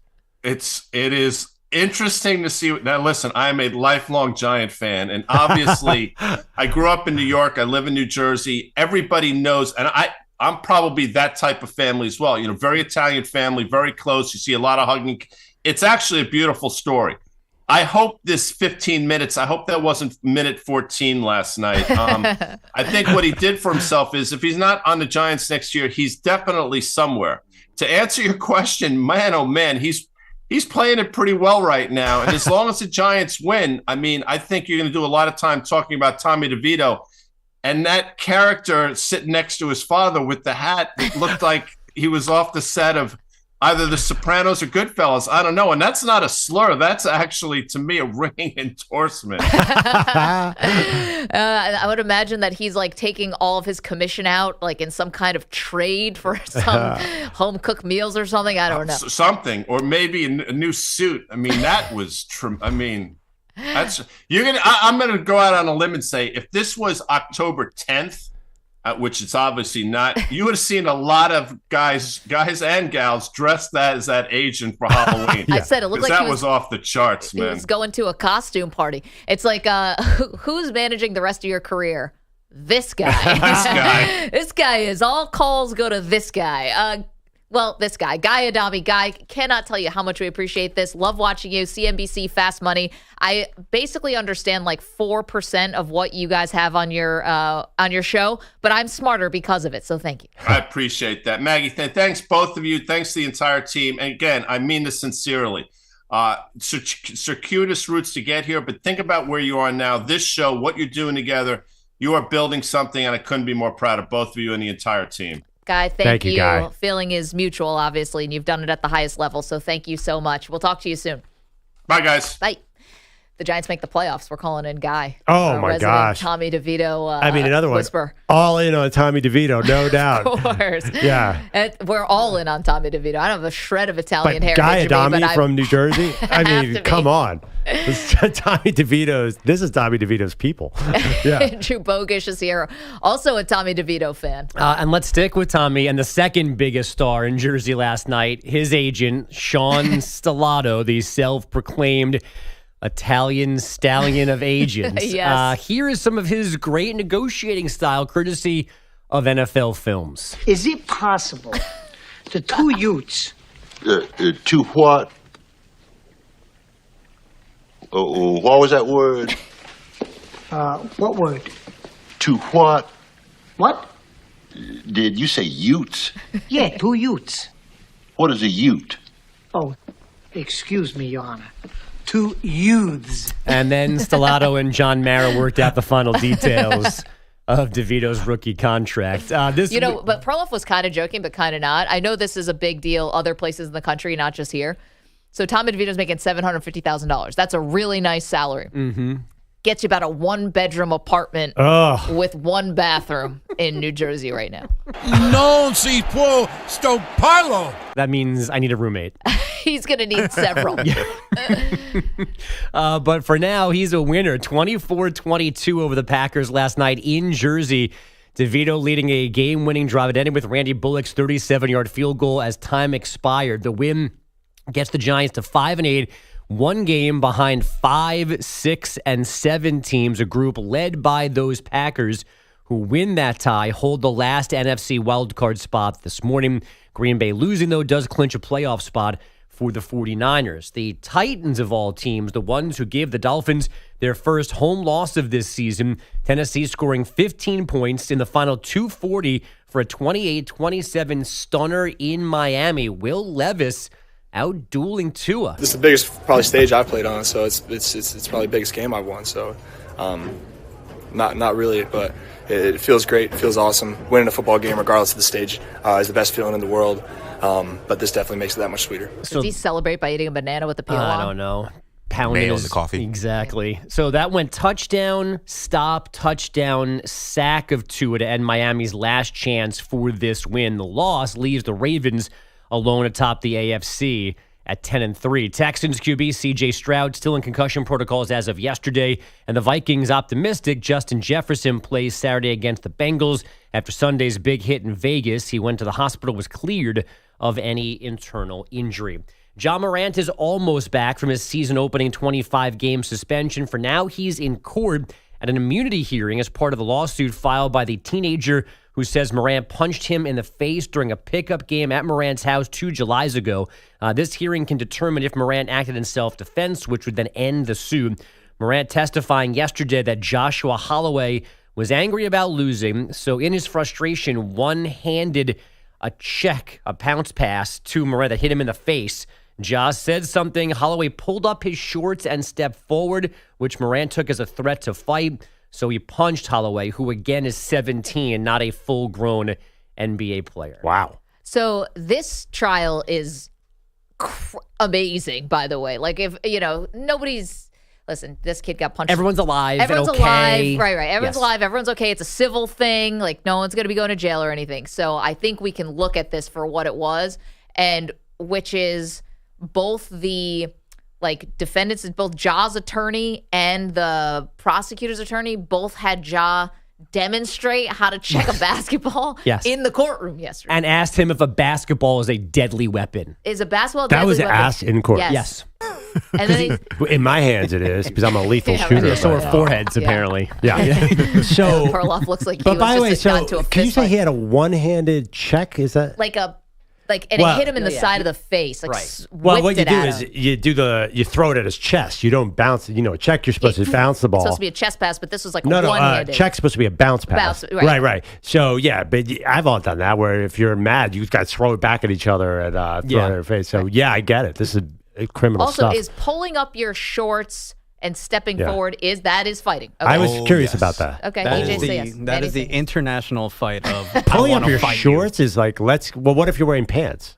Same pull thing. those up too. Yeah, I mean, some guys sagging pants, you pull up your pants, same thing. If someone's pulling up their shorts, you better get your hands up. But are Because, you- yeah. Are you But that's pulling not up from- squaring up yet. I'm sorry. No, it's okay. And yeah, hands were down. But I'm wondering, are you pulling your pants up from the waistband, or are you doing the thigh grab where you're pulling their shorts up that way? It's definitely more of a thigh grab situation. If it's a pants situation, then you're probably pulling up more for the waist. But if you're wearing shorts, you're pulling up from the thighs, and yes, No, I at get that you point, pull it's up, time to go. and then and as you're pulling up, the hands go up. Now that's a fighting stance, right? I pull up my pants and my hands go up. No, it's so they don't fall off while you're fighting, right? Right. I just thought it was one I don't natural even think it's mode. that. I think it's going beyond that. I think This it's is why I just- don't fight. There's too Isn't many it, rules. in the old school, back in the day, the businessman used to unbutton his shirt and Take roll off up the the sleeve. Used to roll up the One by- sleeves. one- That's the expression. Roll up the sleeves and let's fight. Right now, it's pull up your shorts. I'm just glad that this is universal regardless of what city you're in. Growing up in New York City playing pickup ball, that was obvious. I know how many fights I've seen on the parks of New York City and Queens with guys pulling up their shorts and then all of a sudden It's punches on. are thrown. Like the fact that even in Memphis, Tennessee or Josh from South Carolina, everybody knows what that means. So I'm not saying Josh should have punched the kid, but he did know a fight was happening. That was a fact. A little heartwarming to see that's the international sign, though. And now it's enshrined in court documents. Oh, so now there's wonderful. legal precedence. Yeah, it's a precedent. Yeah. Well, the other part that was funny that came out of this trial, again, funny, but they had a picture. So it wasn't just Ja that punched the guy. The guy, Pack, Dominic Pack or yeah, whatever. his ex-friend or whatever. The guy who basically was filming the second IG Live where Ja appeared to flash a gun. Not the first one, the second one. And also now is banned from the arena because he may have put a laser pointer on a member of the Indiana Pacers. This gentleman That same guy did all those things? That same guy. Allegedly. He's on the payroll, allegedly. He's on the payroll for Ja, and he punched the kid too. So Ja punches him, and then the friend flies in and also punches him. So he's testifying today. But anyway, why that's important, they have a picture of Ja and his, friends. They have a name for themselves that's escaping me right now. Idiots? The Wet Bandits. Sorry. Wet Bandits. And Hill Mob. It's like the All Friends crew, whatever it's called. Doesn't matter. And there's a picture of them. The He-Man Women Haters Club? What are they called? They're called Sunshine and Rainbows out my ass. Anyway, they have a picture of all of them, and they're in this photo, and they're all wearing these diamond necklaces. And the judge goes, "Well, those aren't real diamonds, are they?" And he goes, "I'm a millionaire." What a mic drop. We should all be so lucky to be able to be in court one day and ask if our diamonds are real. By the way, we talk about stuff being admitted in court. How about Ja Morant dunking on Kevin Love being admitted in court to show what kind of force Ja brings on the basketball court? No way. They have to prove to this audience that he is this elite athlete. So, would you say you are the quickest, the fastest, and the most blah, blah? Kevin Love's going to the Hall of Fame, and now he's going to be known forever in Memphis, Tennessee. Is how strong Ja is. Look at him just get this jawbreaker. Yeah, Exhibit 7C is Love getting posterized by Ja Morant. Setting yet another precedent. Guy went to the Final Four, NBA champion, multiple-time All-Star. Married to a Weakling, supermodel. according to the Memphis courts. If this should go to the Supreme Court, but the Supreme Court in that famous Nike poster where it's all the NBA All-Stars in the Supreme Court robe. Like George Gervin's going to say guilty. That poster is dope. Oh, it's the best. The Kostakos brother poster, same with the mailman and the But instead, I think it should be all guys who got dunked on a bunch, like Sean Bradley. Oh yeah, all the stiffs. The late in the posterized 90s. crew. Yeah, Frederick Weiss. Yeah, there you go. I can be done if you guys want. No, that's it. Okay. We're all done. The trial continues, though, with Ja today, so there could be some more fun stuff coming from that. A lot more to do. Maggie and Perloff, we get back to Monday night's games in a moment. You're in a 5-minute break.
1 minute, 30 seconds remaining.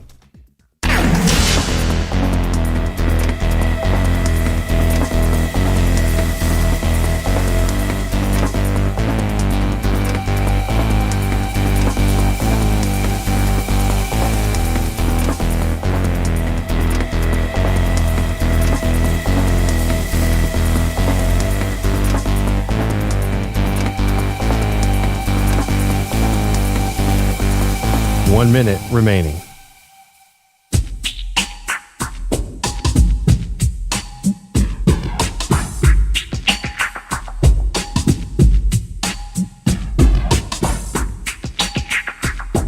$45 seconds remaining.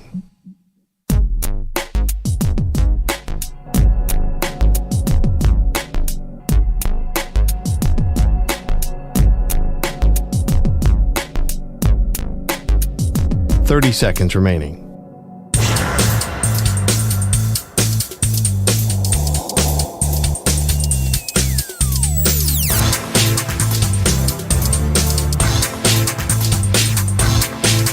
$15 seconds.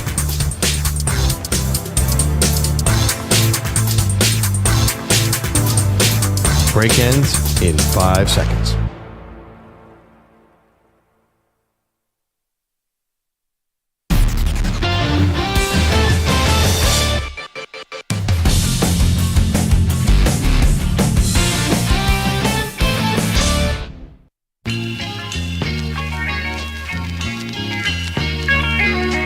The Defensive Player of the Week is sponsored by the Navy Federal Credit Union, who proudly serves the Armed Forces, DoD veterans, and their families. Their members are the mission. Learn more at NavyFederal.org. Well, don't groan when I'm reading it. No, because I know who this Defensive Player of the Week is.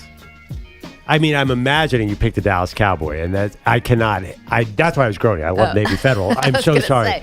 Don't groan in the middle. Yeah, it's got to be Stephon Gilmore or Micah Parsons. I would pick, if I picked it, but that's the only groan. Yeah, sorry about that.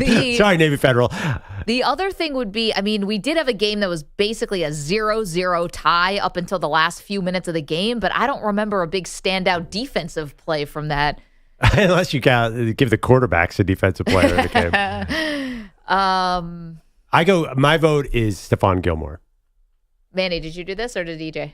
This would be me. So I'm the one who. Oh, now that means, well, no matter what, is the NBA also in play? Or it is Jets. The Jets had a good game. Jets had a really good game. Texans defense, I think, is a candidate here. Yeah. They let Zach Wilson move the ball. Yeah, I'm rooting for the Jets to lose. I don't know if I'd credit them for what happened. Let's see. I don't know. Wemby post just to get under Perloff's another skin. big stat game for Wemby. Final answer. They lost. Wemby and Perloff. Final answer over there. I'm going with Stephon Gilmore. So this week's Defensive Player of the Week is Harold Landry, who had 3 sacks in the Dolphins' loss to the Titans. Landry was a stud. He was the guy they brought in this past offseason as a re-sign, and he played really well last night, and it was the big game of the night. So Landry, he barely got past Anthony Davis, who almost was Defensive Player of the Week because of his finals performance in the in-season tournament. Oh, God. 20 rebounds and 4 blocks. But you know what? Landry was the story. The Titans were the story of the night last night, so I went with Landry. I would have walked out of the studio if we see the finals. So it's called a random December game against the Pacers. Who cares? He had 20 rebounds and 4 blocks. He also said, "I'm him." Yes. There you go. Hang the banner, have the parade. He got robbed of the MVP. It should have been him. They gave it to LeBron because of marketing reasons. Well, that's true. Are they raising a banner? Yes, they are. That's happening. There's an all tournament team. Come on. If you put that on your resume, you are a loser. I'm sorry. So not only are the Lakers raising a banner, but that banner is going to just stay up. So whenever they win another one, they're going to just add the years to it. So this is not we're going to just have 1 year that says 2024 in-season tournament champions. They left room for more dates. There you go. Okay, let me ask you this, EJ. That's confident. For Bronny James in 15 years. If the Lakers lose in the playoffs and say it's ugly, say they get swept by the Nuggets again, are they going to go back and say, at least we won the in-season tournament? I hate this question. This question doesn't mean anything. Back of the bench guys certainly. Why do you hate that question? You're clearly reacting to it because you know you're sensitive because you know that there's something wrong with this emphasis on the in-season tournament. If the Eagles would have beat the Cowboys on Sunday, would have went back if you lost the Cowboys and said, well, at least we beat them? What? If the Eagles win the Super Bowl, I'm not going to care what happened with the Cowboys game. So what difference does it make about the in-season tournament? I don't understand the question. How can you not understand that question? They're raising a banner, so it obviously means something to them. Right, but okay, they raise the banner. It's fine. What's the So big deal? here's my question. At the end of the day, when they lose, I think I say, well, at least we won the in-season tournament this year. The Eagles and team, don't they raise division champions? That's what I was going to say. You said division titles don't matter. They raise those banners. What if they raise an NFC East banner, but you lose in the first game of the playoffs? Right. Yeah, Like, you're still going to raise it. It's still a disaster, though. If the Eagles lose in the first game of the playoffs, this year is a total failure. If the Lakers don't do something in the finals, this is a failure. Okay, but here's the thing, right? I don't think that the in-season tournament is supposed to be a predicate. I don't think it's supposed to be a foreshadow of what happens in the finals. It's supposed to be its own thing. The Indiana Pacers were in it. Right. No one thinks they're winning the But finals. I'm saying it's zero accomplishment for a team that is set on competing for a championship. It doesn't matter It's if they... not zero. It's It's different. zero. It's zero. 855-212-4CBS, 855-212-4227. Couldn't believe what we saw last night. The craziest part of these upsets, we'll get to it next. Go.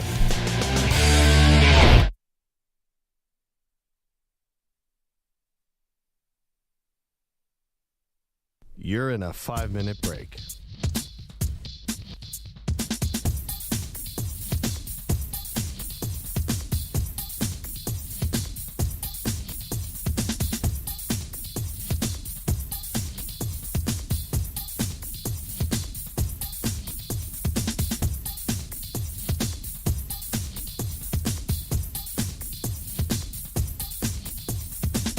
Four minutes, 30 seconds remaining.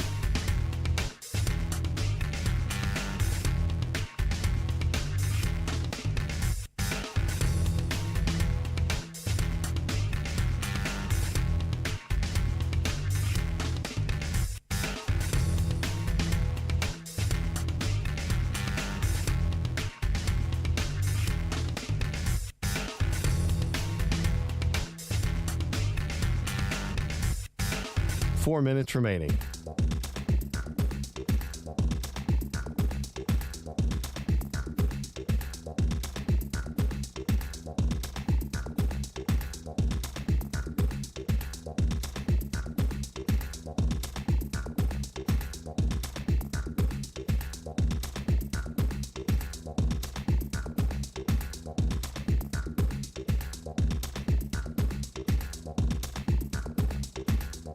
Three minutes, 30 seconds remaining.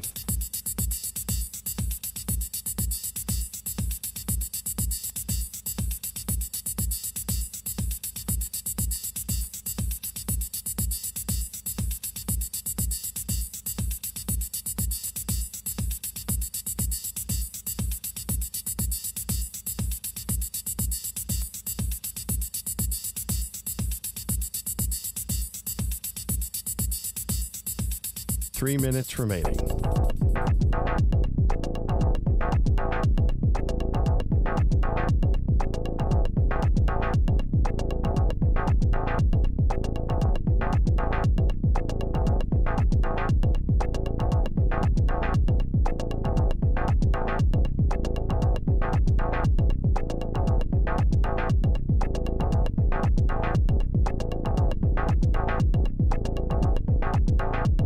Two minutes, 30 seconds remaining.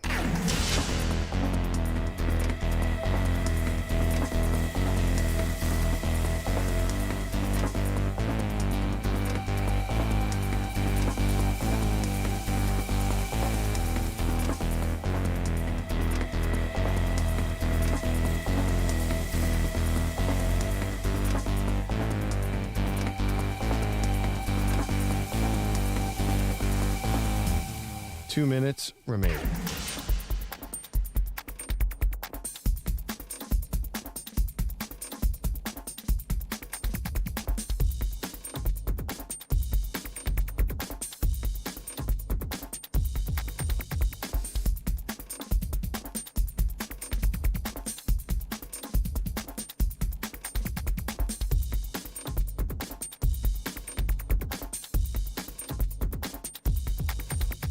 One minute, 30 seconds remaining.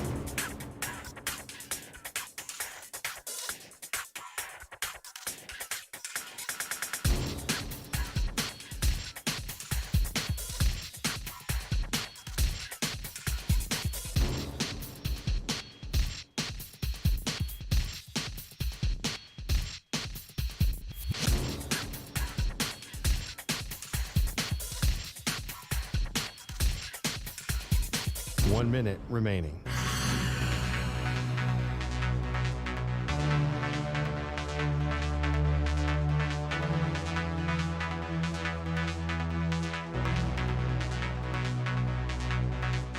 $45 seconds remaining.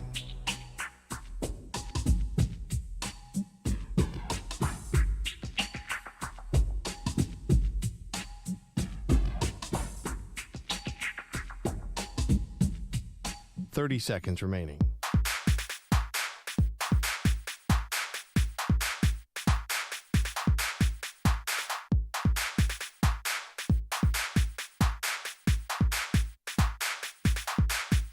$15 seconds.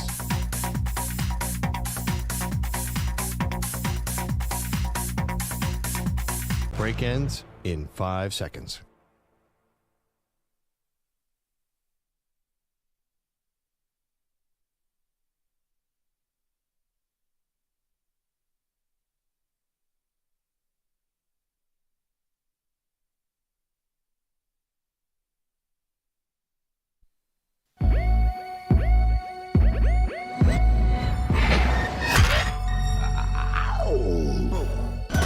She can run the 40 faster than Tom Brady. He got a perfect score on the Wonderlic. They are Maggie and Perloff on CBS Sports Radio. Wow, was not expecting that on Monday Night Football. The doubleheader, for reasons still unknown, absolutely delivered. Two teams, two upsets that happened last night. The biggest one coming down in Miami. The Titans were a 13.5-point underdog going into the game. They beat Miami in epic fashion. Yeah. Coming back from a 14-point deficit in the last 3 minutes of the game. Such a weird game because, honestly, they shouldn't have been up by 14 points. The Titans had these terrible mistakes. Again. Miami, you'd see the score, you'd say, oh, well, Miami moved the ball well, but Miami's offense disappeared when Tyreek Hill went in and out with an ankle injury. The game made no sense on any level. One thing's for sure, Will Levis, the Titans quarterback, physically sold himself out. He was running into people all over the field. And the fact that Miami's defense, which played very well all night, just gave it up at the end. Really depressing loss for the Dolphins. Absolutely. And one with ramifications, right? And to underscore your point about the Titans had nothing going for them for the majority of this game. There was a muff punt that led to a touchdown for Miami. There was a fumble that was Levis and Derrick Henry that led to a touchdown. Miami scored 21 points off of turnovers in this game. They had a pick 6 in this game.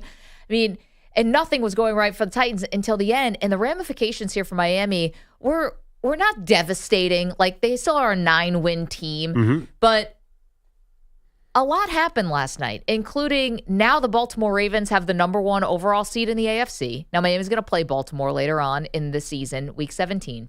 But this Miami schedule is not exactly cupcakes here coming down the stretch. And then there's the institutional knowledge of it. And I wasn't sure how much this would matter, which is this Miami team, well, you saw last year, they did make the playoffs, but Tua was hurt, right? And they had all these injuries. So it was like, oh, they kind of just like limped to the finish line a little bit. Put up a good fight against Buffalo, give them that, but limped to the finish line. Are we going to see something like that again? Now Tyreek Hill, the offensive line has had injuries. Tua's still healthy, but there's like doubt starts to creep in a little bit. Yeah, I feel like the injuries last night were very scary. Here's the thing about Miami. They quickly redefined themselves, I think, in the second half of the season. They should be a good defense. They're kind of like the Chiefs. I know they scored 70 points, but think about next week's game against Zach Wilson. Who's going to win that game? Is that going to be Tua and the offense? I don't think so against the Jets. But you get Zach Wilson throwing it to hopefully Xavier Howard's out there and Jalen Ramsey.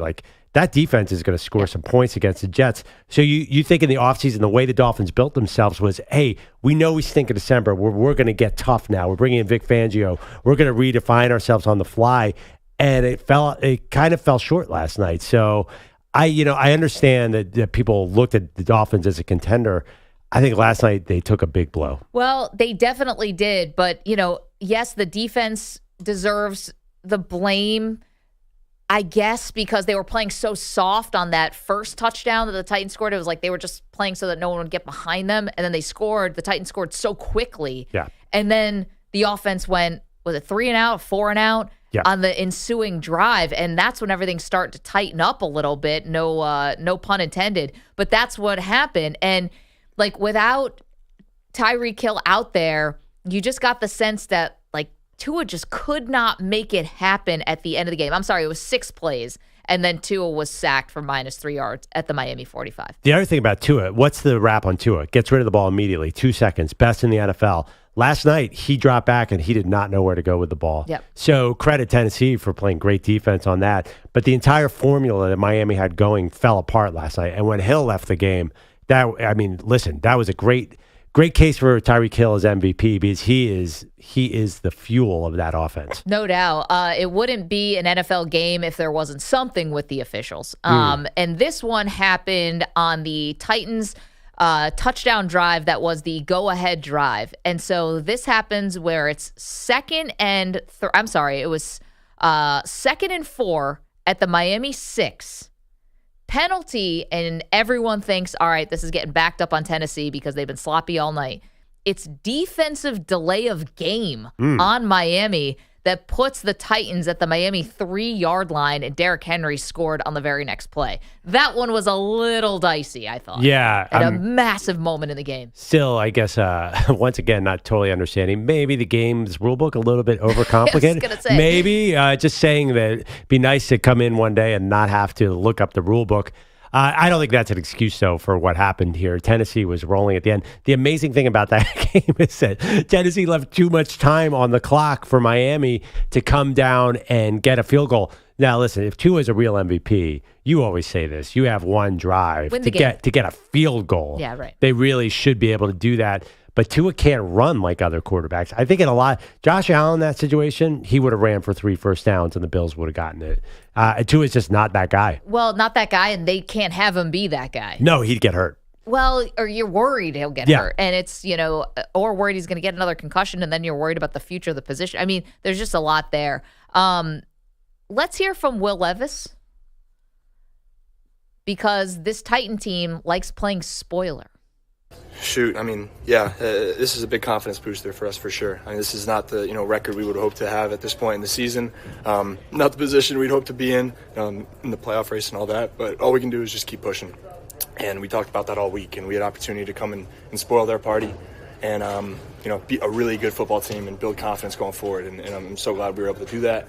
Okay, they're 5-8, and we're not going to really break down the Titans here because this is not about them. But think of who they're playing down the stretch. 2 games against the Houston Texans, Seattle, and Jacksonville. Ooh. There's like a lot of spoiler opportunities. Like Jacksonville's going to make the playoffs, but there's a lot of spoiler opportunities for seeding and other things rest on the Titans. 5-8. The Texans That's are really true. banged up. That's 2 wins. They're right in that playoff mix. I was saying earlier, Mike Vrabel's got a little Mike Tomlin feel where he finds a way to get back to 500 no matter who's on his team. By the way, can Will Levis get a new contract so the dude can afford some sleeves? Have you ever seen a quarterback pull up his jersey around his shoulder pads tighter? And I understand it. He's got cannon. Yeah. But, Will Levis is interesting. I came in this morning. I think the first thing I said to you was, "Is Will Levis good?" And you shook your head and said, "Beats me." I mean, what is his future as a quarterback? Because he's so mobile and physical, and he makes some throws that look beautiful. But then, as far as being an NFL quarterback, he's still got some work to do. Yeah, I mean, are they just going to commit to him? I think is the big thing. Like, I think they will. He's definitely got some talent. What his ceiling is, I have no idea. Well, listen. They're going to end up with a 12 to 20 pick. There's no reason to bring in, say, Bo Nix was there. Yeah, right. I think you might as well take the risk on Will Levis, who everyone thought was going to be a first-round pick last year, fell to the second round.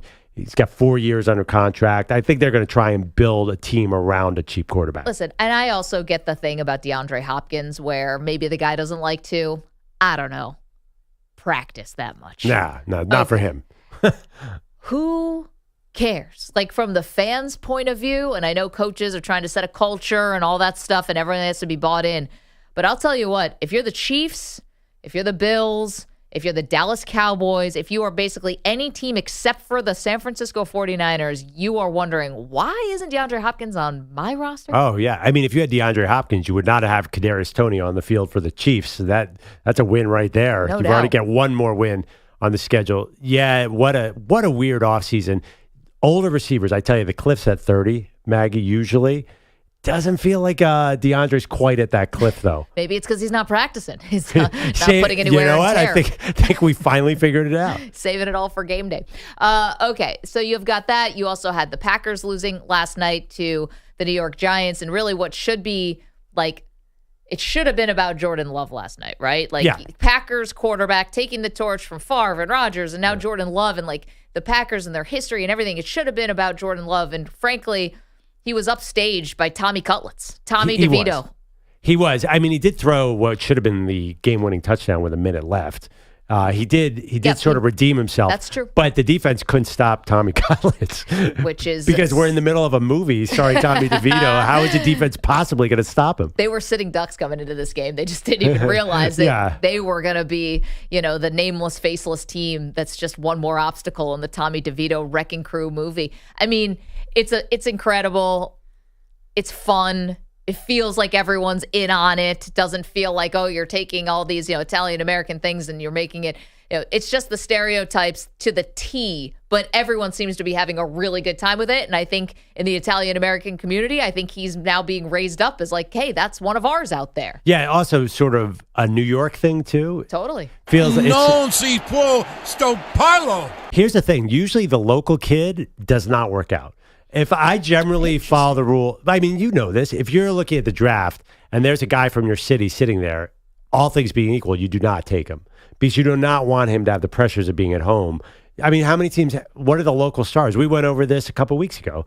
Nobody does well in their hometown, right? Yeah, it's few and far between. It's not nobody, but generally, though, you don't want to bring someone home. You want to get them out where you can control them completely. I mean, they hate to be mean about it, but... Right, we're just a lot of distractions when you're home, is what you're saying. There's no people that NFL coaches hate more in the world than parents of their players. They can't stand them. I think the DeVitos might be on a different level. Yeah, generally, the DeVitos are an exception. But I'm telling you right now, the quarterback's parents are the last person the coach ever wants to hear from. I'm sure about that. Let's hear from Brian Daboll, shall we? He was very impressed by Tommy DeVito. Third game of over 100 quarterback rating. Made good decisions, took care of the ball, used him in the run game. Just keep developing him. He's improving. Still got stuff to work on, but like I said 2-3 times last week, I think he's a young player that's doing the right things, making the most of his opportunity. Earned the right to play today, and he earned the right to play the next week. Kid's done a good job. And, Saquon Barkley said after the game, he's the real deal. It's amazing that they almost started Tyrod Taylor in this game. And I think there would have been maybe like a mini mutiny with the team. Not because Tyrod's not good, and he was actually upset. He thought he should get the job back, and you can understand why. But just the DeVito as the undrafted rookie coming in just has, I guess, the sort of je ne sais quoi as opposed to the well-traveled backup. Okay. By the way, DeVito, 158 passing yards yesterday. I thought he had 350. I can't believe that and most of them were on the final drive. So not the biggest night in the world, but it sure feels like it. I know, 70 yards rushing too. Let's go win the game. Okay, let's play a little game we're calling Do You Believe It? EJ is going to throw us out a quote or a soundbite from someone in the NFL this week, and we'll tell you whether we believe them. Hey, EJ. What's up, guys? So let's begin in Dallas, where the matchup of Sunday in the Eagles-Cowboys game was the confrontation between Stephon Gilmore and A.J. Brown. That got personal, according to Gilmore. It was fun. Gilmore said, I just didn't like that he called me old at the beginning of the game. It lit a fire in me a little bit. He also said, I was mad. I was going to show him.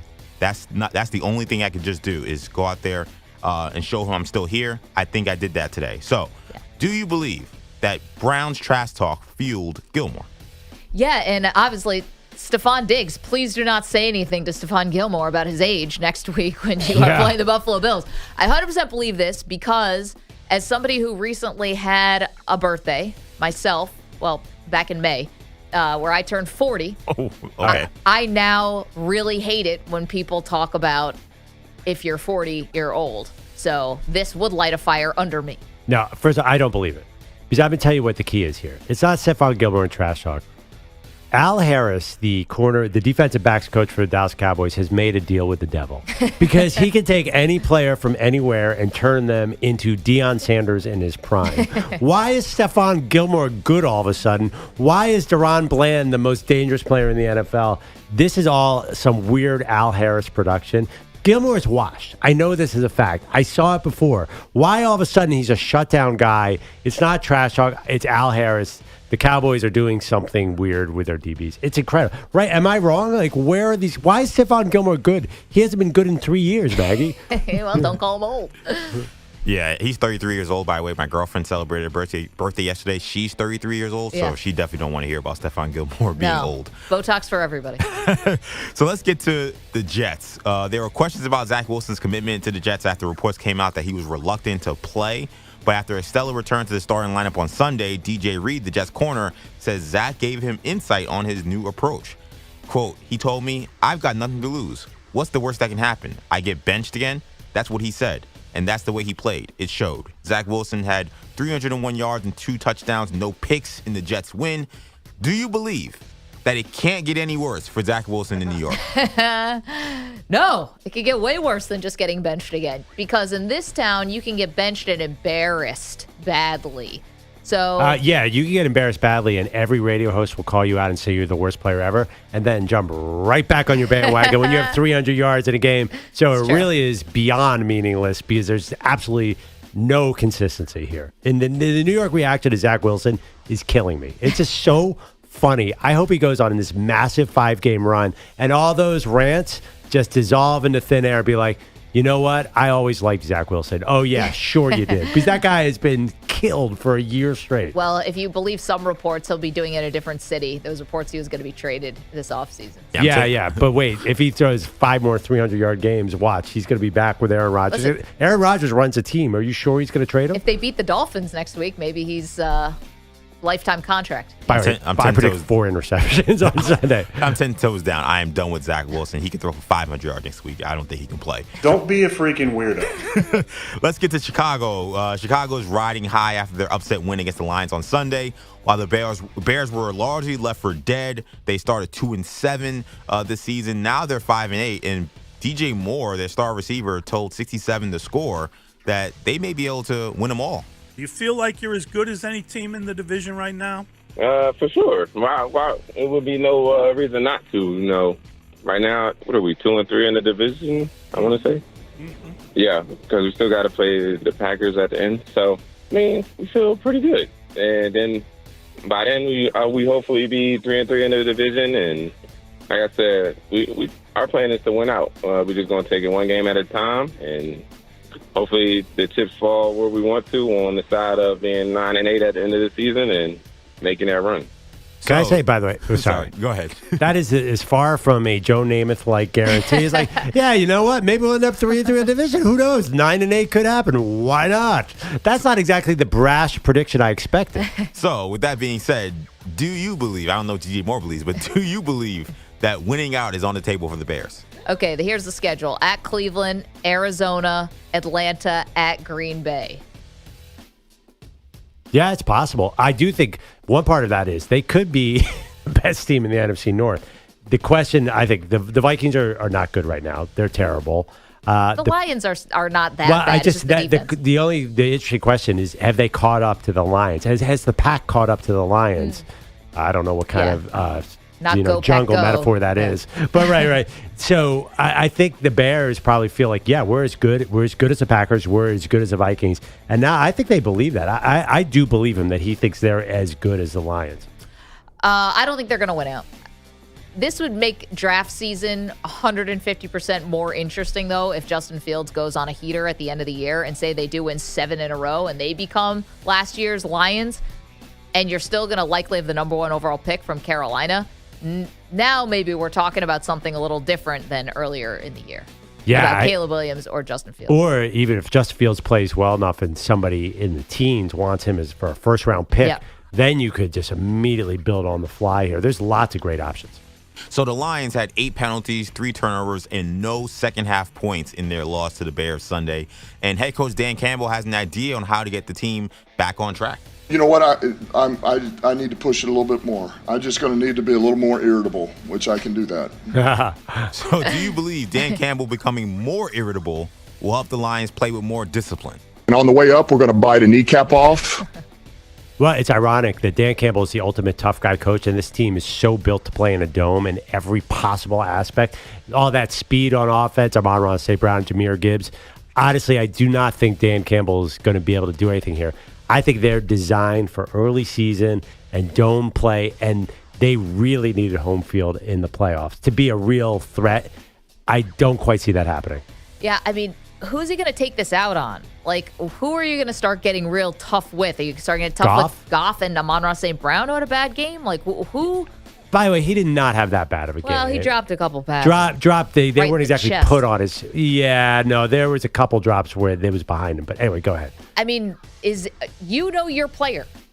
Is Jared Goff going to respond well if you start MFing him or whatever, like in practice? Or is Amon-Ra St. Brown going to do that, or whoever he wants to talk about? Like, it's going to feel like an act, isn't it? You've already done this one way. If you start getting really mean, aren't the players going to be like, all right, you know. Well, I think it's defense, too. They got to light a fire under that unit, as always. I mean, this is now, well, you could have said that 5 weeks ago. Yeah, I mean, as always with Detroit, we thought they had it fixed to a large extent, but I'm not sure. So Mike Tomlin says the Steelers have a George Pickens problem. The Pittsburgh head coach says Pickens' vocal outbursts and bad body language is not helping things. You know, it's a problem because it's not solution-oriented. You know, we're all frustrated. But we got to manage our frustrations in a professional, mature way. And when it's not done that way, it's not necessarily pushing us toward solutions. And so from that perspective, certainly. I want to remind you, in November, when Pickens was having outbursts on Instagram, Mike Tomlin was singing a different tune. Like breathing. It's easy. I know it's a cute story for you guys, but it is a pebble in my shoe, to be quite honest with you, in terms of the things that I have to do in an effort to get this group ready to play this week. Our focus is on the Green Bay Packers and what we're all going to do in this football game. And I can't state it any plainer than that. It's like reality television, the way you guys follow social media and write stories about it. So, different tune than it's a problem because it's not solution-oriented. So, do you believe that Mike Tomlin saying George Pickens is a problem is true? Listen, they're 2-3 since he said that. Now, this is something that felt like it could have gotten nipped in the bud. I don't know what solution-oriented mean. This is Mike Tomlin's like the guy at the company meeting who's using all the corporate speak. Like, let's just put a pin in that and circle back. It's like, yeah, you know, TPS margins. reports. But let's look at history here. Synergy. But you're telling me that there's a wildly talented, physically talented Steelers receiver who fell in the draft for unknown reasons, and the Steelers drafted him, and he's really talented, but he's not a team-first guy. Why does that sound familiar? Oh, I don't know. It's been happening for the last 23 years. Santonio Holmes, Martavis Bryant, Plaxico Burress, Antonio Brown. Now, Deontay Johnson definitely fits that category as well. And now George Pickens. The reason that they get all these draft steals at receiver because other teams have concerns. And I tend to believe Tomlin. I'm on Tomlin's side. I don't think George Pickens has it right. It feels like George Pickens is being about himself. And I think Tomlin is trying to say, hey, we're all trying to win here. No, I get it, but this is also something that probably should have been addressed. Yeah, but addressed weeks ago. Like, but these receivers are so difficult they get on Instagram and say mean things about the team. I know, but you let it fester, and now you have a real problem on your hands because you dismissed it before. He should know better that he's got to deal with this thing head on. I wonder if he was dealing with it behind the scenes. I know publicly, publicly he was trying to down. Yeah, but then again. Who that group that I just said could they deal well? Well, with? he won Super Bowls with some of those guys. Yeah, Plaxico, and I think that Plaxico might be the only one. Oh, Santonio Holmes made a great catch. Yeah, I know, but Santonio Holmes, they got rid of him almost a year after he won the Super Bowl MVP. They let him go to free agency. 855-212-4CBS, 855-212-4227. Okay, don't move. Lots more to do, including some more updates from last night's crazy doubleheader in the NFL. It's Maggie and Perloff, CBS Sports Radio. You're in a 5-minute break.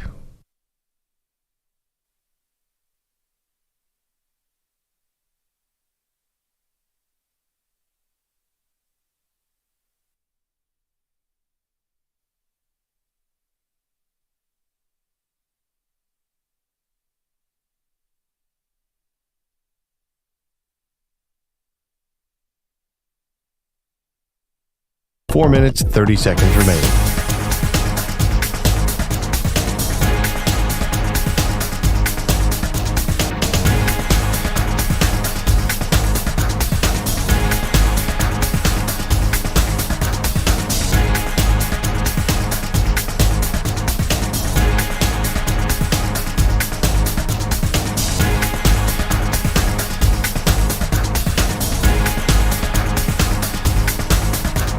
4 minutes remaining.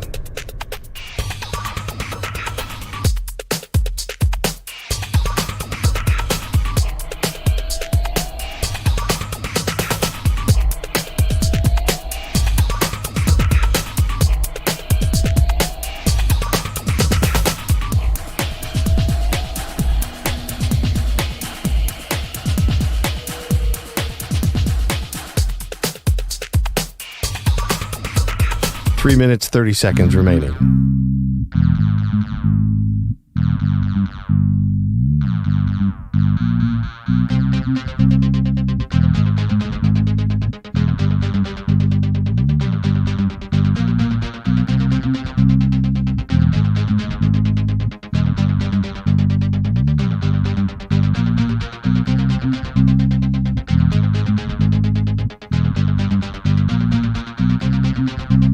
Three minutes remaining.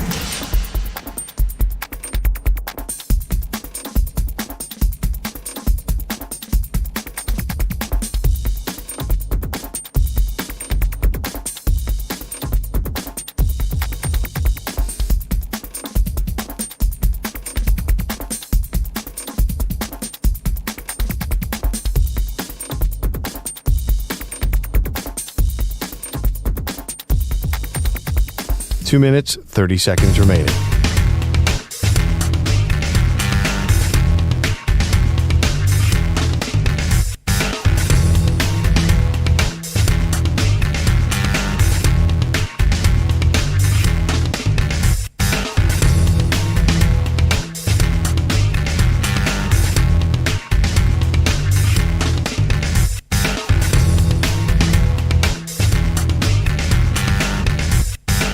Two minutes remaining.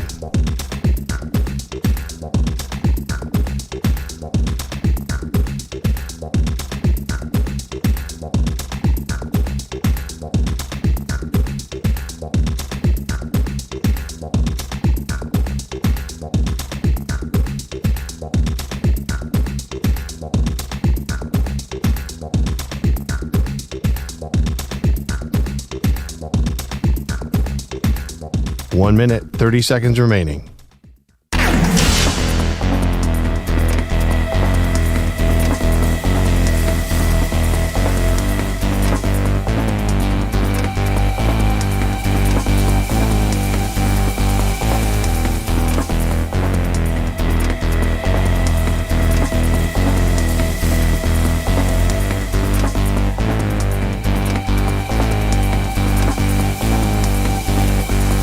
One minute remaining.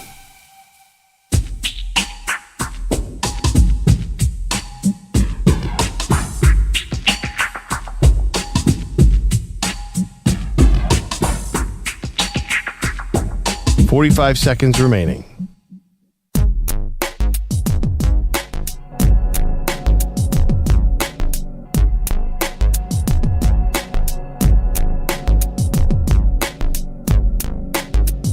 .30 seconds remaining.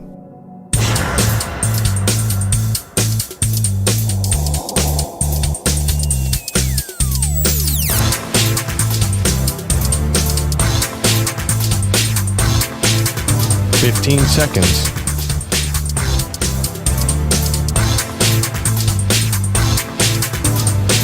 Break ends in 5 seconds.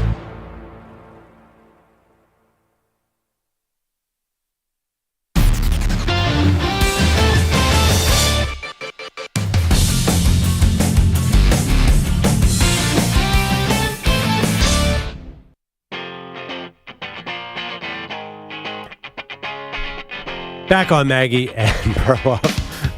Sorry, there's been a lot of good sports talk, but there's been some weird stuff today. Some Tommy Cutlets talk, New York Giants quarterback, some name that butt 50 talk. tushies up there. Yeah. Yeah. Listen, I still think it's a good idea for the Pro Bowl. I'm standing by this. Yeah. Peyton and Eli were the one who were talking about it.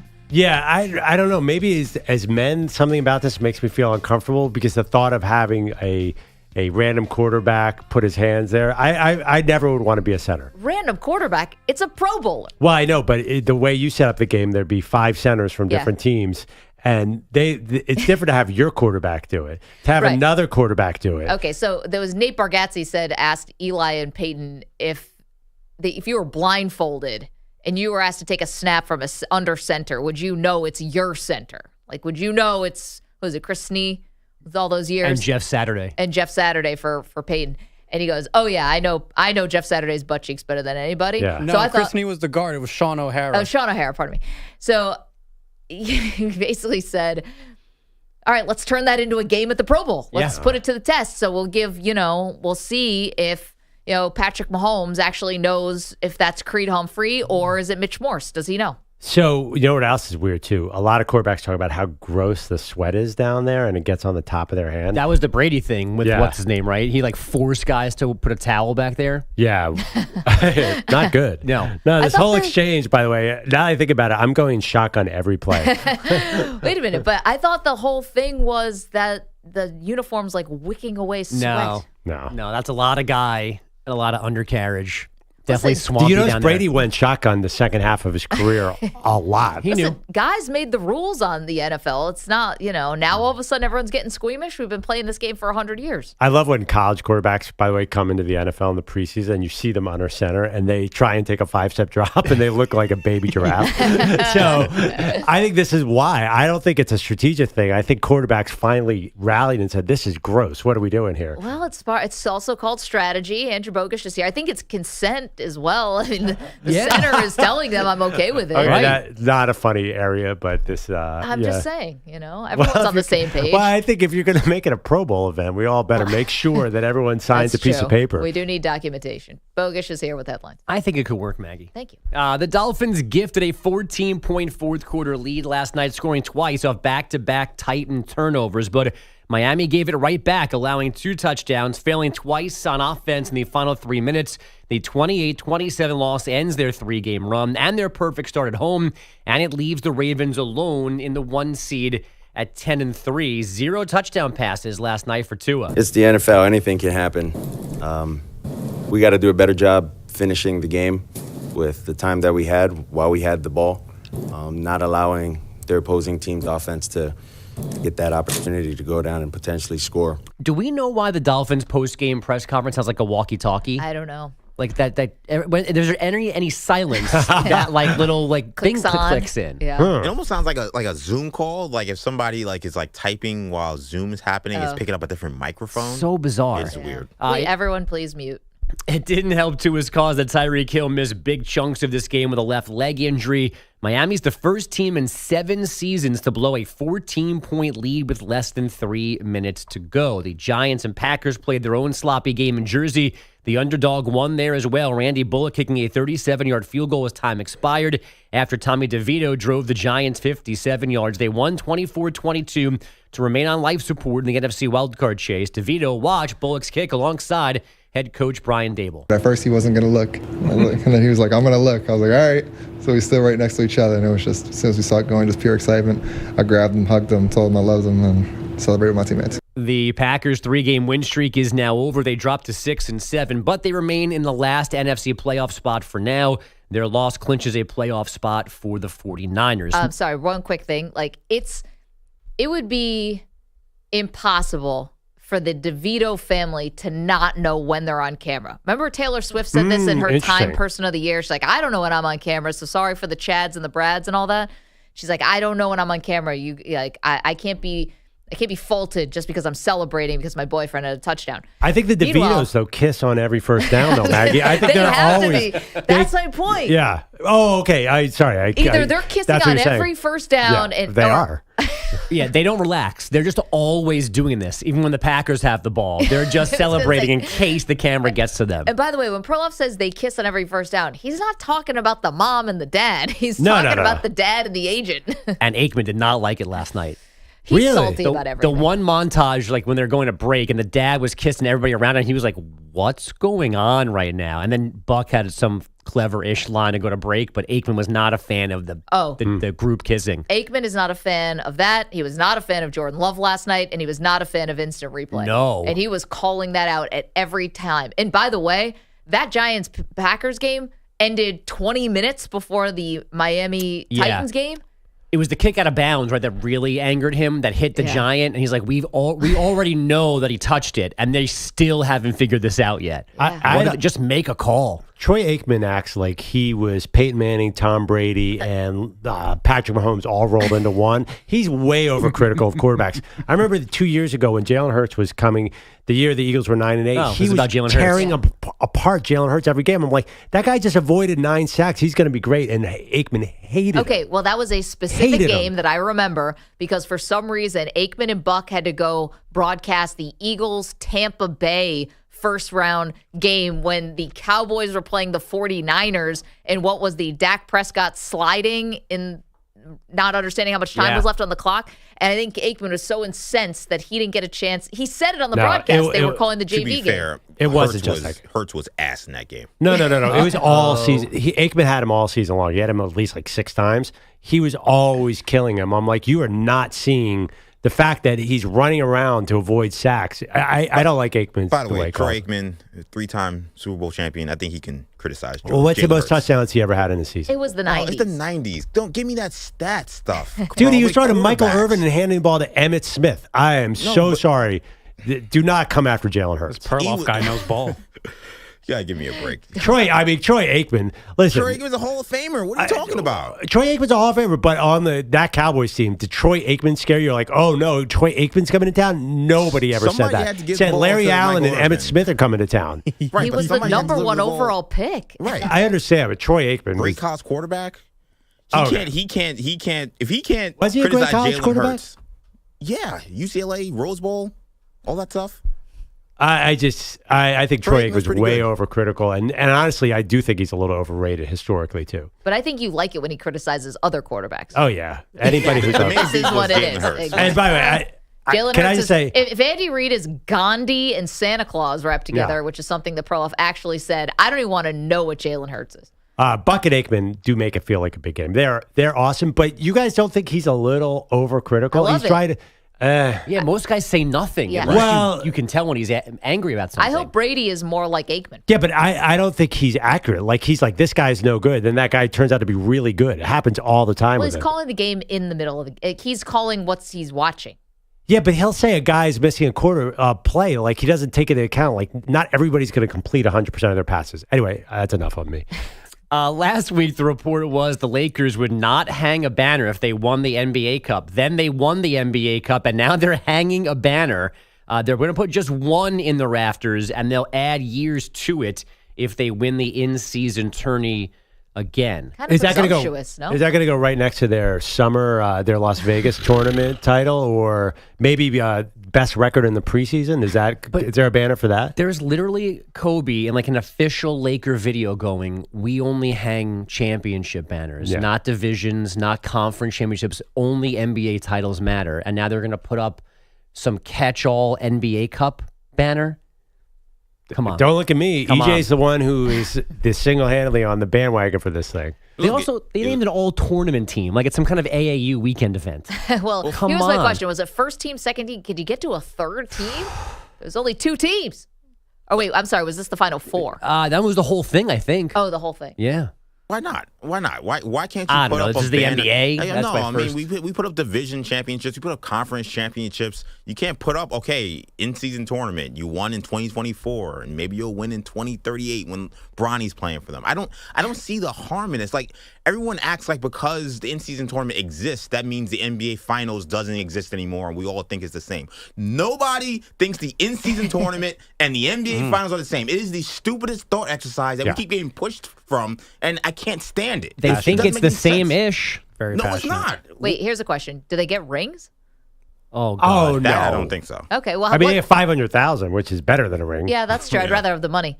But maybe you get something like a cool pair of sneakers. Okay, let's all be honest here. We know what's going on. It's just because it's the Lakers and because it's LeBron James. If the Pacers hung a banner, no one would care. It'd be just an afterthought.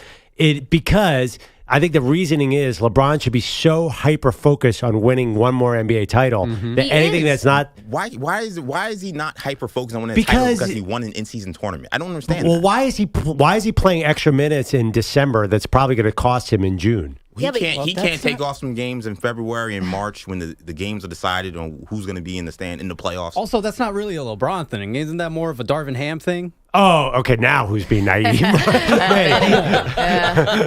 Yeah, I'm sure. I think if LeBron asked Darvin Ham to go get him like a couple gallons of milk, he would probably have to go do it. I think LeBron's running the show. But to be fair, it could be more of a top-down situation. I just feel like there seems to be this mentality, title or nothing, and this just flies in the face of like Kobe Bryant.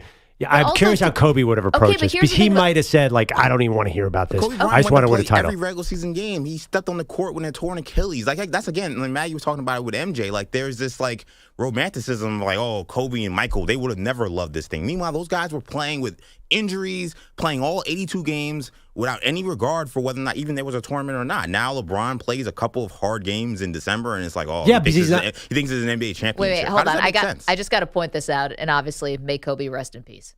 But the trophy that they give out, the Kobe Bryant trophy, is for the All-Star Game MVP. Thank you. Which means absolutely less than nothing.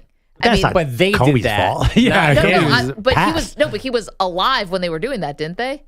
I don't know. I would double check that. But here's the thing. I'm not sure. I can't remember exactly the timeline there, but it's like I know that Kobe, like his name is attached to something that also is just a celebration of the league that doesn't actually mean a lot. Yes, he was maniacal about how he wanted to win, but they also give out an All-Star MVP trophy with Kobe's name on it, and nobody seems to be upset about that. And you know why you know why it was named after him? Because he kept winning a bunch of All-Star Game MVPs. Yeah, which also don't mean diddly squat. Right. So he played really hard in All-Star games. And in fact, they named the award after him. Right. But we don't think, Kobe Bryant doesn't care about championship because he scored 30 in an All-Star game. No one says that. No. Yeah. I think at least my argument is Kobe would not. You'd have to have a 15-minute conversation with Kobe before he got to. I was a 15-time NBA All-Star Game MVP. Oh well, that will happen with LeBron too. He's not going to put this up at the top. Kobe would have never said the things that LeBron said Saturday night about being the first one to do this ever. He would have won and walked off the court. But there's two other things at play here. One, LeBron being, I think, a good face of the league to try to put over the tournament in EJ's wrestling terms. Like if it's not going to matter to LeBron and these guys, then why would the fans care about it? And then the second thing is LeBron wants that franchise in Vegas. Exactly. Well, I think there's two things too. I think one of the reasons they had to come up with the in-season tournament because they knew LeBron was given the choice, going to go watch Browning and just blow off his team in the first place. He's going to do that too, by the way. And if it was against Thursday Night Football and LeBron is a part-time NFL analyst, it's hard to get LeBron to engage in regular season games. Episodes of The Shop. But that being said, if I'm a Western Conference team, I'm like, yes, LeBron, go play 41 minutes in this meaningless thing so we can whoop you in June. It's one game. It definitely, when the Denver Nuggets play against the Lakers in May, they're going to be like, hey, remember that December 8th? But you can't. This is why LeBron shot 5 for 13 in this conference final. I'm going to say that. If you're a Lakers fan, if you're a Lakers fan, it was the second game of the year he started blowing off that minutes restriction. Are you not worried about LeBron's minutes in general? But that happened long before the in-season tournament games started. But generally, like LeBron is not exactly playing this the right way season-wise. You're right. It has nothing to do with the in-season tournament. But I worry that the Lakers are going to break down because they're kind of old. They are. And Anthony Davis grabbing 20 rebounds. I do not want to hear if they lose in the playoffs. Well, at least they won the in-season tournament. No one's going to say that. No one is going to. Definitely someone's. Bogus, is someone going to say that? Someone's going to say it. That person is LeBron James. Whoever, in order for someone to quote unquote say it, that person has to have won at least 2 rings. Yeah, that might be so. Oh, man, the stupid in-season tournament's got me talking about it. I hate you, Adam Silver. I'm being marketed to it. I can't stand it. And I got to admit, I got a little bit into the courts. I hate it all. I want it to be about the pureness of competition for an NBA title. I thought that this took away from it, and it just continues to make me mad. Anything else? I got one more great piece of audio. It's not the hockey smut that you prefer, Maggie. It's just hockey drama. This is Colorado winger Mikko Rantanen. He ended a short, scoreless drought in last night's 6-5 win over Calgary. Then he said this post-game. It was good, and there's actually one thing where I got a lot of extra energy. One of our Finnish NHL players' dad was talking about me in the media that I didn't train last summer like I used to do, and he was just making things up. So I think that was for him. If you talk, it's gonna come back at you. Yes. Finish trash talk? Yes. Hell yeah. You're into it? Absolutely. Finish bulletin board material? The teammate is Arturi Lekkinen. His dad's a hockey analyst back in Finland. And he said that Rantanen was lazy over the summer, didn't work out enough, was having a bad season, and you could see it on the ice. Honestly, I hope if we looked up highlights of this guy, the dad, that he's just the Finnish Stephen A. Smith. The best part, though, he's like, you mean to tell me? Oh, it's going to be great. The audio's not great, but it ends. So he finishes that, and then the reporter goes into her next question about a lineup change. There's no follow-up to the double curses, whose dad did this. She's like, so Johnson played tonight. He looked to be pretty good. First rule of interviewing. Right past it. Gotta listen. Gotta listen. Oh, that's really good. I want to hear what Finnish trash talk Yeah, I sounds know. like. We got to, Bogus, find that for tomorrow. It'd be amazing. Is that a pretty language? Does that sound good? I'm sure. All languages are pretty. Yeah. Right? That's not true. Really? What's not pretty? There are some that are not good to the ear. Others that are better. Go ahead. No, the good ones are obvious. Oh, You're gonna curse me Italian. out, Italian, Yeah. French. There are some that no thanks. Go Some ahead. like guttural Eastern European language. Oh, the Eastern Europeans, huh? Yeah, I'd be careful about you. yeah, Bogus. Jokic's She's brothers. tiptoeing around this. Yeah, that is a bogus thing. Yeah, you'll be underground Serbian OTB Yeah. somewhere. Yeah, I'll be talked horse about- feed somewhere. Yeah. Exactly. Go ahead, Bogus. I'm good for now. Well, that was really fun for Andrew Bogush, and we'll never see him again. 855-212-4CBS. Maybe Perloff will hear my murder trial. You'll be the first juror. I know the victim. I think I should. Probably be like, Yeah, acquitted. I mean, no, I don't want you to die, but I'd be stoked that I'd be excused. I'm like, yeah, I saw him the other day. I'm like, can I go home now? It's Bogus. That'd be the He one. probably deserved it. He was mean to me once At least now about I Victor got- Wembanyama. So At least now I got to drive to San Antonio with him. I was going to say, it was actually me who dropped him off I'll on be the side of the driving. road. I'm and- driving a hearse to San Antonio with Bogus in it. weekend at Bernie's 3, me and you driving. By the way, you better not die now because I'd feel really bad. Hear that, Bogush? Never die. I'll do my best. I just found this image of Bogus being propped up for an update with sunglasses on. Dead Bogus. Pulleys on my- Yeah, Manny behind him with a pulley. And Why in does the he sound like NHL EJ? tonight. Oh, man. All right. Well, everyone stay alive. 855-212-4CBS. Perloff has to go to jury duty, air quotes again. So have fun watching tape with the Eagles coaching staff. Later. Andrew Bogush is going to hang with me, though, so do not move. We're answering the one question that seems unanswerable right now in sports. Don't move. You're in a 5-minute break.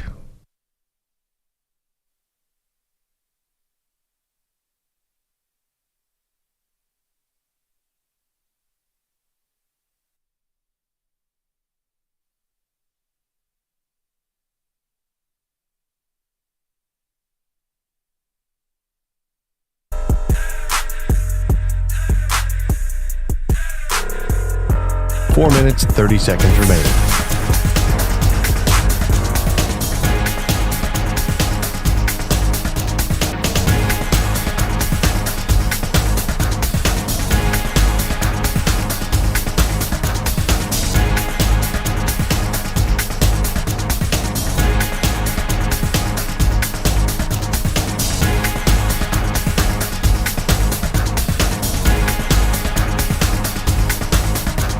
Four minutes remaining.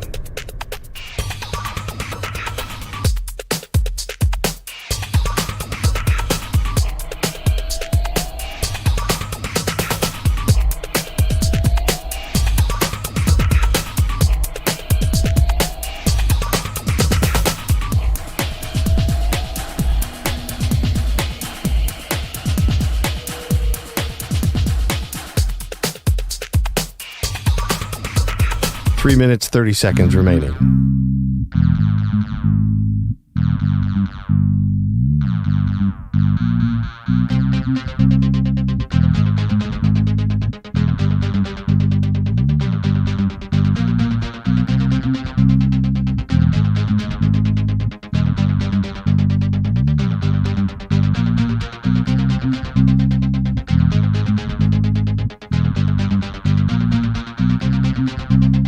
3 minutes remaining.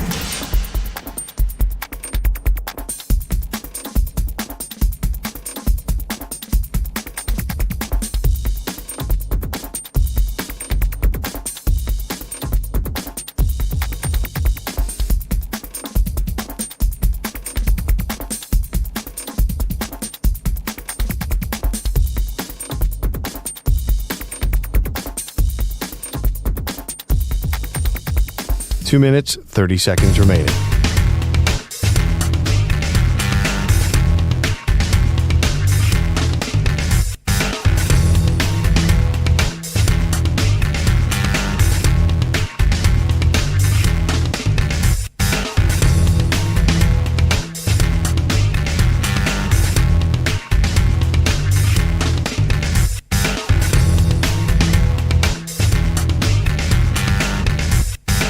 Two minutes remaining.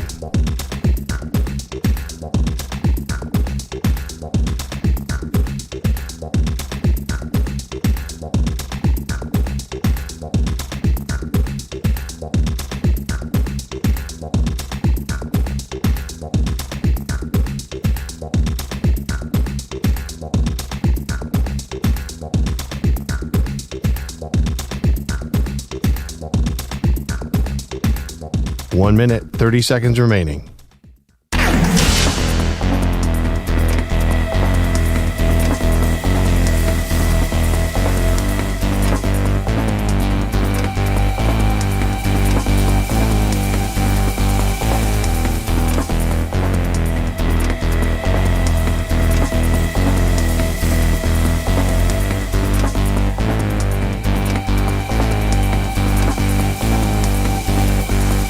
One minute remaining.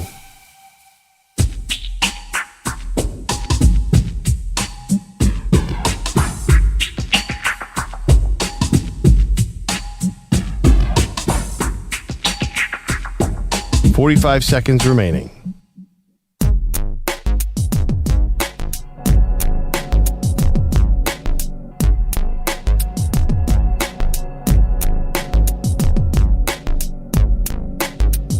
.30 seconds remaining.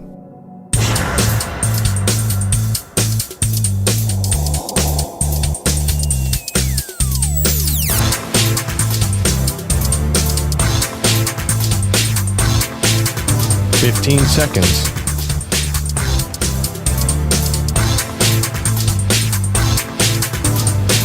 Break ends in 5 seconds.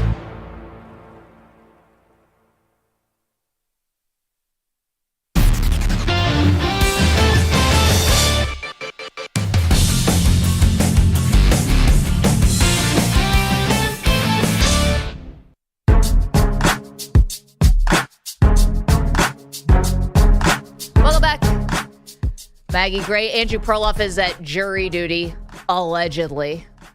Keeps skipping out to go do something. We're not buying that it's jury duty. Let's hit our shot of the day. He shoots! The shot of the day is brought to you by Casamigos Tequila. Casamigos is brought to you by those who drink it. Today's shot of the day comes from, well, our very own Andrew Perloff. How do you pronounce this place? The amount of research I put into the best lunch places near the jury duty place was intense. Oh, I'm sure there's got to be whole articles written about this. Yeah. So know what I ended up with, though? I couldn't find anything, and I went to Chipotle. And I'm going to do it again today. Wait, say that word one more time. Chipotle? Man, he's offended. How do you guys say Chipotle? Chipotle. Oh, Chipotle? Sorry. I think we would also accept Chipotle. No, I'm just kidding. Chipotle. Oh, Chipotle. You said Chipotle. Chipotle. The shot of the day will be at 9:50 approximately. When Perloff's long gone. Yeah, when I'm he's not going to be here. You guys will know exactly what it is. He kept saying the same word over and over again. Let's go to George. He's been extremely patient, wants to talk about Shohei Ohtani. Hey, George, how you doing? Hey, good morning, Maggie and Perloff. Yeah, Dodgers are in very good shape. The Guggenheims, ever since they took over the team over 10 years ago, I think they made the division every year. They've been a little bit disappointing as far as World Series wins, but Ohtani, I think, just puts them over the top. And I believe that, I don't know why, they said he's not going to be pitching next year. I don't understand that. Well, he's recovering from Tommy John surgery, so he's going to need an extra second, but he's still going to be able to hit. So that's exciting. Yeah, that's very exciting. I didn't realize that. Yeah. I wasn't paying that much attention to the Angels because they're kind of like our stepchild, to be honest with you. Yeah. Like you guys in the Mets, Anyway. Shot yeah, across the sorry bow. about that. No, it's cool. We know. George, thanks, and congratulations on Ohtani. Nobody's discounting, Bogus, that this is probably going to be a wild success. It was just a little eyebrow raising that $680 million the contract is going to be deferred. Kind of feels like the Dodgers are getting a workover here. It feels like a joke. It feels like it's impossible to. It's like 97% of his money doesn't come until 2034 when he's done being a Dodger, theoretically. You want to know what? It's because nothing matters. I'm glad George got that Met shot in, though, too. I know. Way to close the show. George waited an hour for that. It's probably worth it. Thank you to EJ Stewart. Thank you to Manny Rodriguez. Thank you to Andrew Bogish. Thank you to Andrew Kaplan, Weedos and coffee drinkers and callers. You guys make this show so much better. Thank you. We will see you tomorrow. Chipotle?